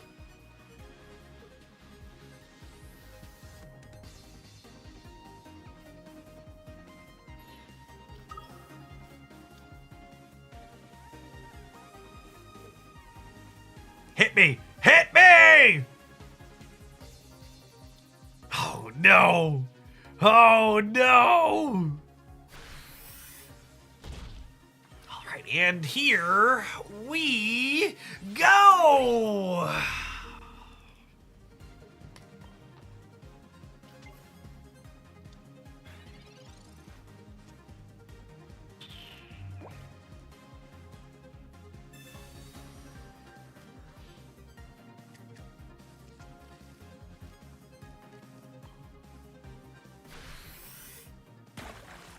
This game's so easy. I truly don't know why you would play any other deck other than this if you were trying to climb. Crazer, thank you for the brand new Prime support. I appreciate it. See, chat, my Wugtrio and I, we are in sync, okay? And not just because we're in the same boy band together, but because, like, you know, it knows where we're going and what we need to be doing. Eye on the prize. Skill trio, if you would.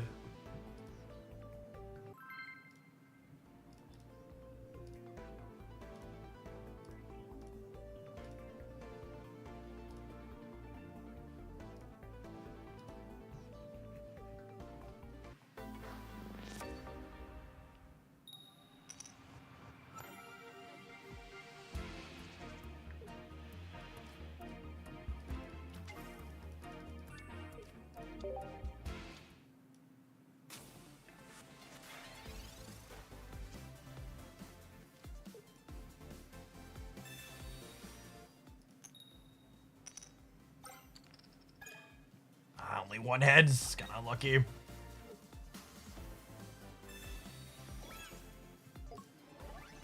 you haven't seen this deck list before, means you're not keeping up on the YouTube videos, gamers. Highlights 7 days a week, youtube.com/Hoaglandia Pocket. Lots of great things out there. Fun decks, but also good decks like this one.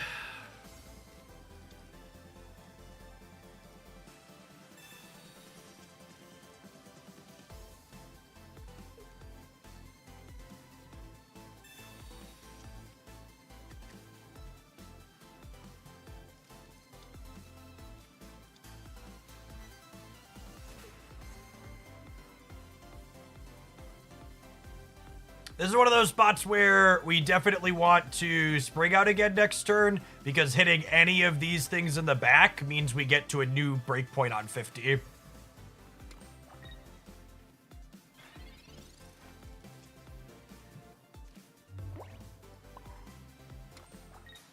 I get a little punished if they Iono us potentially, but getting one of these back lines to a different breakpoint, it has a lot of value when we start going full Wug next turn. Wug life!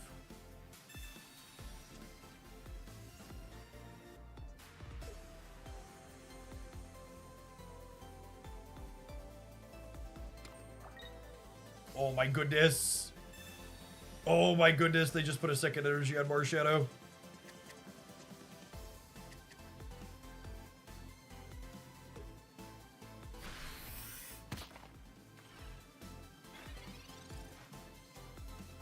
They don't have any of their evolutions. Wugtrio could win the game right now. Well, that's not true. I apologize. I apologize for setting that up incorrectly.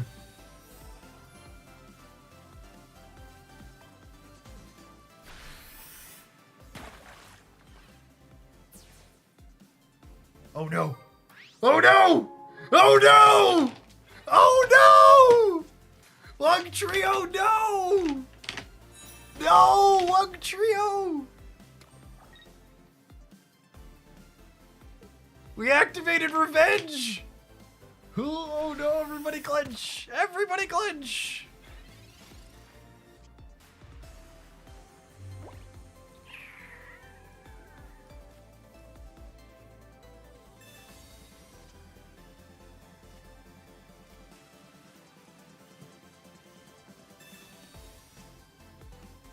It's fine. It's fine. Wugtrio's gonna win the game here, chat. You just gotta believe. Just gotta believe.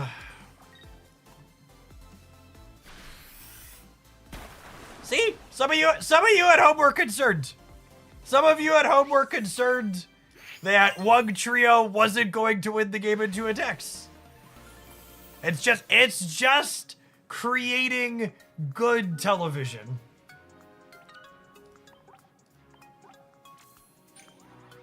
We spent 6 hours on stream oscillating back and forth between 40 points away from Ultra 2 and 60 points away from Ultra 2. Just up and down the whole stream. Less than 45 minutes. Just gone streaking. Me and my Wiglet, we're going streaking.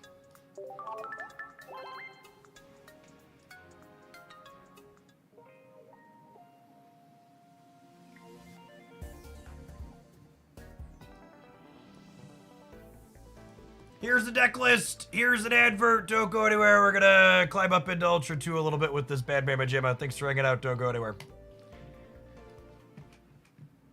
If you're watching on the YouTube side, you're enjoying the Wug life, make sure to tap the like button on the live stream. I am out of water, gamers. I'm gonna go fill that up real quick. BRB.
We're being such a good little grinder climbing the ladder. I deserve a sweet treat, chat.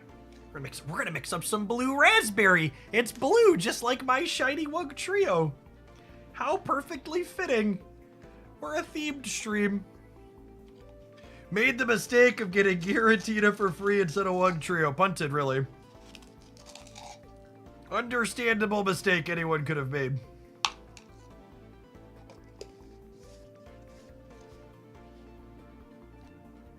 I just won a ranked match with Clodsire when I joined by accident after doing some private matches. That means I need to keep sticking with it. At a minimum, when you win ranked points with a sweet bad deck, you are obligated to keep playing that deck until you lose back the points that made you.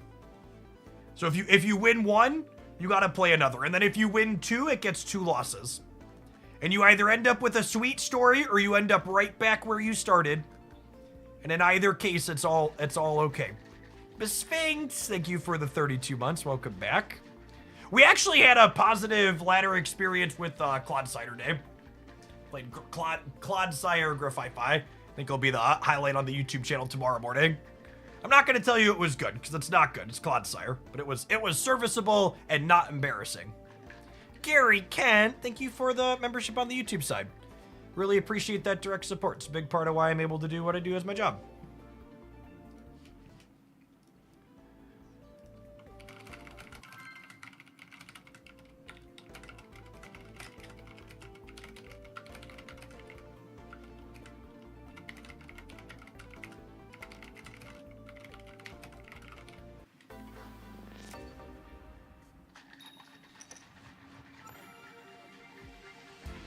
We only finished up 1 entire point with Clodsire. Chat, you can't tell them that.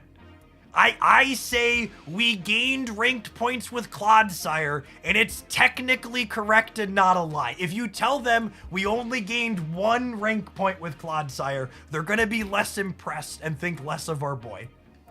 Okay? Don't narc on him. Snitches get stitches, gamers.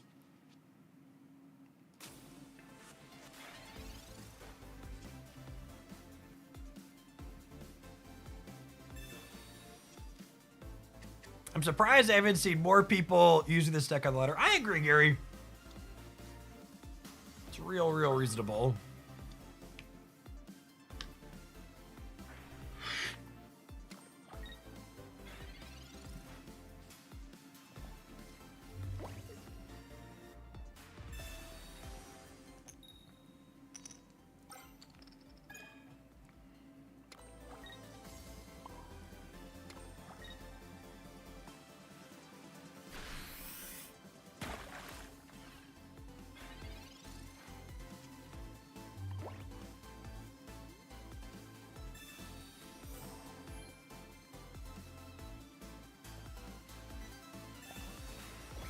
Yeah, we need Wugtrio on curve to have a shot in this matchup.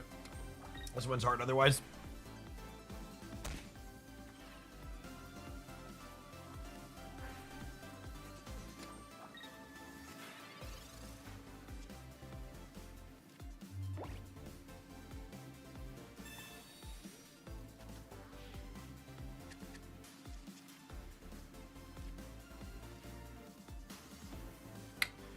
I think we're cooked, gamers. I think we're cooked.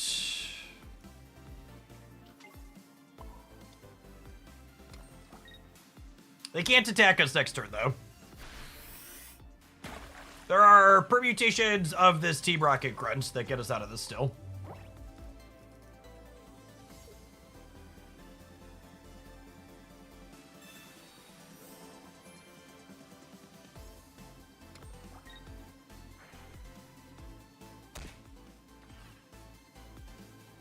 Oh, playing the other Wiglet out technically means I'm down my third copy of Wugtrio, so I was wrong.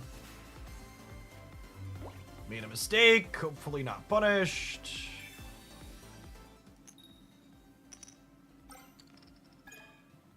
Taking one Psychic off here is a big deal. We hit the Wugtrio, so. Just gonna play all my cards out here. I think they're a favorite from here, but obviously good pop throughout variants could get them. Finding the second Wugtrio would also be very solid for us.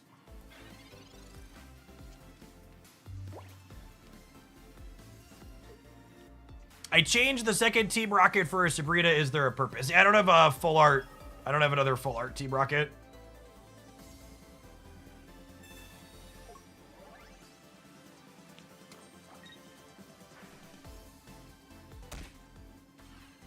Ooh, this play means we die to the dark. This dies to the Darkrai trigger next turn, right? We need another Wugtrio or a heal here. Ooh, yikes. We are dead if we don't kill this, yeah? Even if we do kill this, this Wugtrio is dying. To the other one. Yeah, GG, put it.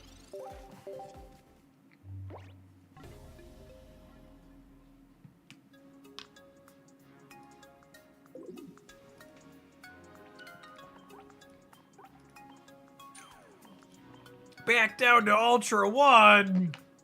Sadness.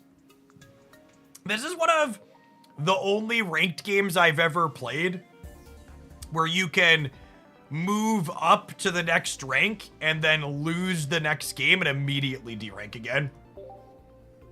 Most of these ranking systems give you at least a 1-game buffer. This one not doing that at the barest minimum is one of the many reasons why it's so brutal and tedious.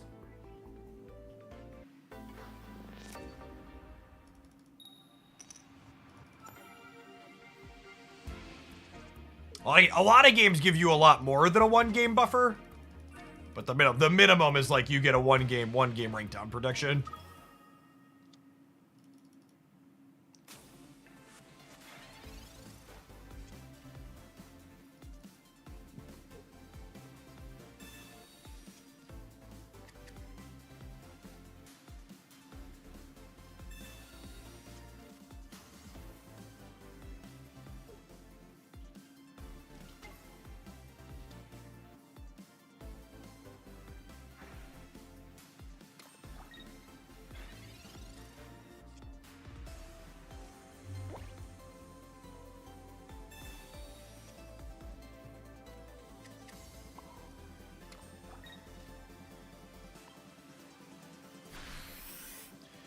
We're holding on to the other Wiglet in hand because the Wiglet in hand, one Wiglet in hand is worth two in the bush, as the saying goes.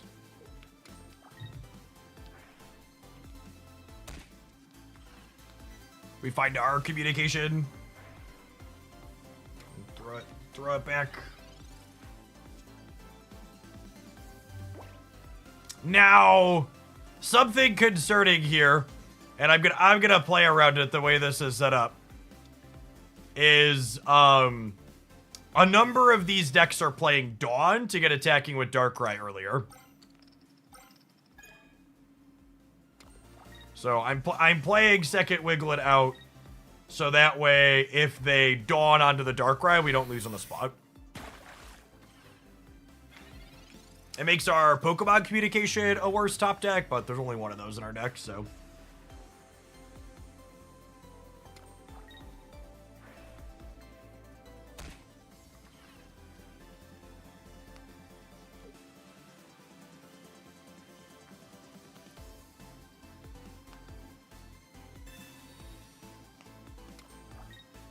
Come on, let's top deck the Wugtrio. Get rewarded for playing around this.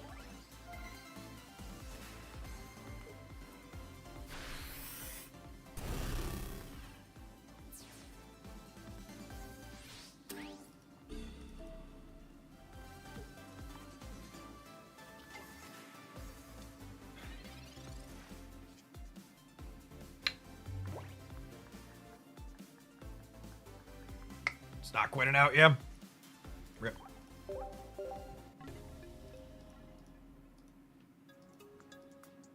No, Wugtrio! We're losing all the progress we made.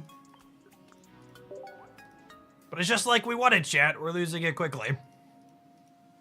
Get out and get back in again. I don't know. We'll probably play this. I just can't. If we really wanted to get to Masters, I would just sit and play this deck the entirety of every Pokemon Pocket stream, but that really sounds mind-numbing. Like maybe we'll make a point and play it for like an hour to an hour and a half in most of these streams, so we can like make a little bit of progress while we tread water with other things, but just don't have it. I'm not cut out to sit there and only play one thing all day. Does not spark joy for me. I don't even think it's just this deck that's mind-numbing. I think any deck is, if anything, this deck is more interesting than playing like Giratina Darkrai would be for me for 6 hours of stream, or Gallade. People who can sit there and play one deck for that long of a sitting, they're built different than I am. I can't do it.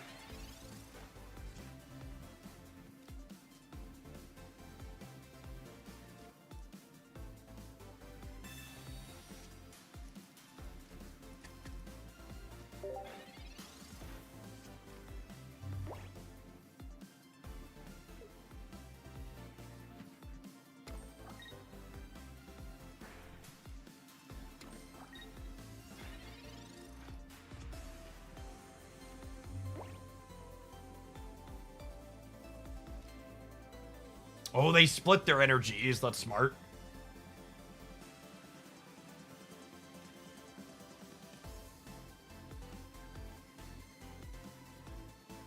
Marking damage is useful because it plays through capes. They can't kill me next turn. I'm probably just Team Rocketing to Team Rocket, I think. I'll take my coin flip now.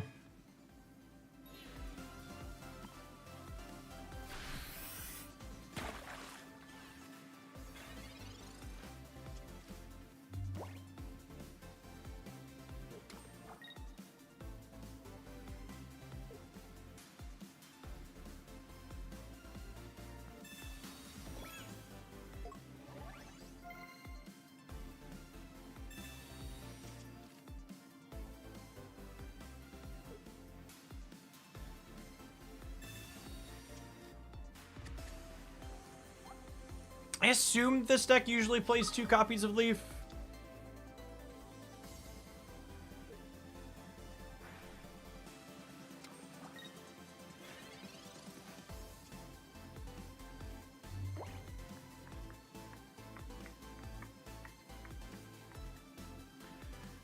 What are the odds they play Giovanni?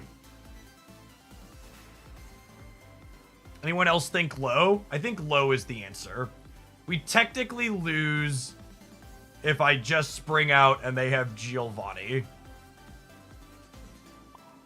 And there's value in spring out hitting this or this. So I don't think it's unfortunate. I don't think, yeah, I think they're usually a double red deck. I agree with that.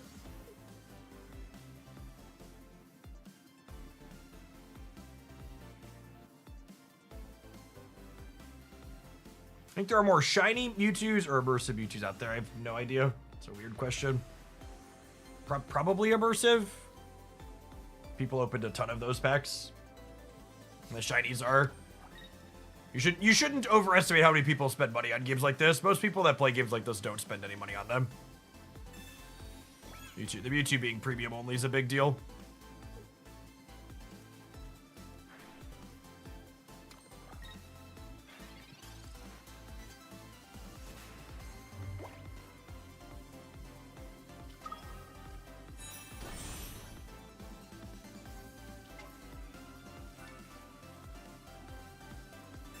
Digging for our other Wugtrio.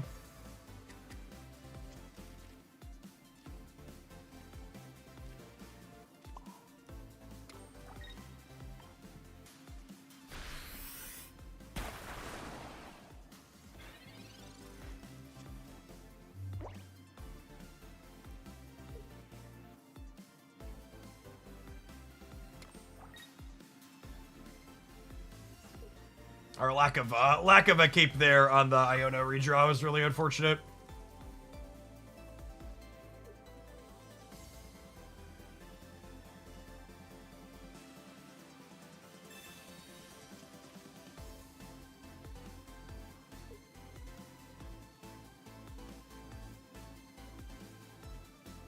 Them not having a leaf is good for us though.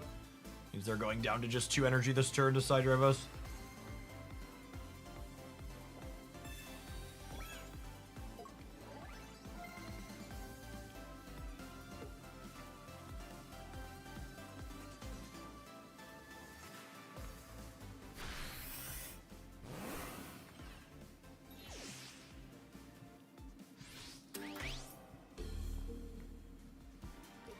Top deck Wugtrio and flip 2 heads on Misty. That makes the game easy.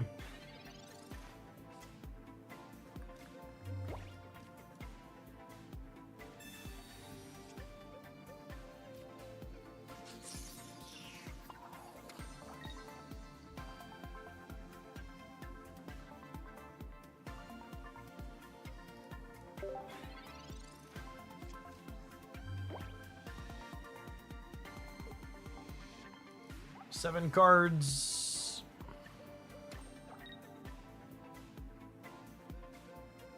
Do you know if the next expansion will be 1 pack or 2? I think the distinction on number of packs no longer matters now that they've kind of opened the Pandora's box of we're going to put 9 EXs in a single pack, right?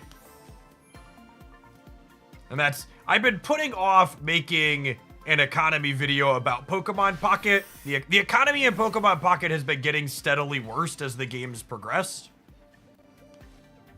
But I haven't full on made a video about it because I was like waiting for it to stabilize and for there to be a pattern, and we just haven't had any, right? Every release is a different number of packs, there's a different number of EXs in the packs. They're doing things like throwing in a starter deck. But I don't know, if Pocket releases a 9 EX pack every single month, it's the economy becomes very brutal very quickly. Even for people spending money, it's not good. It's not even like, a lot of times people talk about economy, they're like talking about exclusively free to play. The pay to play gets worse in this game whenever they release packs that have a lot of EXs in them too.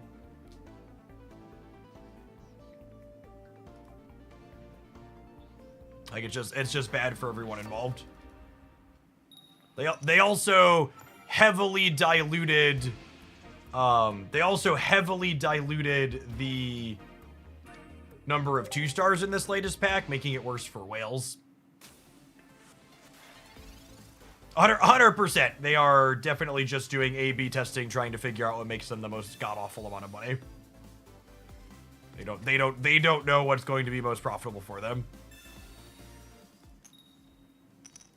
And from a data perspective, one of my concerns is there's no way they didn't make a giant pile of money off of the gold Pokeball set. So I would not be surprised if we got a whole heck of a lot more 9EX packs. Because I bet this set made bank.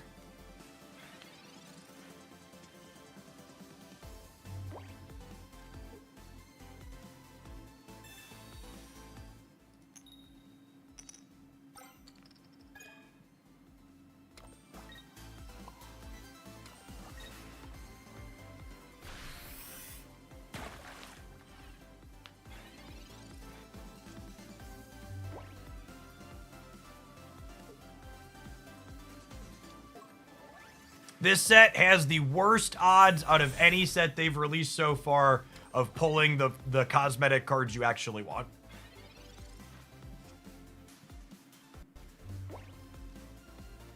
And I don't think that's a coincidence. I think they're testing to see how much they can push that.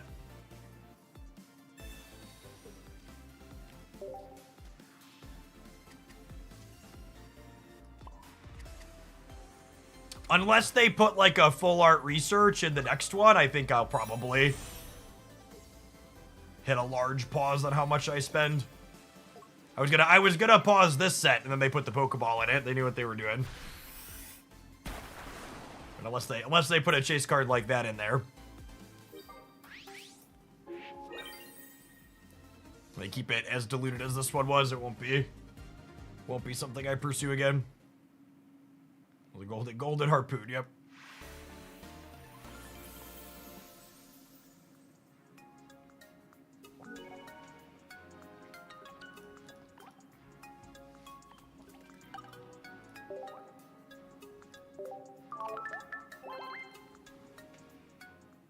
Yes, with 9 EXs, they very easily could have done 2 packs with 5 EXs each in them again, but they explicitly chose not to because they're testing what that does for their bottom line. Yes, so having more EXs in one pack is worse for everybody pulling from the pack than having those EXs spread over 2 packs, because you can target your EXs better when there's less of them.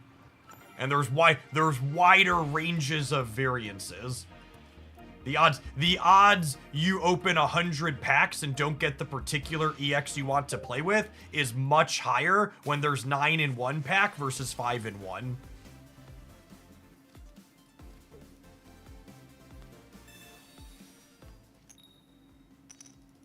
Much, much higher.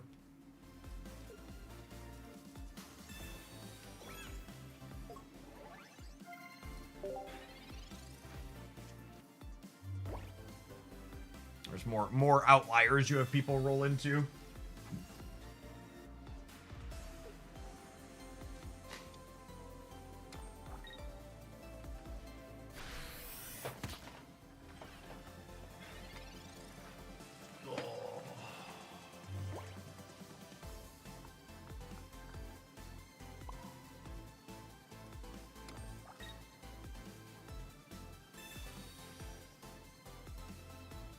This is kind of medium if they have Cranidos, but if they don't have Cranidos, it's really good.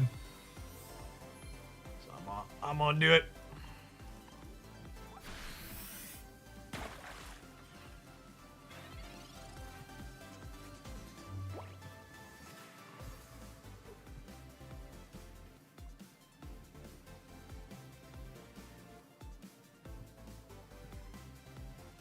What's the donation for a Wug Life tattoo shirt? I don't have any tattoos, so doing something like that probably requires a life-changing amount of money.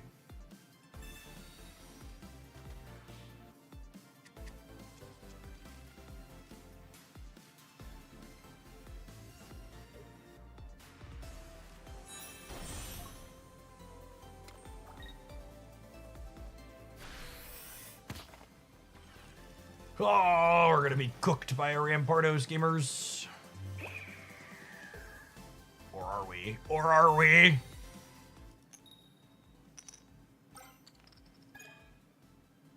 Alright, Wugtrio, Misty provided. Take your destiny into your own hands.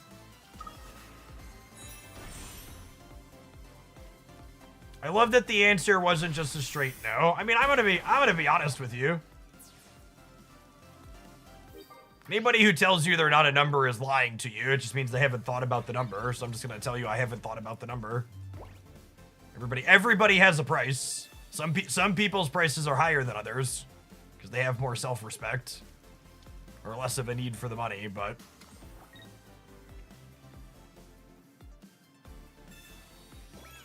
whatever, however you want to phrase it.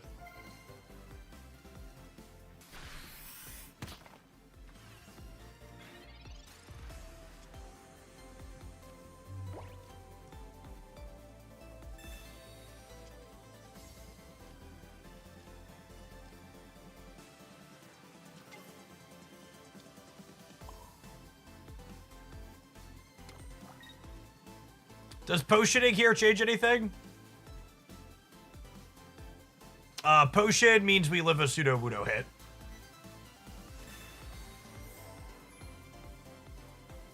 Forces them to have the Lucario. Second Lucario. That's fine. Left, right, chest. Never mind.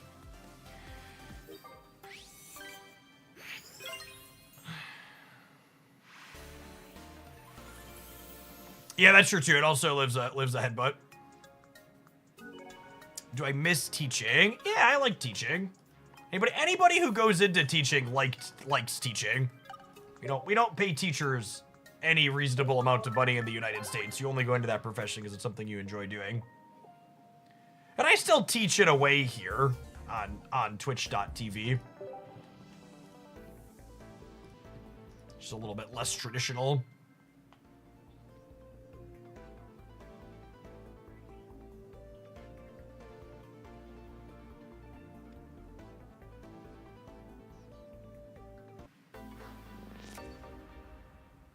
For people who aren't familiar with my background, I have a graduate degree and undergraduate degree in mathematics. I spent time teaching math at both the high school and college level after grad school.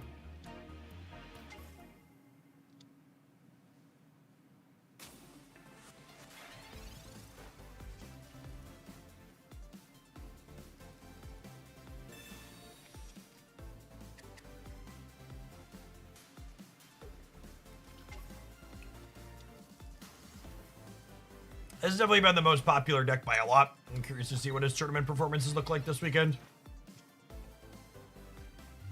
Oh, that's sad. Almost auto-grabbed the Pokeball. Glad we waited half a second.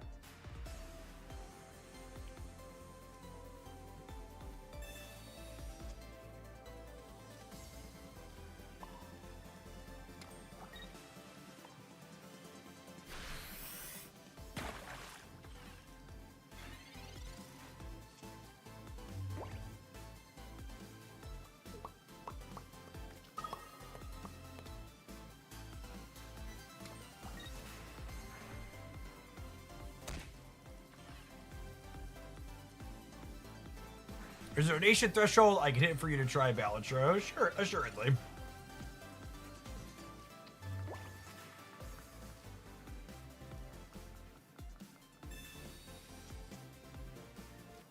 My typical sponsored rate for indie games is much lower than my sponsored rate for non-indie games.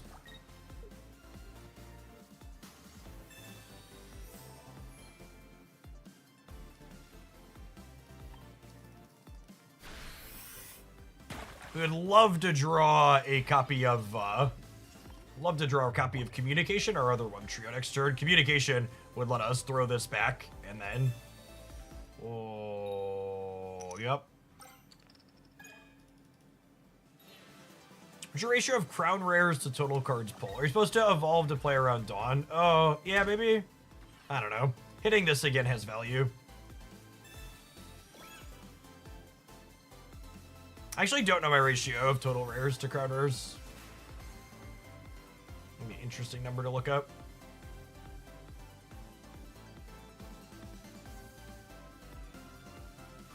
Team Rocket means we need to hit on our Misty. to have a shot. And hitting on the Misty's not a guarantee. They have 3 beefy EXs.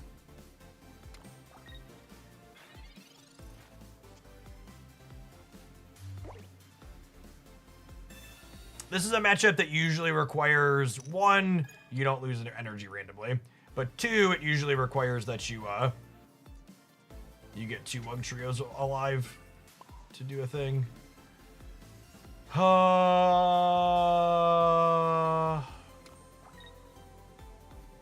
have to cape here, so that way I don't die if I hit the Darkrai, but I wanna spring out, because if I hit this with the spring out, it could have value later.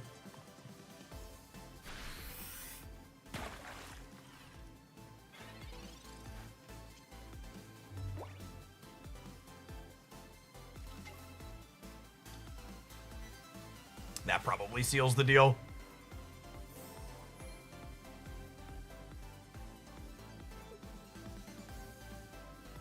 We'll play to the heads on the Misty.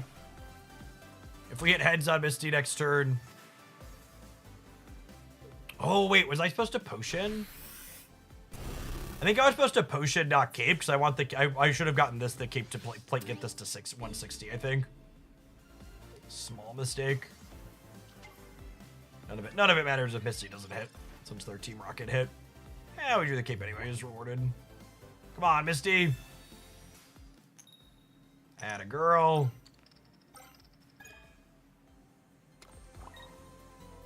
Not all heroes wear capes, but this Wugtrio certainly does. Let's clear one of their EXs this turn, and then Shaman next turn, yeah?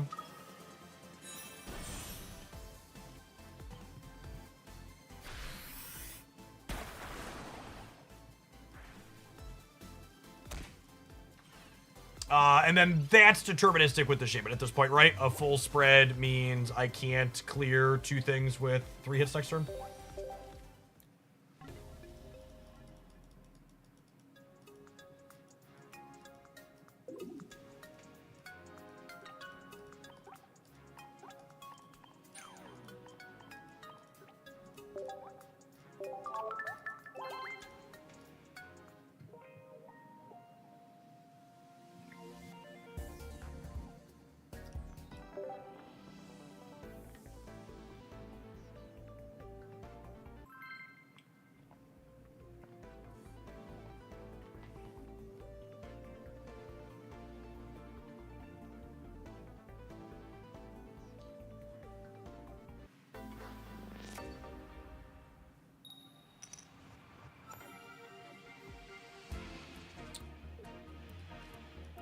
Going first without Misty is not what we're looking for.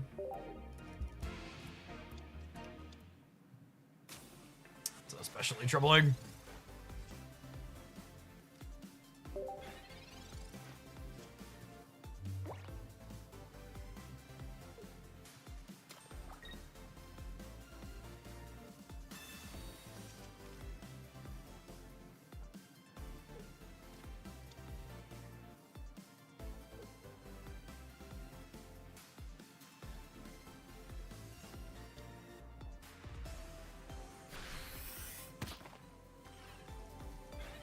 Does anybody know, how does the Meowscarada deck line up into the opponent's archetype?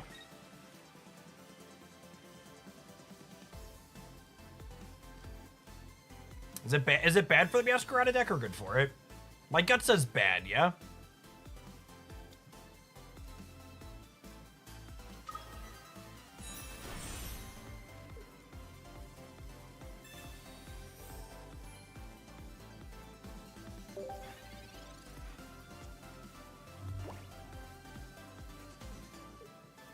No EX Lucario is very bad for Meowscarada. Yeah, that tracks. 2 Misties and 13 cards, so 1 in 12 to be able to attack next turn. Not great odds.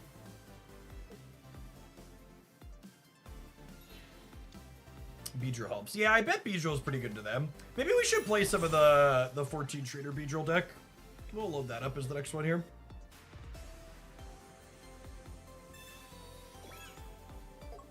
This matchup is why there's the egg version of Meowscarada. Ooh, that makes sense. Egg's really good against Lucario stuff.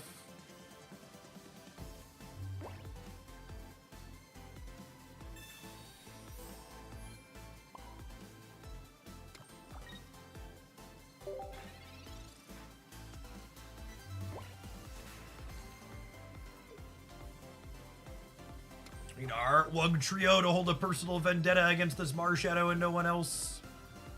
You know, we get an even spread or a heavy thumb on the Marshadow, one of the two.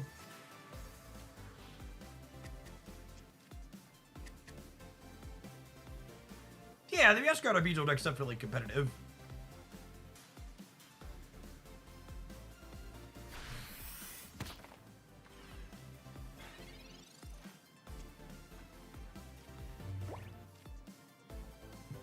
I want to shuffle this one away if I can avoid it. But I also want another Wiglet.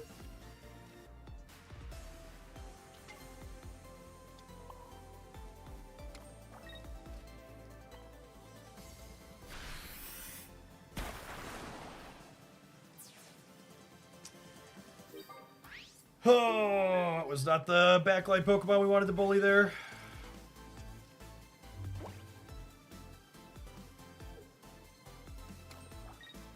I need Misty to give it up here.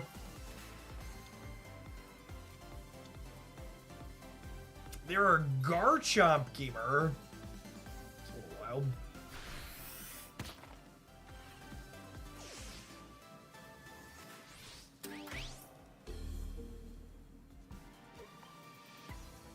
Alright, Misty, I believe.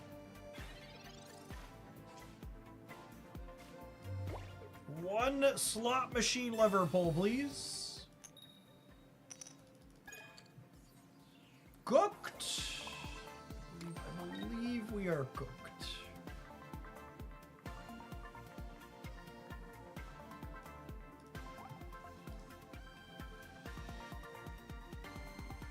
One in 4 to lose the game on the spot.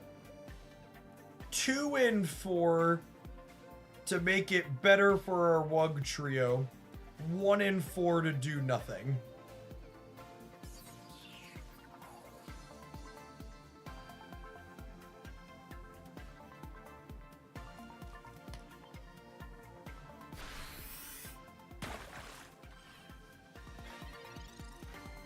Dojo doesn't contain fear, chat. Don't let the fear in. Fear is a mind killer.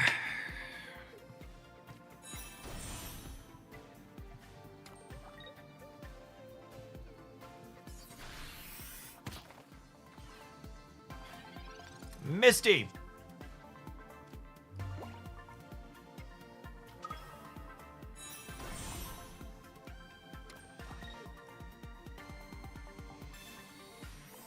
They could be sitting on the Garchomp here, and these Pokeballs are actually just bricks, so I'm gonna go digging for our other Irida.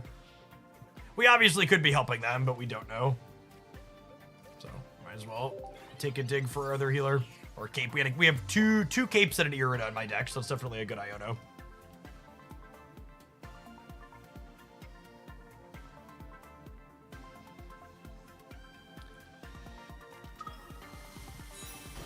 There's Daddy Chomp. 2 into Marshadow, 1 into either of these, or 1 into each. We've got a few permutations of pop throughout that win the game.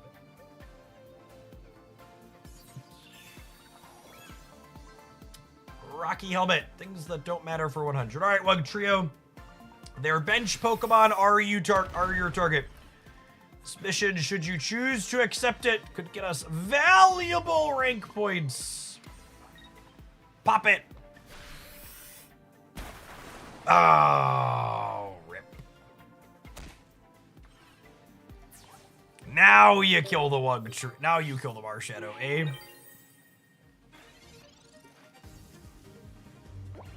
The amount of animations it cues when you concede a spot like that is real obnoxious. Like, what are you doing? Let me out of the game. Our Ultra 2 rank up match for the 100th time today.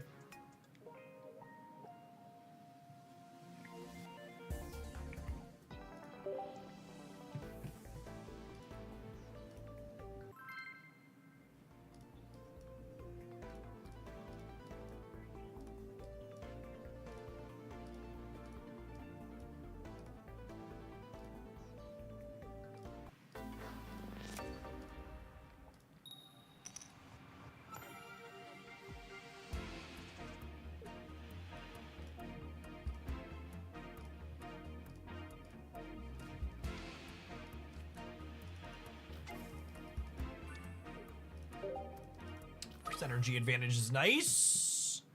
All in Tina. They don't mind going first, that's for sure.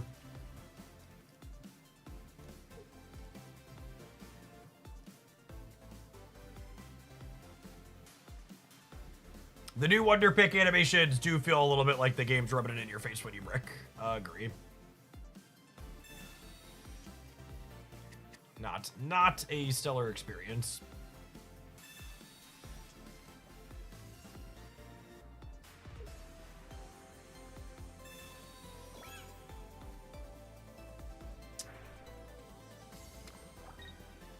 Is it worth taking 20 to deal 30? Maybe?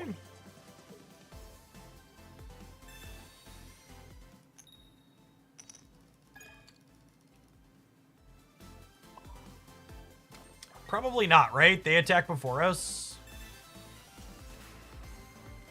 Yeah, they attack before us, so.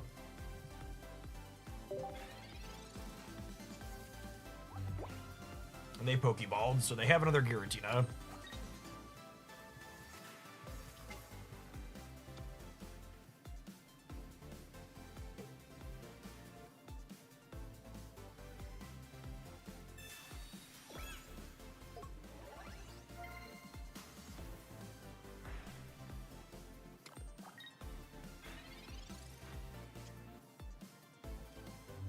So, why do you play 2 Pokeballs comes up a lot. This situation here is exactly why. We get to basically Pokeball for Wugtrio with communication.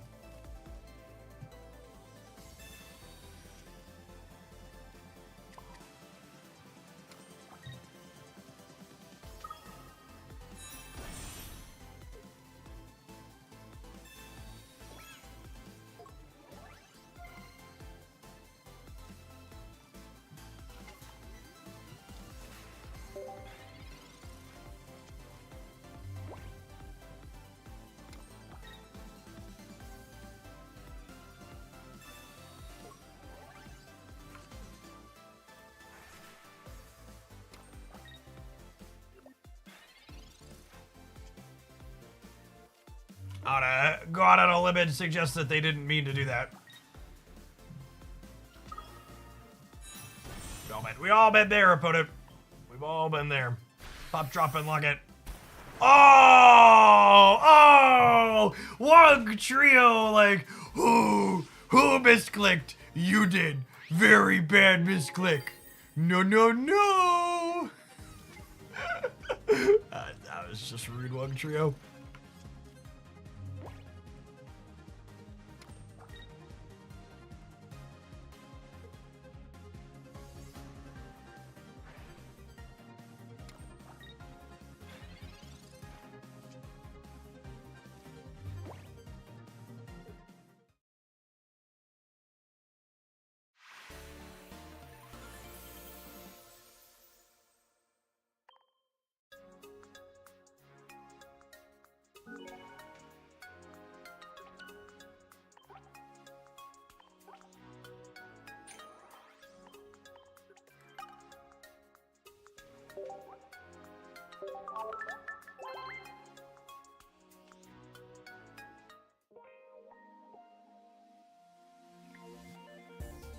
Avatar Roku. Thank you for the 56 months. I appreciate that. Welcome back. Should we do some of this? We need to take an ad break. I think maybe we'll do some of this when we get back. I need to reset my brain and play a little something else. See you in 120 seconds, Switchers. Thanks for hanging out. Don't go anywhere. If you're watching on the YouTube side, consider tapping the like button. Shout out to the 648 people that did that already. If you're enjoying the daily pocket streams, a little bit of engagement is a way to help them grow, so I can keep doing them here every day of the week.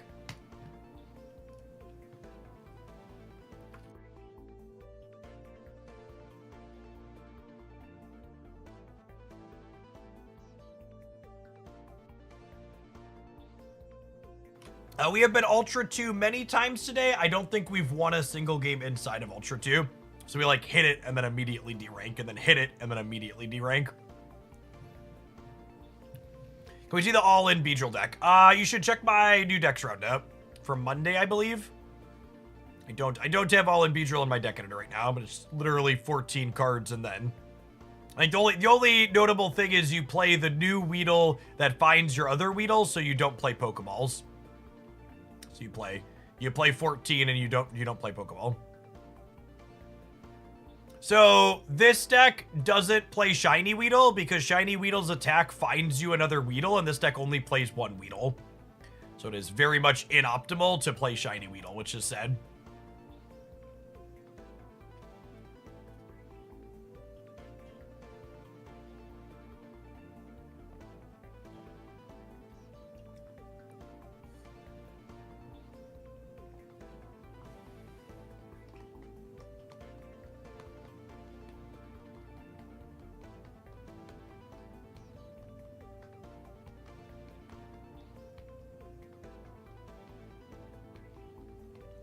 This fact basically makes the deck unplayable. Yeah, that along with the fact that I can't play my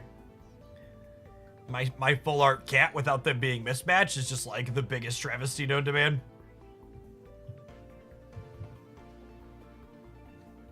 I should probably flare the cats. Yeah, I'll do it later.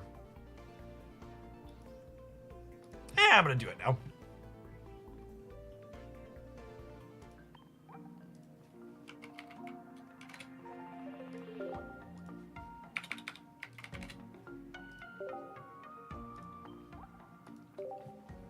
The fact that the premium pass only gives me one cosmetic is like makes me want it even less. I've debated stopping paying for it as is just because it's like such a low value pass overall.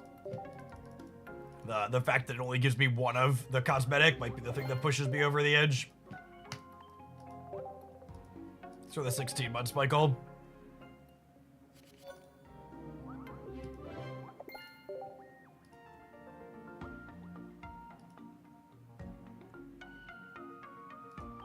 What's the stage 1 called? I really wish there was an easy button to find the like cards, right? When I search the baby cat's name, it should give me all of the evolutions.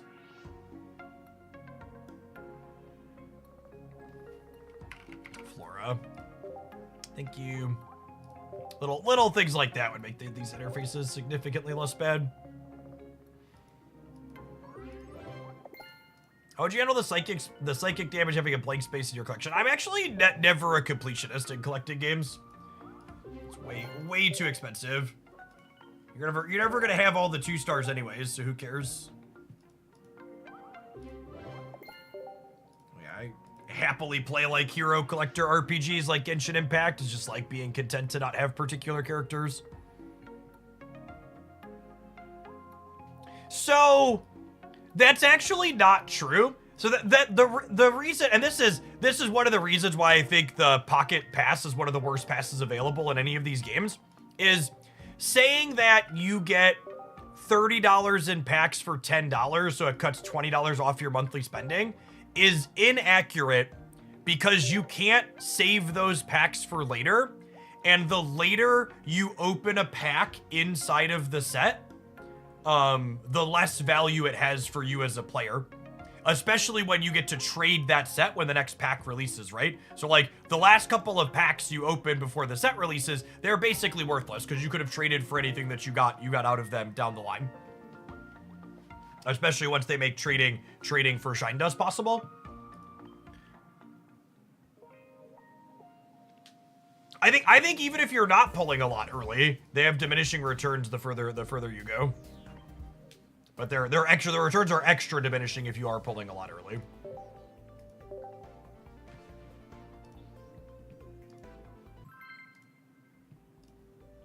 Yeah, if it gave you 12 hourglasses a day, it would be significantly better.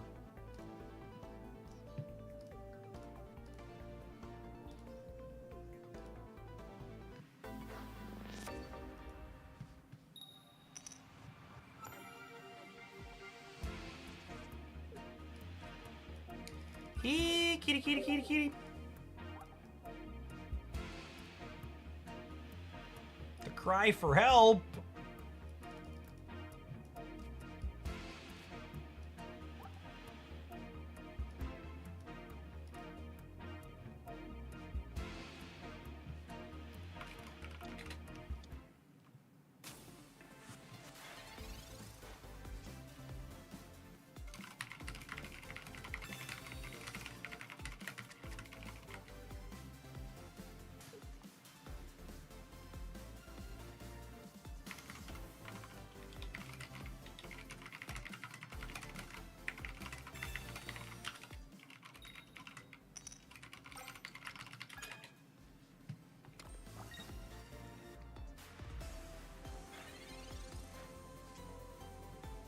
queue up with Meowscarada and immediately queue into someone without EX Pokemon.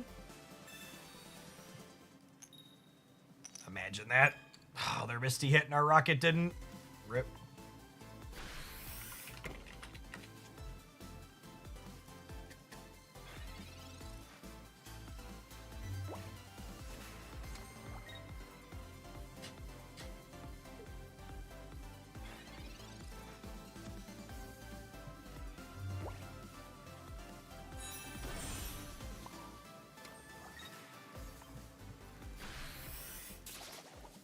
Might be Cook Gamers.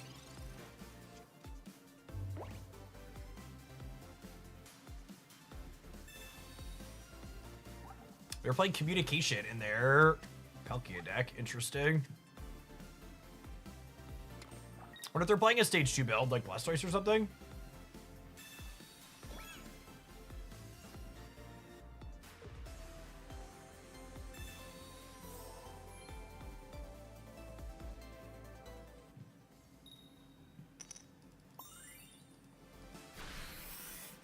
And for reference, this is why I've mostly been playing the Wugtrio deck when I actually want to climb, especially off stream. Because, like, you load up a deck like this one that's like a good deck that has good stats and good playlines, and sometimes your opponent just like Misties you and then hits heads on their Palkia after your draw bricks on top of everything else. You're just like, well, I just died anyways trying to play the good deck, so I might as well just, like, live the Wug life if it's gonna be a pure variance show anyways. Lean into the variance and embrace it. Our 14th rank up battle for Ultra 2 today.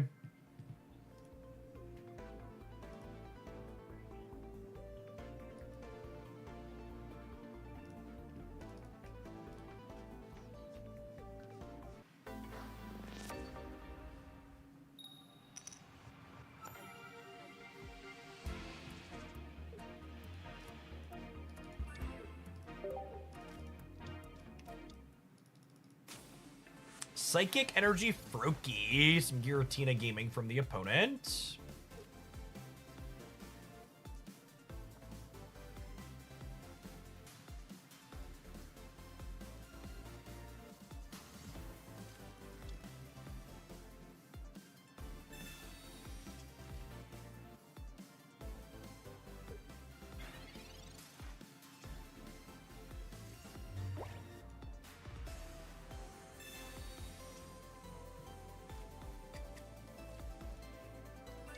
To draw some cards here. Oh, is it finally tariff time? I've heard so much about tariff time for so long. Are we finally there?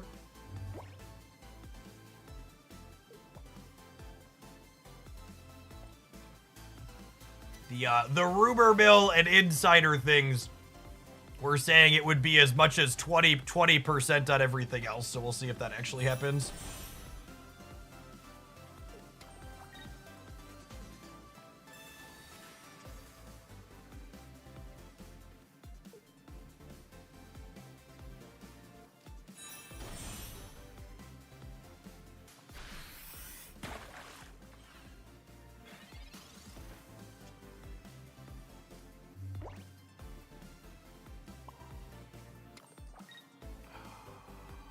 I think I Erica and then draw another grass Pokemon here.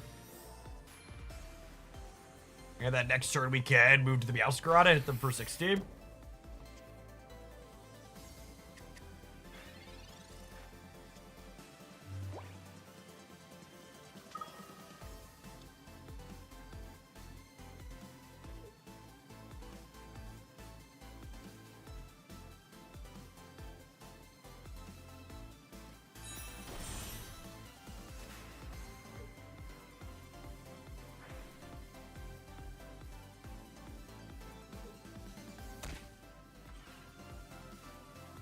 So as a retreat cost of 1, yeah.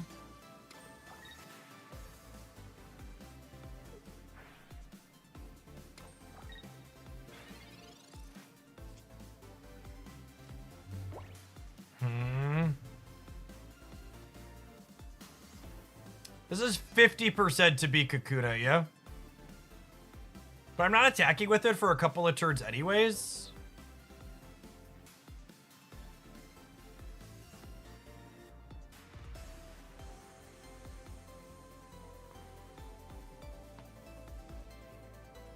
If I cry for help one more time, the Beedrill I can get deterministically to the Kakuna next turn. But I kind of like starting to apply pressure here. I don't think I can sit and Durdle anymore. I'm not going to evolve this just yet because I might want to throw this back with the communication.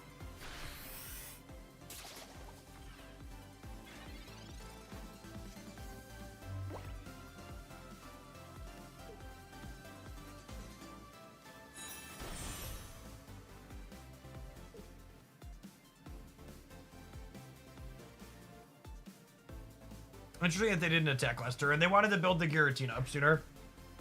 And they have the other Greninja is probably part of why they didn't attack last turn as well. I get to clear the cat. And I assume we're going to see them shuffle to the other Greninja here now. What's the score with this deck? We're just getting started. We died to Misty Heads in the first game.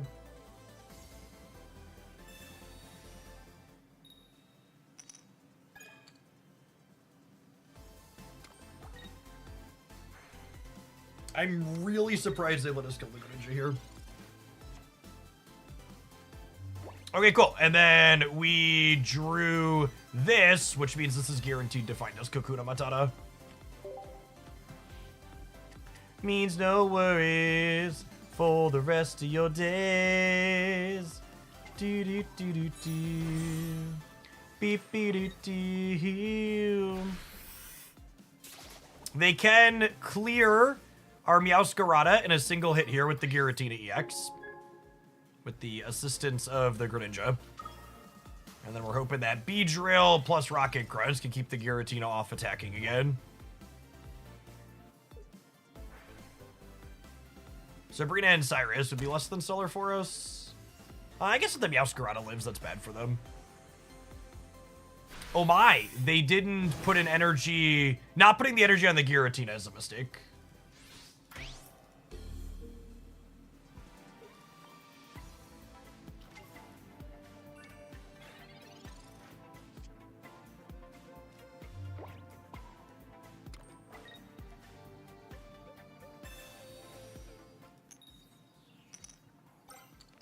Alright, hope you didn't want to attack anymore.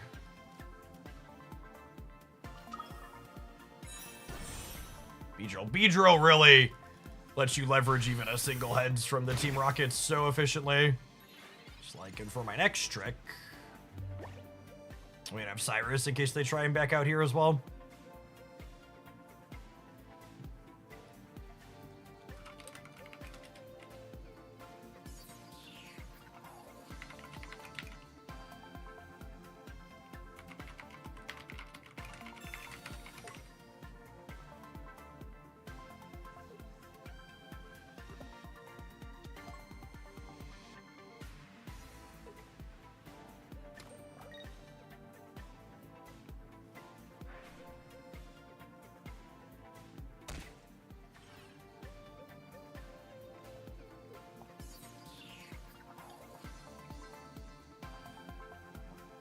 Did the Team Rocket grunt matter there? No, I don't think so. I think with the Cyrus, we were good either way. They would have gotten a hit in. If the Team Rocket grunt hadn't hit, we would have died to a copy of Red, which is likely a card they're playing.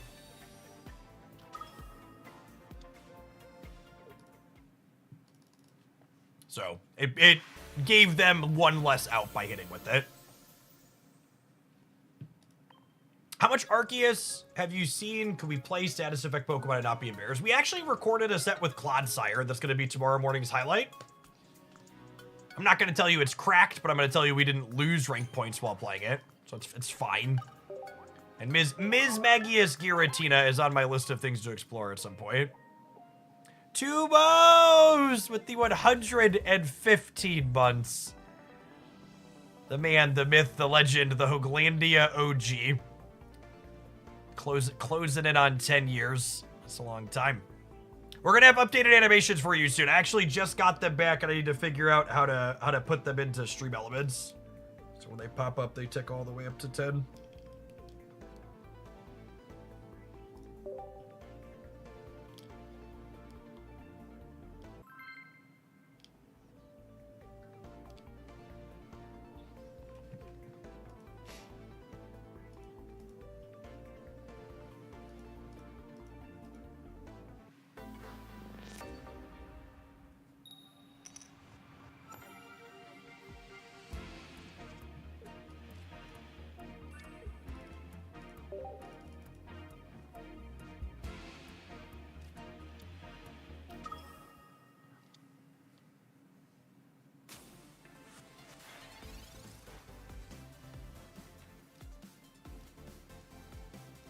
It's somewhat unlikely that we find the Beedrill on curve.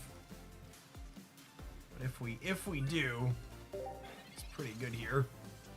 Seeing draws like this make me want to play the 14 trader Beedrill deck. Because Beedrill on curve is so nasty. Nasty. We obviously only have a singular Kakuna in our deck.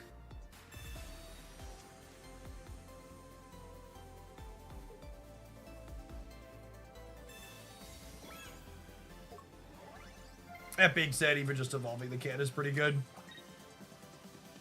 Yeah, starting Weedle in this deck's never ideal. Oh, but they're the Darkrai build without Darkrai. So that's good for us.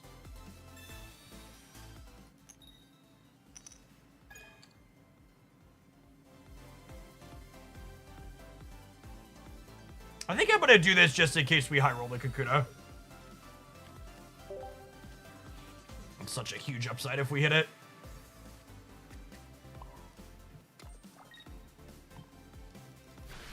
And they're 2 turns away from attacking with this.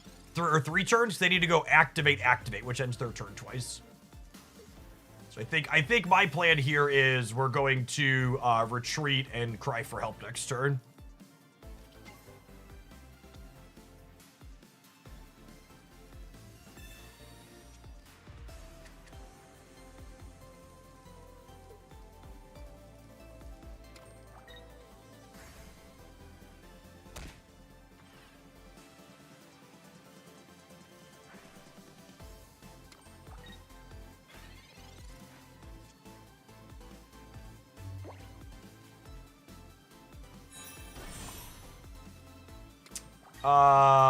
With that draw, I think we just Sting again, yeah?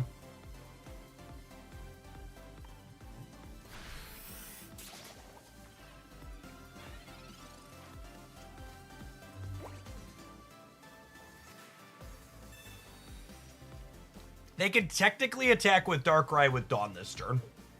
But they can't attack with Darkrai and Sabrina us, so we should be good.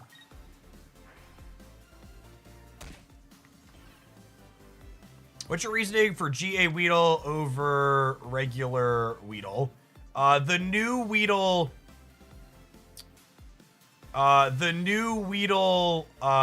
doesn't attack for damage. It gets another Weedle out of your deck, and there's only one Weedle in my deck, so the new Weedle literally is useless in this deck. And this is...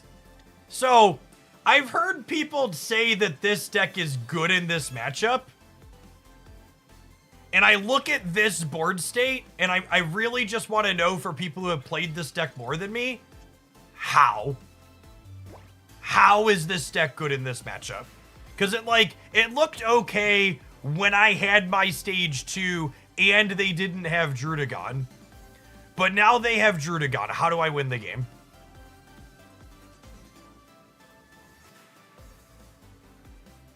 What's my line or my sequence from here?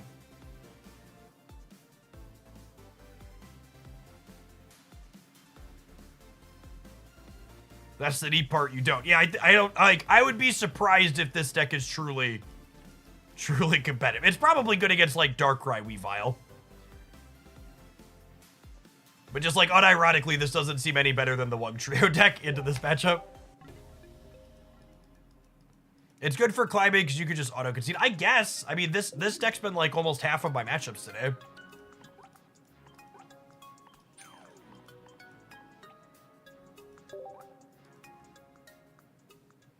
Your good draw is probably favored of their bad draw. Yeah, I think in order for that matchup to be good, they both need to not have Druddigon, and I need to have Cat on curve.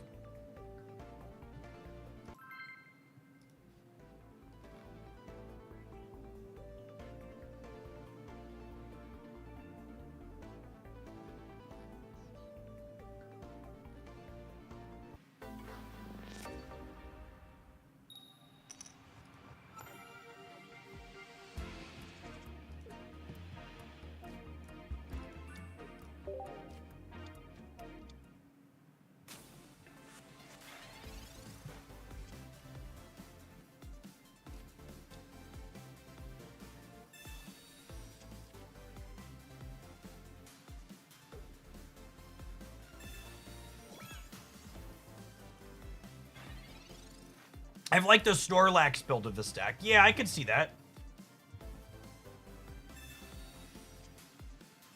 Snorlax gives you a way to crack through that Druddigon that we're talking about having issues with. I've seen other people playing that build. I might or may not throw that back. They're not in danger of knocking us out next turn, so we'll just chill for now.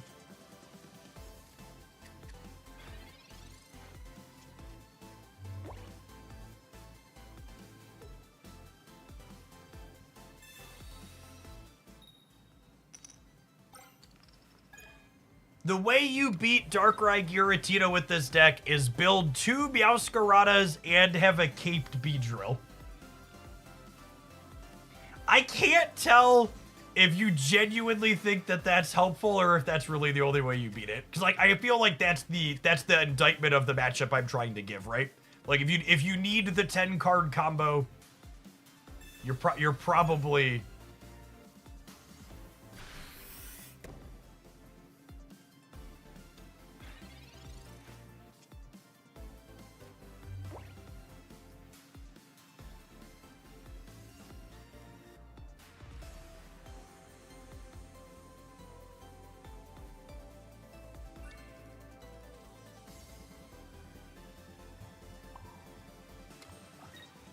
I don't know, maybe I'm gonna be super impressed with how this card draws us all the stuff all the time. Like, I'm skeptical that I don't know, maybe you hit this twice and everything's fine. But like you're getting chip shotted by Darkrai's while that happens too, usually, yeah?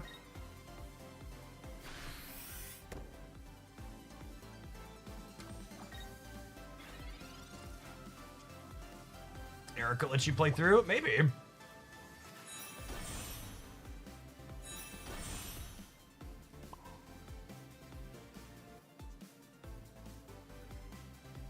Oh, you know what? This still dies to Gyarados, yeah? I should go find the Weedle. I should have probably just drawn the Weedle here, but this is guaranteed to be Weedle, yeah?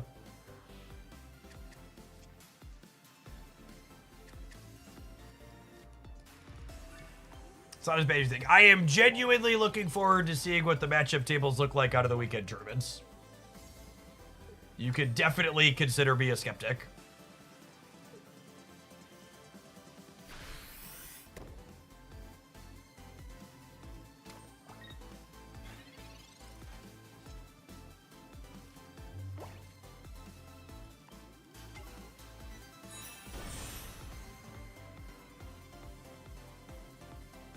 I think I threw this game. I shouldn't have evolved this. I need to redraw my Meowscarada organically if they have their Gyarados.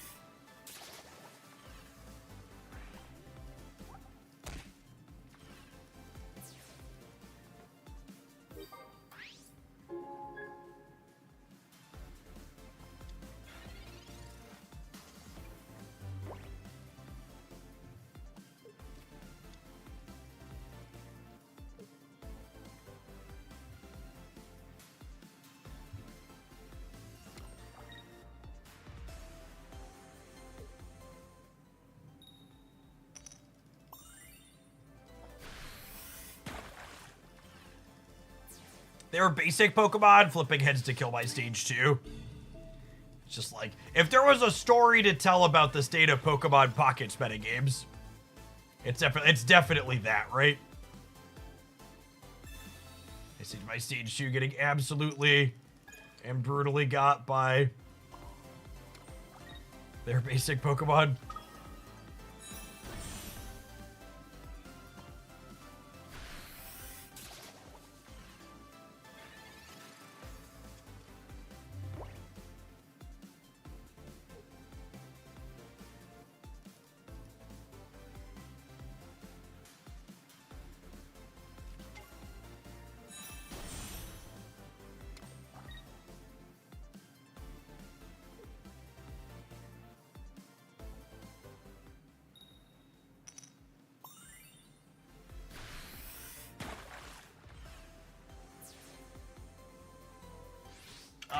And I believe we're in can't win territory at this point, right?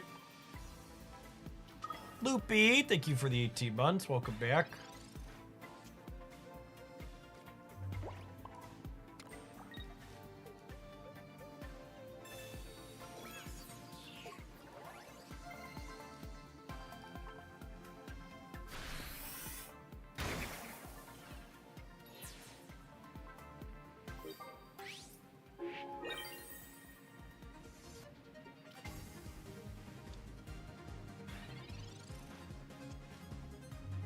Even if they take their own energy, they're dealing 280.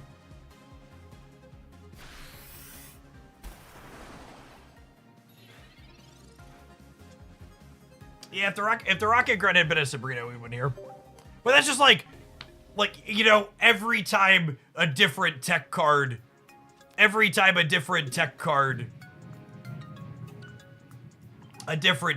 win you the game. There's like, oh, we should swap to that other tech card, and then a different one, the Team Rocket Grunt, would have been a coin flip to win us the game, and we'll cut the Sabrina again.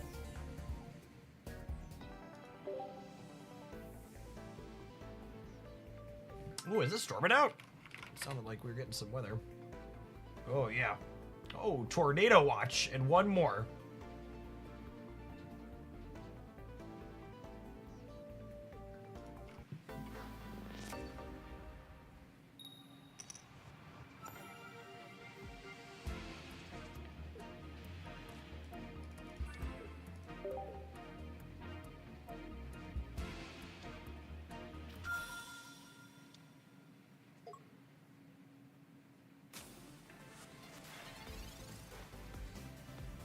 If the stream cuts out, I didn't rage quit, it was the weather.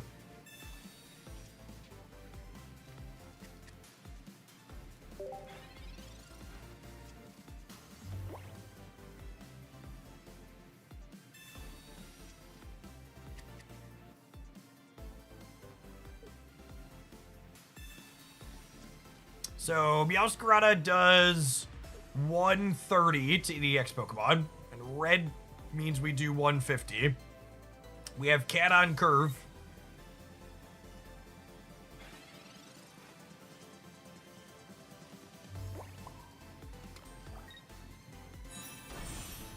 They Pokeball didn't play anything, yeah? Yeah. Them not attaching their first energy to a Dialga is very, very good for the home team.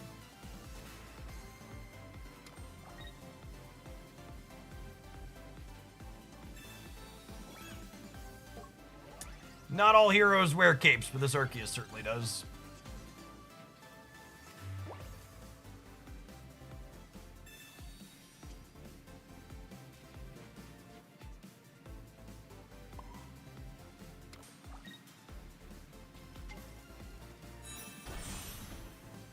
I think I'm supposed to play this out. That's close, though. Secondly, technically 1 in 3 on this communication to grab a Weedle. But I also have a Pokeball in my deck that finds that also.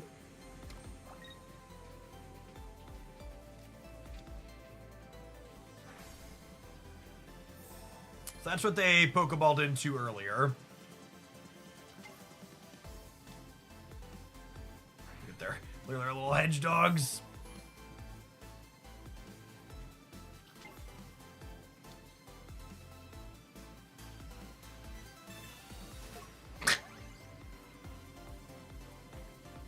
Meow.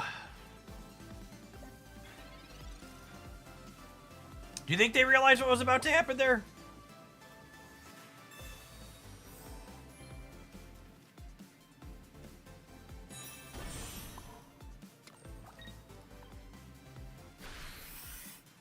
This communication is now 50-50 to be second cat or Weedle.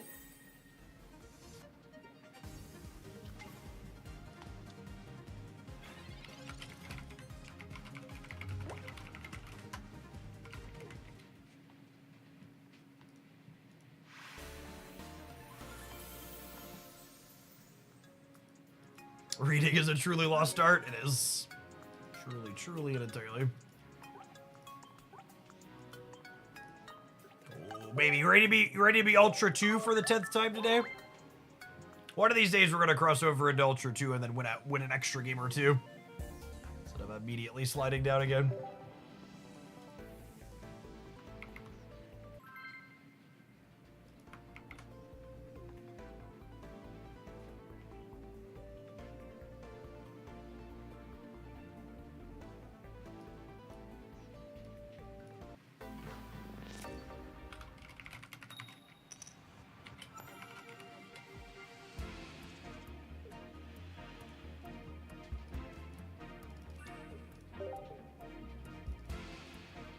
Just cleared to Ultra 3 with the Wugtrio deck. Nice. Yeah, we ended up like 50 or 60 points with that today.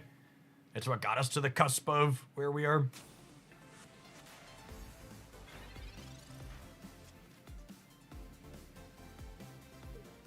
Moltres seems kind of scary. Although Beedrill's probably kind of sweet against Charizard a lot of the time, yeah? Makes their energy breakpoints awkward.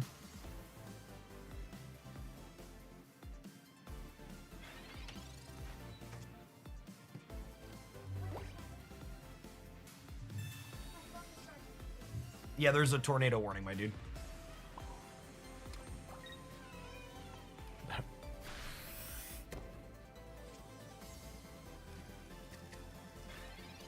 My middle guy just poked his like my phone is digging. I don't know what's going on. Thank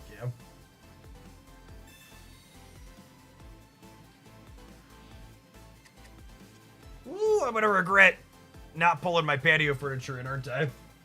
Emergency alert extreme. Welcome to the rest of Lifetime.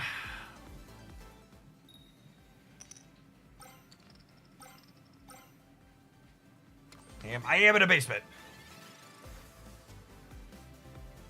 There's like technically a window up over here to my right, I guess, if you want to be technical about it.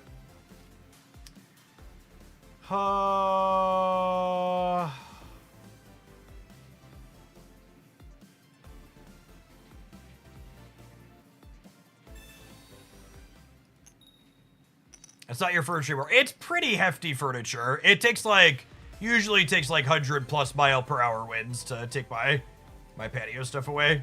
It's not cheap stuff.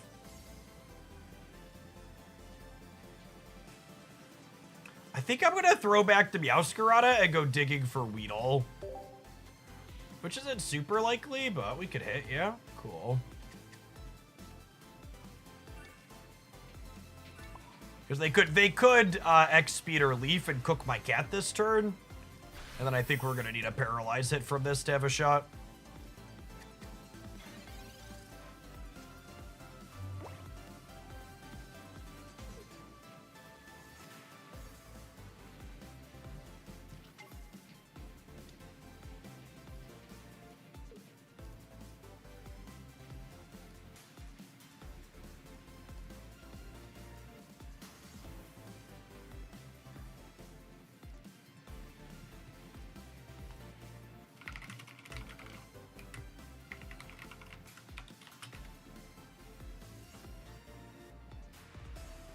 They needed X-Speed or a Leaf to be able to attack.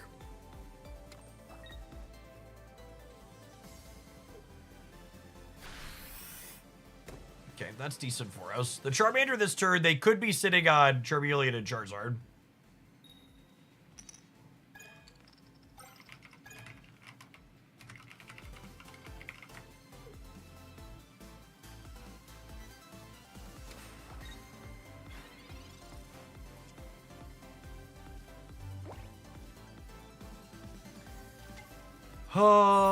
I mean, I guess we try and draw one of our middle cats, but just average stage 2 deck variance, yeah.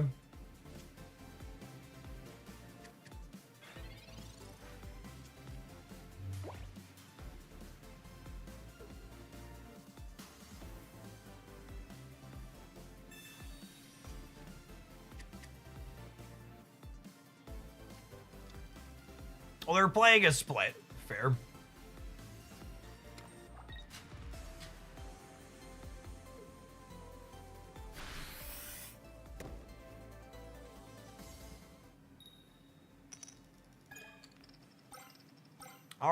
Our lack of, well, they don't have a Charmeleon yet either. God, both of our draws have been so awful.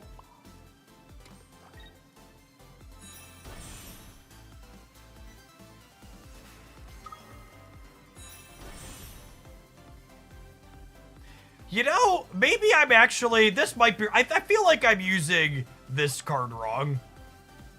Do I fix it? I could be down in energy, but I kind of don't care about the energy, right? I think I'm supposed to go grab my stage 1 this turn. I think I'm supposed to grab the last stage 1. And then my mistake here on how I evolve puts me down in energy, but I think getting the right one is more important. And then next turn I get to go ahead and retreat this and do this plus red to clean this out. Oh gosh. I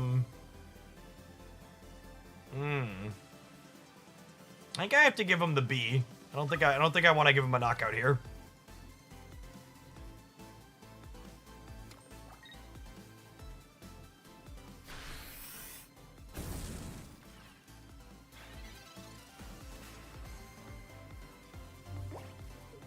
Oh, if I do that, I can't clear them. Let's not do that.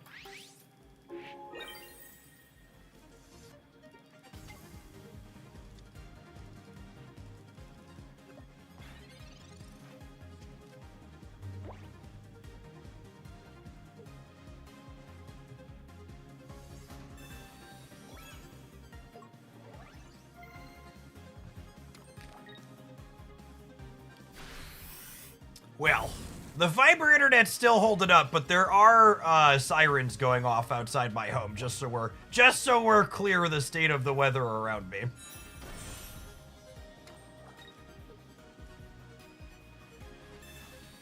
So if the stream disconnects or if I'm sucked out through the roof, you understand what's going on.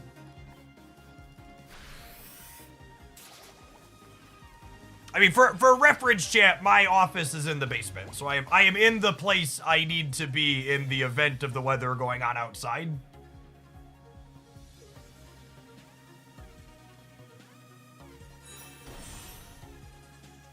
Everybody's in the appropriate spot. And then Cyrus should mean we're done here, yeah?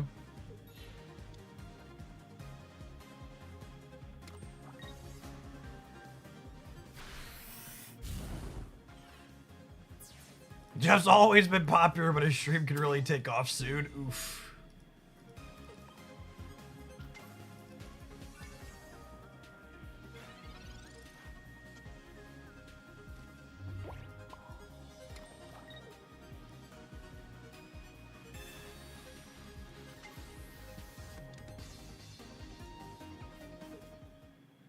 Good night. What an awkward game where our being able to draw ours up came out on top. We both were bricking for forever, but our baby cat allowed us to draw through.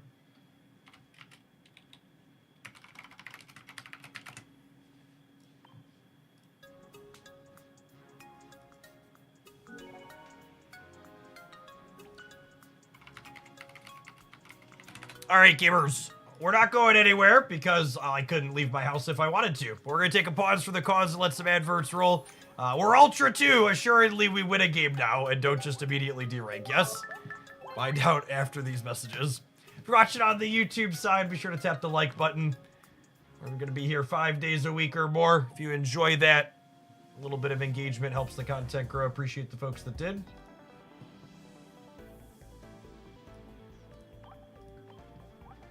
deck's neat. There are a lot of interesting decisions to be made about whether or not you're crying for help or just rushing to damage in a lot of these games, it feels like. So I can see why people are enjoying playing this one.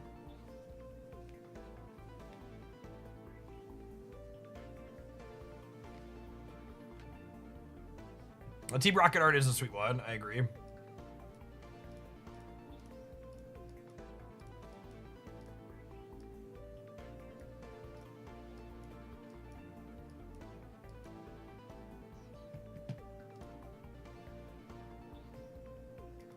Seems like a mediocre ladder deck. This deck list is definitely not optimal in terms of time. I agree. This is that 9 to 12 minute game decks. That's gonna make you take significantly longer to ladder up compared to something like the Wugtrio deck.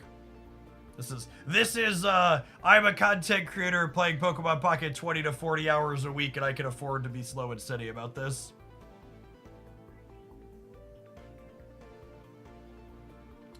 Not remotely optimal. Hey, Daddy. Are the sirens done, my dude? Yes. What way you always walk down here? I do. We do always work down here.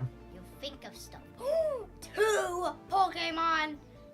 2 Pokemon balls. You like my shiny Beedrill? I do have 2 of the shiny Pokemon balls. Wait. Now you need to get a shiny Weedle.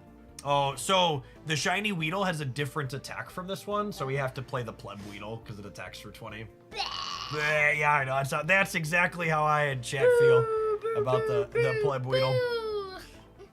Why, people? Why do you do? All right, let's head right on in, shall we? Ding, ding, ding. We got about 15, 20 minutes before you gotta go, so. But it's a tornado. There's a tornado. I think it's supposed to be cleared by 4 o'clock, so I think you're still gonna have class at 4:30. So if the warning's done, you can creep back upstairs and have something to eat. You should eat before we go. Okay. Okay. Bye-bye.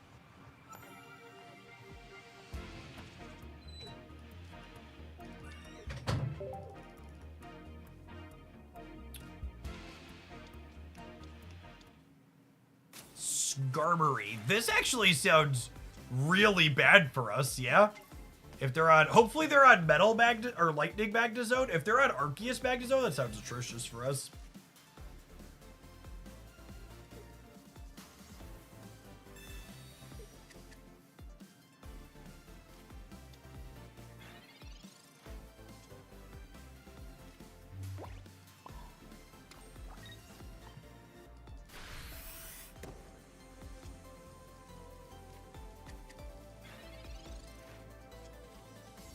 It's like, this thing's still mostly okay against things like this.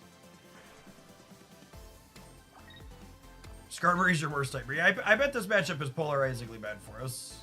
I have 2 Ericas though, which is not all bad. Oh my goodness. My goodness gracious, gamers, they don't have a thing. They don't have a thing. I'm gonna communicate the Meowscarada away because we are cooked by a Magnezone. Even without them having a hat, we're cooked by a Magnezone. To be fair, we were always doomed to lose this game. We always lose immediately as we get back into Ultra 2. We're not allowed to remain in Ultra 2. That's illegal. Yeah, the steel energy back there. It's not good for the home team.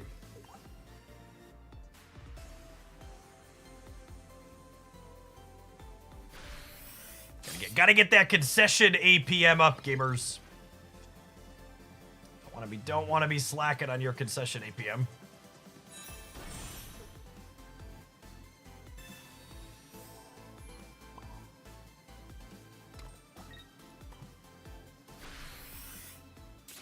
I assume they're playing Lightning Magnezone.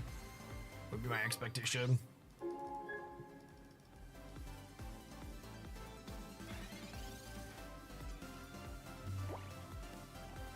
And this highlights the exact problem with the rank system at this game. I hit Ultra 1 by exactly 2 points. I'm scared to play around.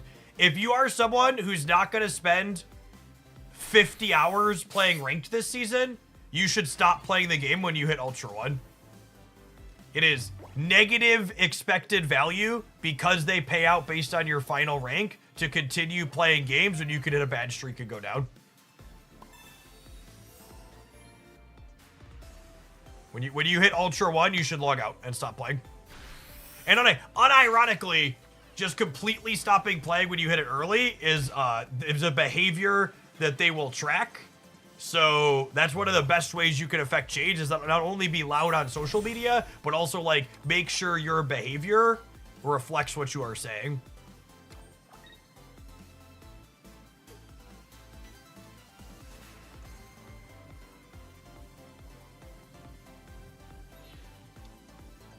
Am I cooked? Am I cooked?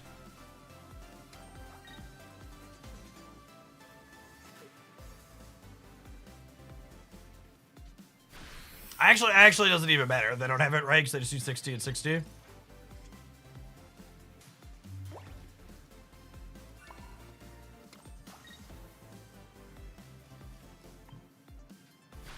What happened at Ultra 1 to make it atrocious? So you can rank down from Ultra 1 back into Great. There's no rank floor.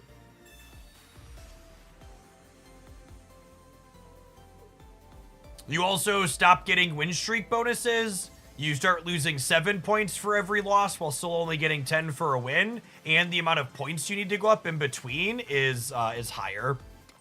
If you want some details on exactly how long it takes to get to Masters in Pokemon Pocket, I've got a breakdown here that gives you some hour details based on how long the games are that you're playing and what your win rate is. For some easy to reference examples. If you're someone that hasn't put much thought into it and wants to.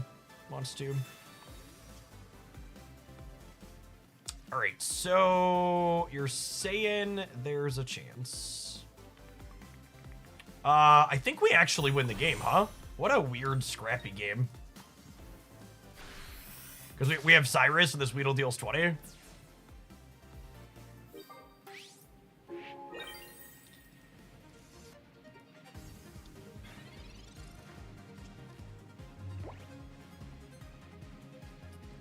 Need to fade a potion or a Magnezone. We're beating Magnezone because they only have 1 point. We need to fade a potion, which is unlikely they have room for potion in this deck. At the end of the season, you get awarded for the highest rank achieved. I don't think so. The way it is worded implies you get rewarded for your current rank at the end of the season.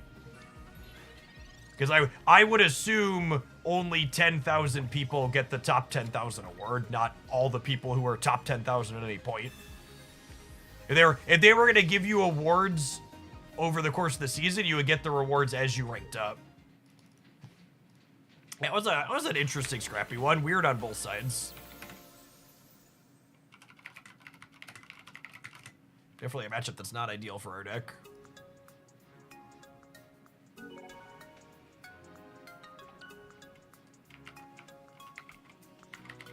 Yeah, the way the words in the client say it says your rank at the end of the season. So it's wherever you finished, not the highest you peaked.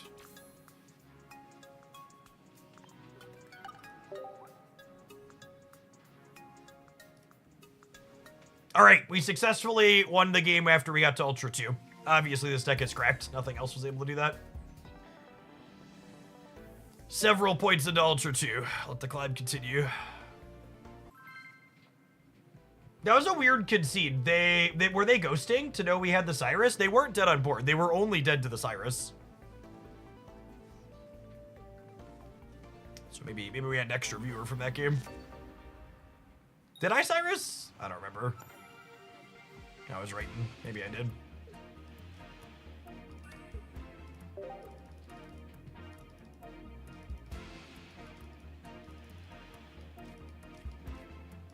It's interesting how good getting to cry for help feels when you're going second, but also this card feels fine while going first. It's definitely a big part of its appeal. Like sweet and fine when going second, but also solid when going first.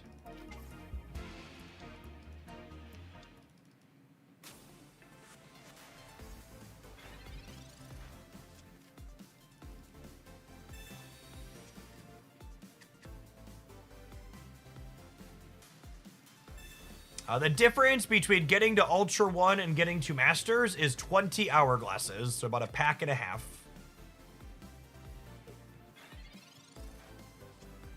Loosely.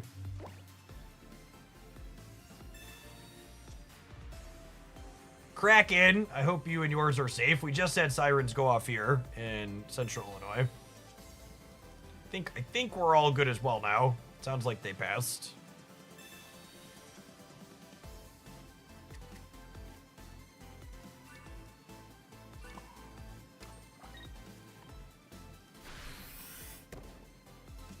You've thinned so many cards out of our deck. And like, this is a spot that's kind of interesting, right? It's like, do I cry for help again? Or do I evolve and start working on clearing this?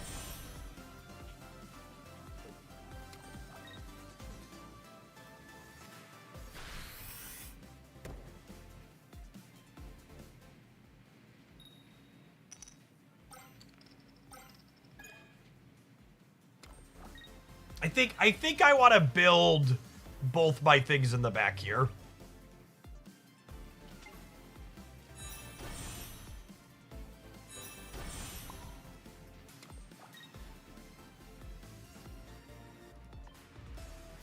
And then once this cry happens, this communication is guaranteed to get Beedrill, yeah?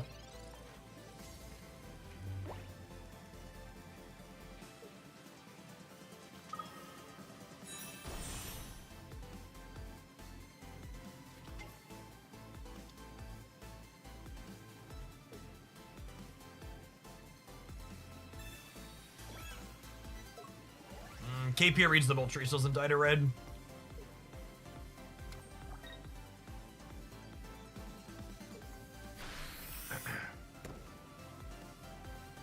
I think we're cooked.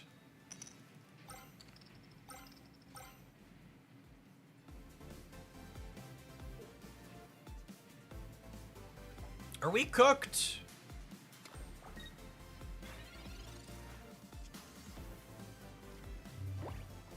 That might save us, unironically.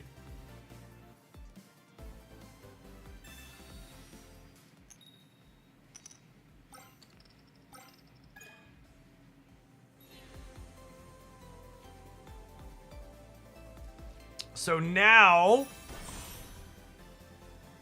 we do this and we hit them.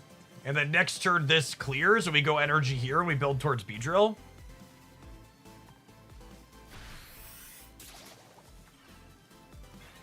Them not being able to take the knockout point this turn's a big deal. Grunt is it's just exactly like Misty Chat. It's just such this blowout card that wins you games in spots like this. You're just like, well, no other card in Pokemon Pocket ever possibly wins me this game. Team Rocket Grunts. Oh, guess they're dead now.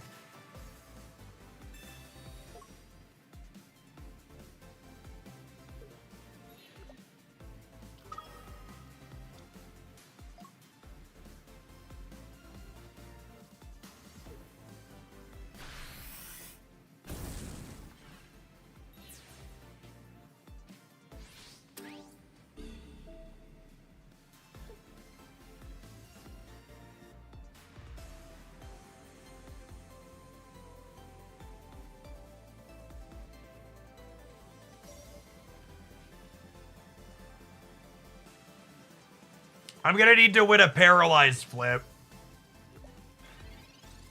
I'm sitting here trying to think about, do I have a line that lets me not need to win a paralyzed flip? But there isn't.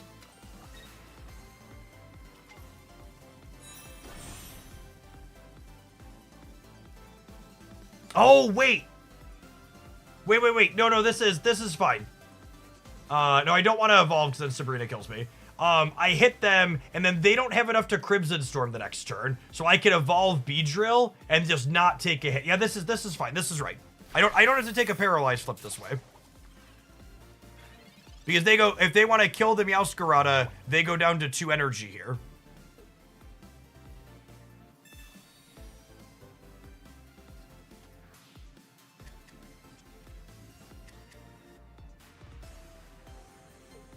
You should Cyrus and clear the Moltres. Should I? That doesn't sound right.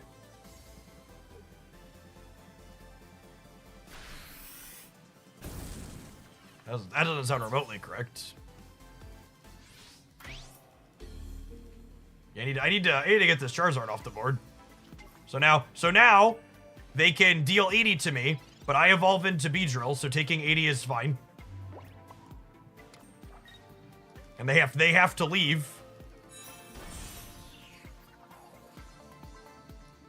We're gonna play some turns here. This is a neat game.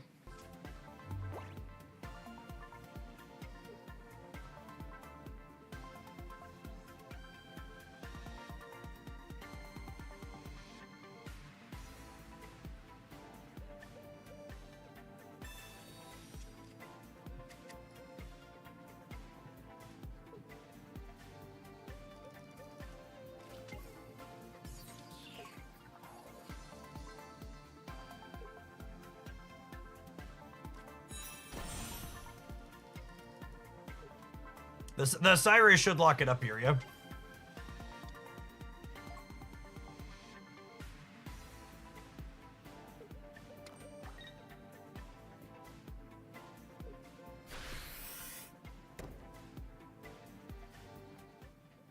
Well, I suppose... Where do these energies go? Let's see where they put them. If they put them here, we could actually be in trouble.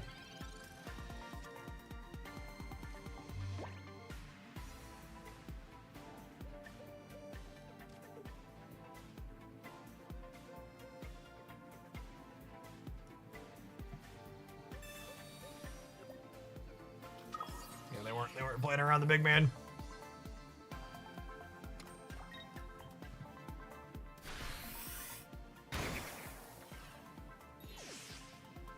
We're not done yet. They could top deck Charizard, and this Moltres could power up the Charmeleon.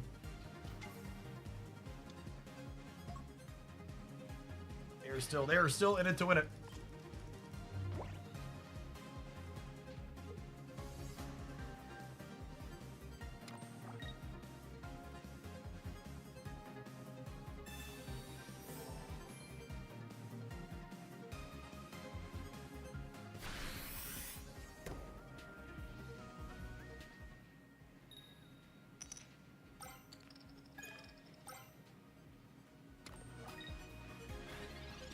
Okay, that's not enough heads to kill me. That's not enough heads to kill me next turn. Because even with this, they need energy out here because Beedrill takes that energy off. Is there any reason to red? I don't think so.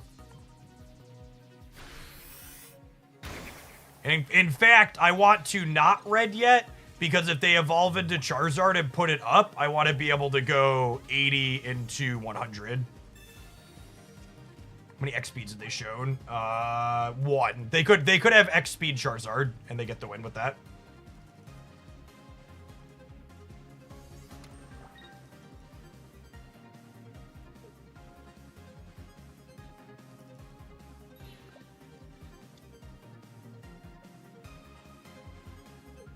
Yeah, I think we're good.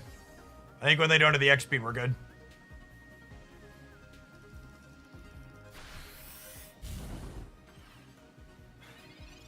We have Erica, so even like Red and Geo don't do anything for them here.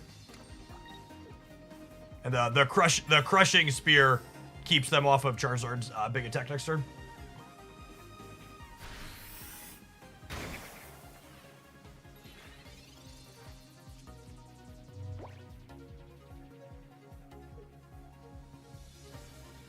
Very interesting game.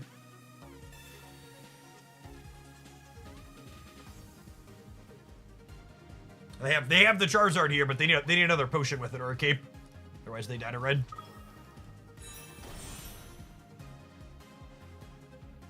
And even if they have that, Erica heals us and then takes that energy off, so they still can't Crimson Storm.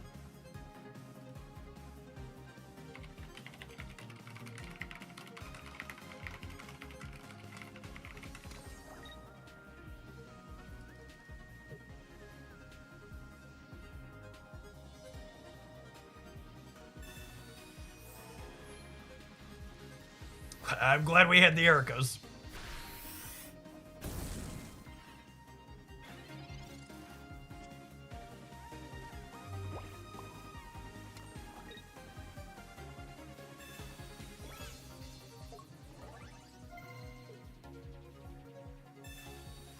These games take so long. This is not a remotely optimal laddering deck. Not even close to being optimal. Fun, interesting games. Not optimal because of it.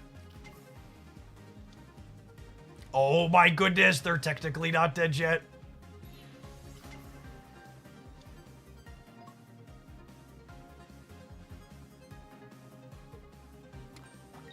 Do they have, if they hit 3 heads, they would need this to be at X speed. They need 3 heads and an X speed.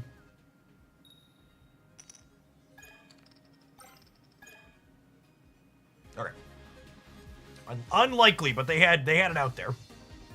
If they would have had 3 heads and an X speed, they would have been able to X speed this out, put 4th energy on here, and clean us. Shaman makes X speed irrelevant. That's not true. They need to be able to retreat this after it loses an energy and attach a 4th energy here.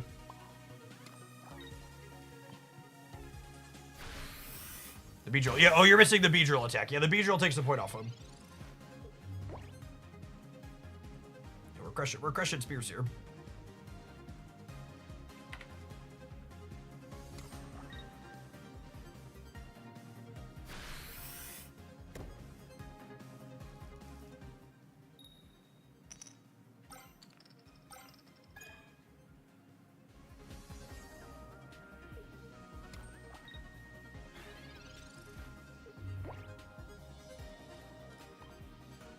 Well played, gamer. Long fought.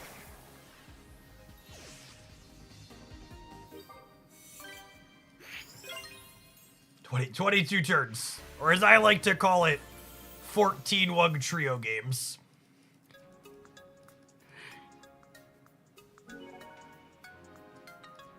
All right, gamers. It's awesome that we still got 1,800 people in here between the 2 live streams, but I gotta go do the Dan thing and run the kiddos around. It sounds like the storms have died off and the sirens are no longer going. I'm going to do a nice big long full stream tomorrow is my plan. We're going to be starting with, I think we're going to do Pocket all day tomorrow and see if we can maybe get up to Ultra 3. If you missed it, I posted an Infernape deck that we used to climb through most of Ultra 1 on the Hooglandia Pocket YouTube channel. Be sure to check that out. And what was our sweetest deck we played today? That one was good. And if you missed it, I'm going to tell you we didn't lose points with this. So if you are a Clodsire enjoyer and you are looking to play some games, watch for a highlight with this one tomorrow morning. You can steal it here real quick. But it was fun.